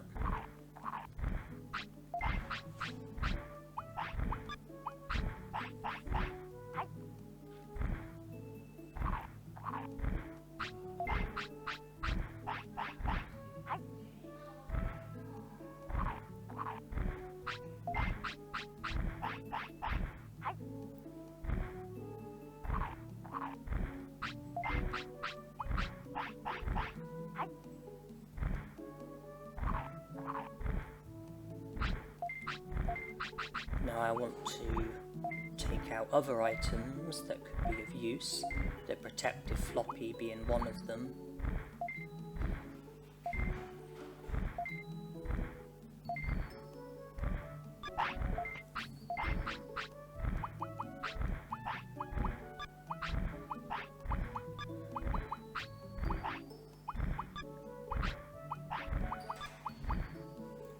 I decide to take out the Happy Mushroom, because if Piximon wants food, then I could give him the happy mushroom and boost his happiness by a bit. The only downside is that it could make him sick, so that's something that I have to be cautious of. I don't want Insect Plague. Poison Claw is a much better choice in my eyes.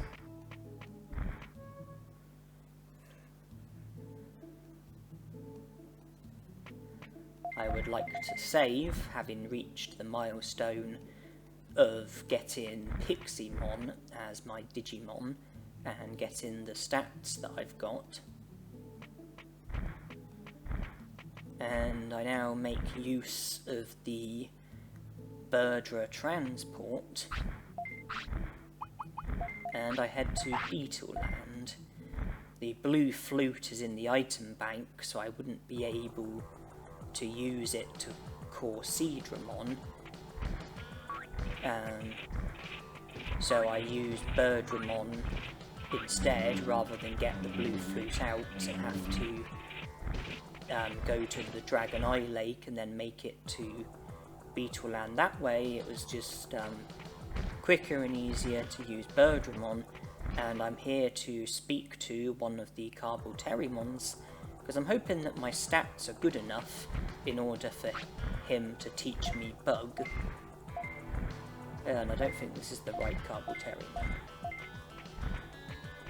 Maybe it's this one.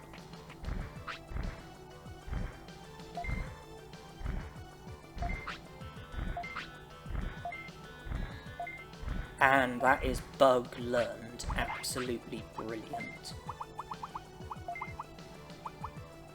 Bug, the most powerful Earth technique, which also has a good rate of causing flattening, plus Poison Claw, which is weak but fast and has a good rate of causing poisoning. And as far as techniques are concerned, I don't think I could be any happier.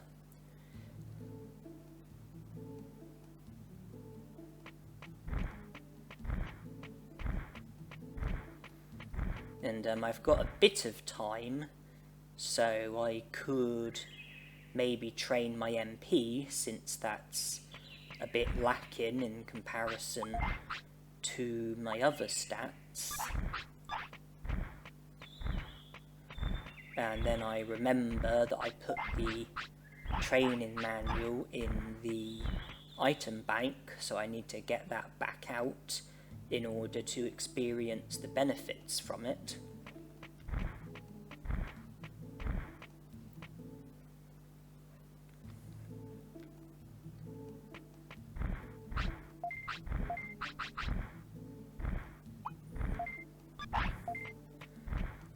Okay, well, I've got a super carrot, so I can give that to Piximon to boost the MP effects that I'm going to get, plus the training manual as well, so hopefully I'm going to get a good amount of MP every time that I train.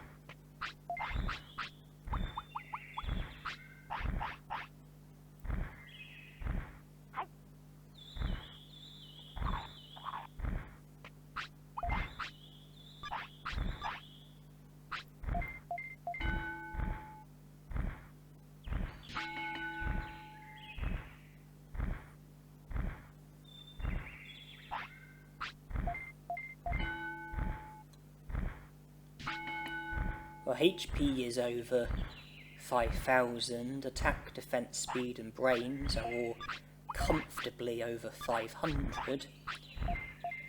MP I'd probably like to get to about 4,000 or 5,000.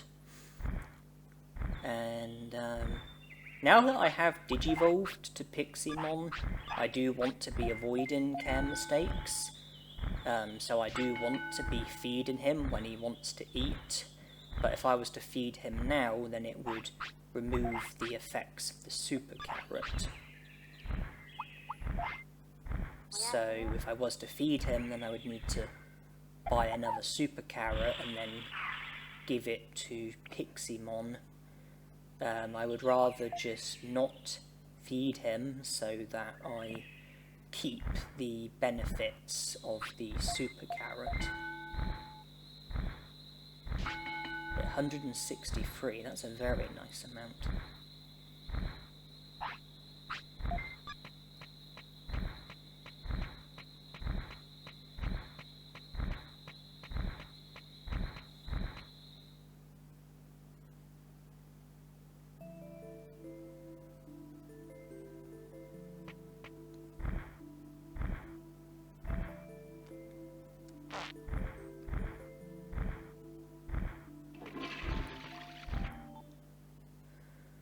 And I'm training my MP ahead of the battles that are coming up. Bug does consume a lot of MP, rightfully so, because it is a very good technique in my opinion. I currently have 40 prosperity points. Dromolgemon will bring it up to 42, and I don't need to take part in any more battles in order to recruit Dromolgemon, so that would be 2 prosperity points without any battles being required. So that will bring me up to 42 prosperity points. I need to make it up to 45 prosperity points in order to be able to access the Leomon Ancestor Cave, which will enable me to recruit Leomon without the need of any battles, and I'll also be able to recruit Vadermon without the need of any battles. Leomon will be 2 prosperity points, Vadermon will be 3, together that's 5, so when I make it up to 45 prosperity points, I'll then be able to make it to 50 prosperity points without needing to do any battles. So the question of how do I get from 42 prosperity points to 45 prosperity points, the answer is Mummemon.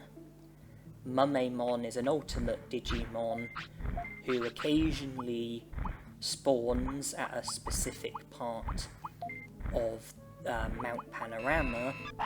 If I get him to show up, then I have to battle him in order to recruit him, so that's going to be 1 extra kill, but I'm going to get 3 prosperity points for him, which will put me up to 45 prosperity points. Then from there I can, him and Dromolgemon will bring me up to 45 prosperity points. Then from there, Leomon and Vadermon will bring it up to 50, and then I'll have access to Mount Infinity.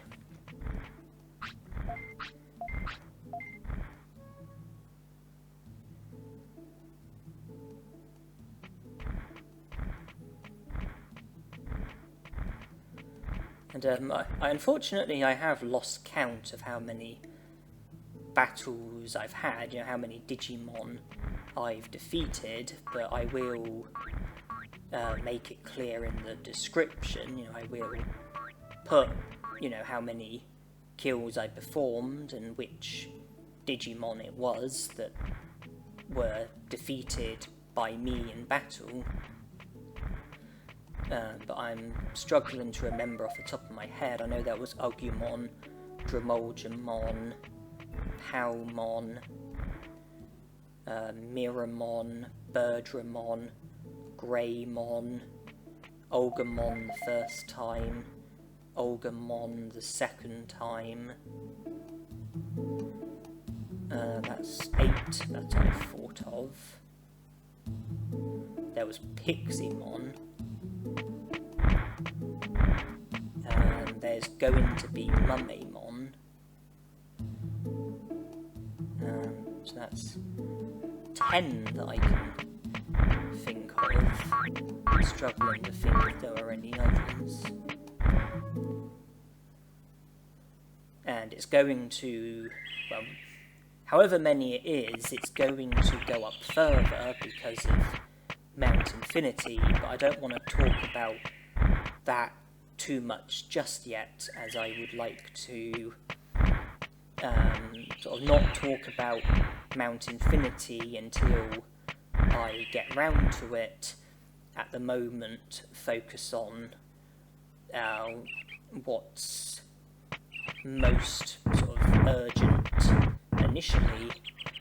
Mummemon is the next Digimon that I'm aiming for, and with the battles, my sort of objective is to use Poison Claw first to try and poison the Digimon that I'm against, so that it slows them down and their HP will slowly decrease as well.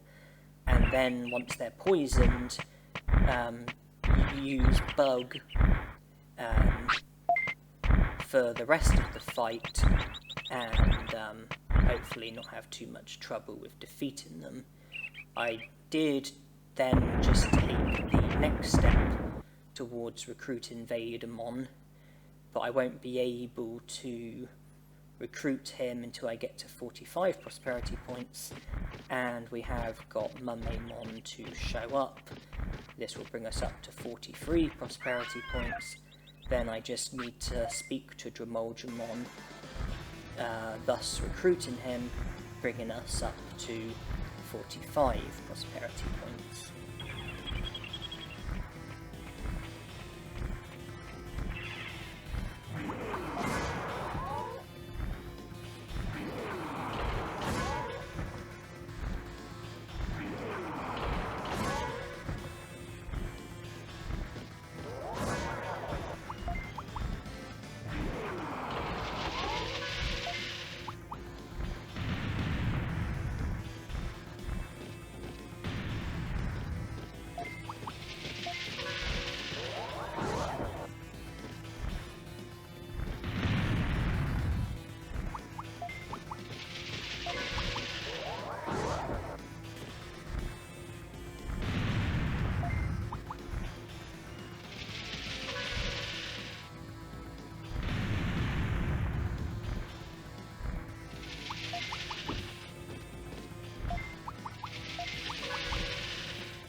Makes sense to give the quick chip to Piximon, just to boost his speed that little bit more.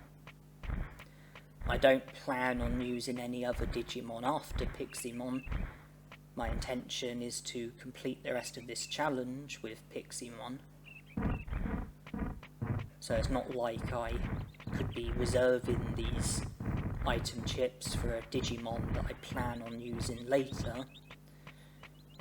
And if I had to comment on the Mummemon fight, it took a few poison claws to poison Mummemon. And by the time I did use Bug, he had done full power a few times, which greatly boosted his stats. So by the time I used Bug, his defense was a lot higher than what it was at the start of the battle, and so Bug didn't do a tremendous amount of damage. It does make me wonder if it might have been a better idea not to have worried about poisoning Mummemon, or at least not, worry about that straight away, and to just attack with Bug first, because it would have done more damage before full power got used. but there isn't really much point worrying about that now because the fight is done, and I did defeat him relatively easily. It just took a bit longer because of how he boosted his stats with full power.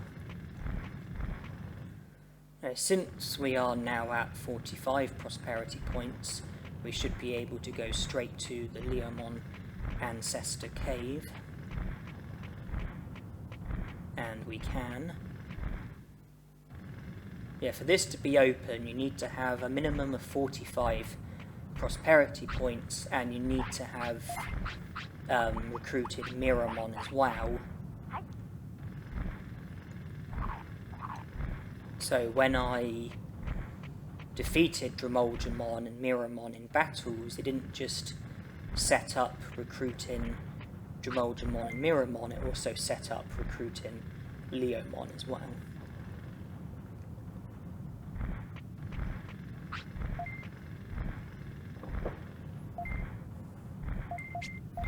Yeah, once you reach 45 prosperity points, you don't have to, speak to Digimon in order to be told that you've got 45 prosperity points in order for the Leomon Ancestor Cave to become available. You just have to go straight to the Leomon Ancestor Cave. It will be available. So we speak to the notice board. There's the article, Article 8, where it says about alien Digimon, and if we now go back to Mount Panorama, Vadermon will show up. So that just leaves Leomon and Vadermon left to recruit. We've done the initial requirements for recruiting them. We got Leomon's stone, and Vadermon will show up the next time we go to the specific part of the Mount Panorama.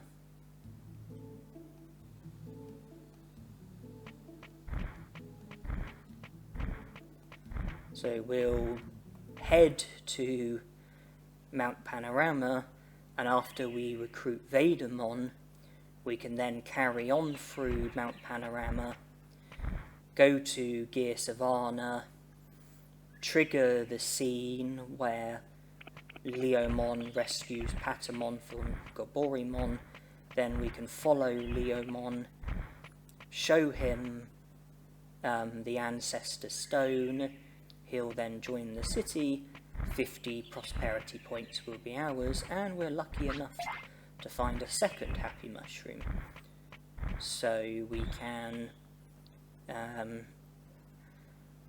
now boost Pixiemon's happiness that little bit further, because his happiness is quite a bit worse than his discipline, and his happiness is also in the negative as well.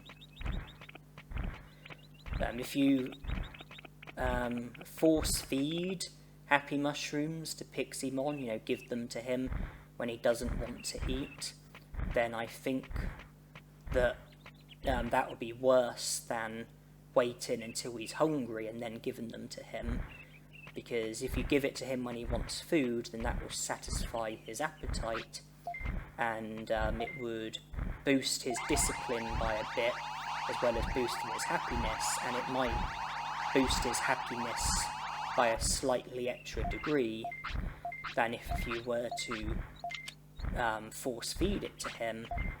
And I think that force feeding it to him would cause his discipline to go down. Problem is that it could be a while before Piximon wants to eat, so we might have to just give him the Happy Mushrooms regardless, in the interest of getting the happiness boost.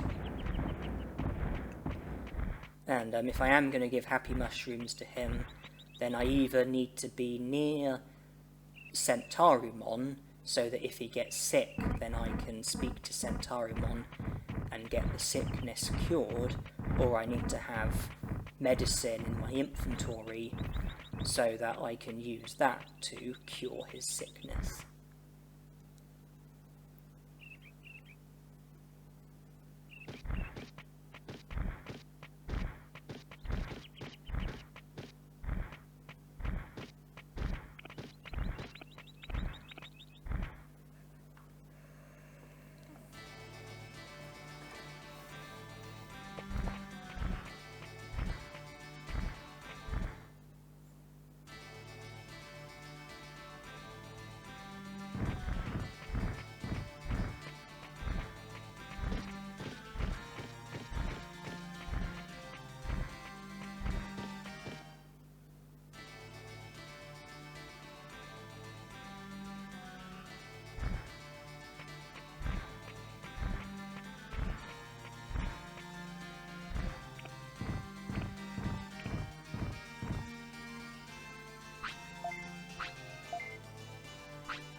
When I speak to Leomon, I do have to go through the text slowly, because going through it quickly can cause the game to freeze, so I go through the text slowly to prevent the game from freezing, but I speed the video up so that it's not slow for you.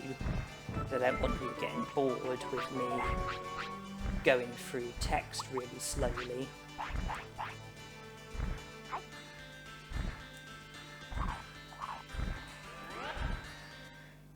Normally I have the same problem when speaking to Meteormon at the Dino region after defeating him in battle, and also when speaking to Devimon in Greylord's mansion shortly after Myotismon goes missing.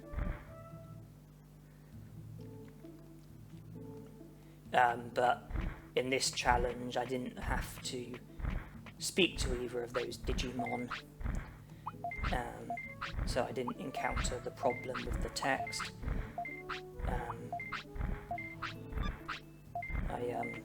I've just purchased a couple of medicines from Centaurimon. Praise Piximon because we were reaching the next hour. Wanted to produce the animation when reaching the next hour. So we've got 2 medicines and 2 happy mushrooms, so worst case scenario, if Piximon was to get sick from both of them, then we've got 2 medicines should they be needed.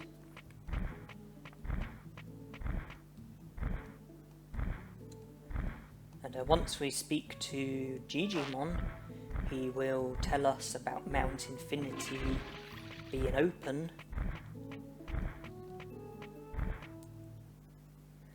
And from there we will be able to proceed.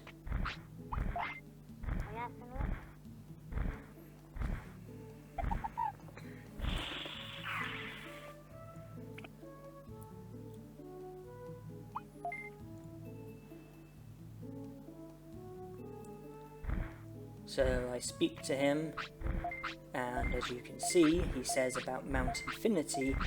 Normally we would leave by just exiting, and then we would be challenged by an Airdramon who we would have to defeat, but by giving Piximon an autopilot like we did just there, we were able to make it out of Digimon's house without being challenged by Airdramon, so that saves us from producing an extra kill, and we can now proceed through to Mount Infinity And there is what I think is meant to be a mandatory battle with the Machinedramon lookalikes, but you can get through them without battling them,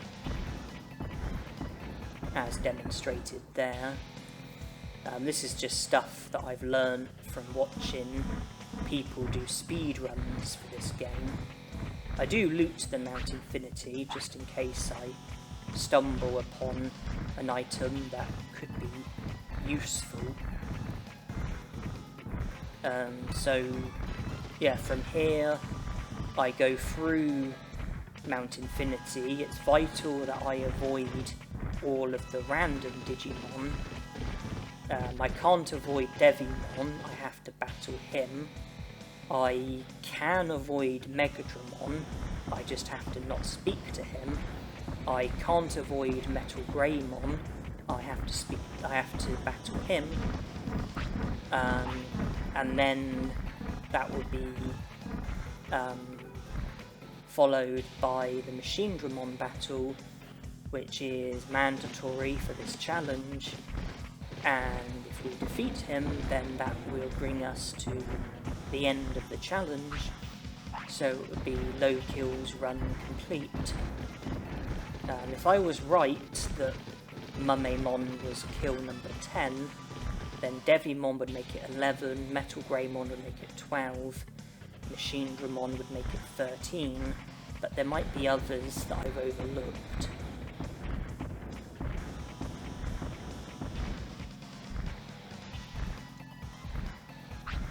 MP chip, that would come in handy. No room in the inventory.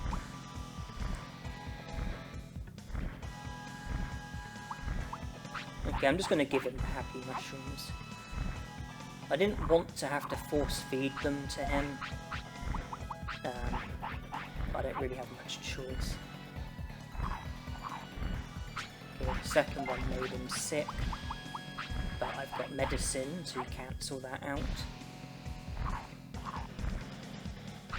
MP chip is now mine. I'd like to give that to him ahead of the Devimon battle.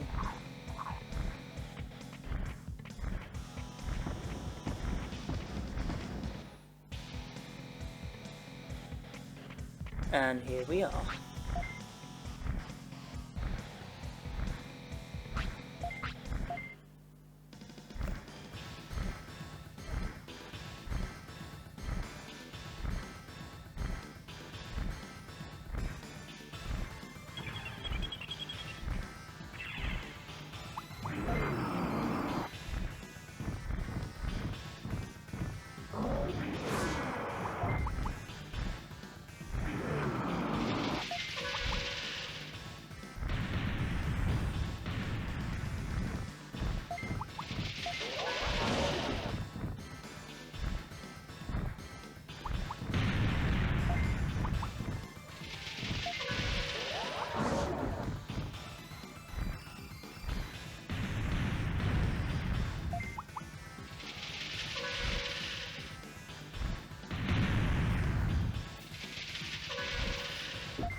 Yeah, I thought I would toss in the Omni floppy just to top up my HP and MP by a bit and clear a space in my inventory as well.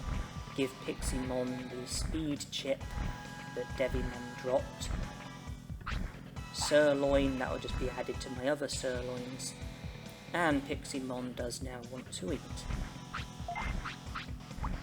And when I defeated Devimon, the text afterwards, I was meant to go through that slowly, because that's another scenario where the game can freeze if I go through the text quickly. The game can freeze if I go through the text quickly. So I was meant to go through the text slowly in order to prevent the game from freezing. I forgot to do that, but fortunately the game didn't freeze, so I had a bit of a lucky escape there. So yeah, to comment on this low kills run, as far as I'm aware, I made it up to 50 prosperity points while performing as few kills as possible. I don't know of any way of making it up to 50 prosperity points in a way where I perform less kills than what I did. I think that I was as effective and as efficient as you could be when it comes to the number of battles that have to be performed in order to reach 50 prosperity points. I skipped the Agumons in the Ogre Fortress, plus the Goborimon in the Great Canyon, Airdramon in File City, plus the Monochromon lookalikes in Mount Infinity. In both Olgamon fights, the Agumons were defeated by Olgamon and not me. And I think I did it where I got the most number of prosperity points from the fewest number of battles. I don't know of any way of getting 50 prosperity points while performing less kills than what I did.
Defense chip, give that to Piximon, and that just leaves us with the final boss, Machinedramon. The protective floppy has been reserved for him. I gave Piximon a large MP just to make sure that I go into the battle with full MP. Discarded the medicine, don't really need that anymore. So it's just Machinedramon left.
Well, that is now the challenge done.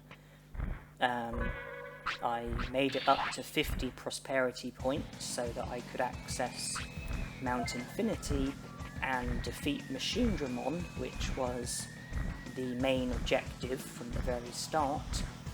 And I produced the fewest number of kills that I was able to do when fulfilling the requirements in order to make it up to the final boss and defeat him. It might be possible to do it with less kills, I don't know. I just did the best that I could do with like the knowledge and techniques that I've got. So this was the best that I could think of. It might be better, I'm honestly not sure, but that does bring us to the end of this challenge. I don't know what you thought of it, but I hope that you liked it. I hope you enjoyed watching it and thought that it was a good challenge, a fun challenge. If you have watched it all the way through, then I would like to thank you for your time. Of all the things you could have done with your time, I thank you for devoting it to me and my challenge. If you've enjoyed this challenge, then that's great. I'm very pleased by that. And if you want to give any feedback, be it positive or negative, then feel free to comment and share your thoughts and let me know what you think. But until then, I have to say thank you everyone, and see you in the next thing that I do.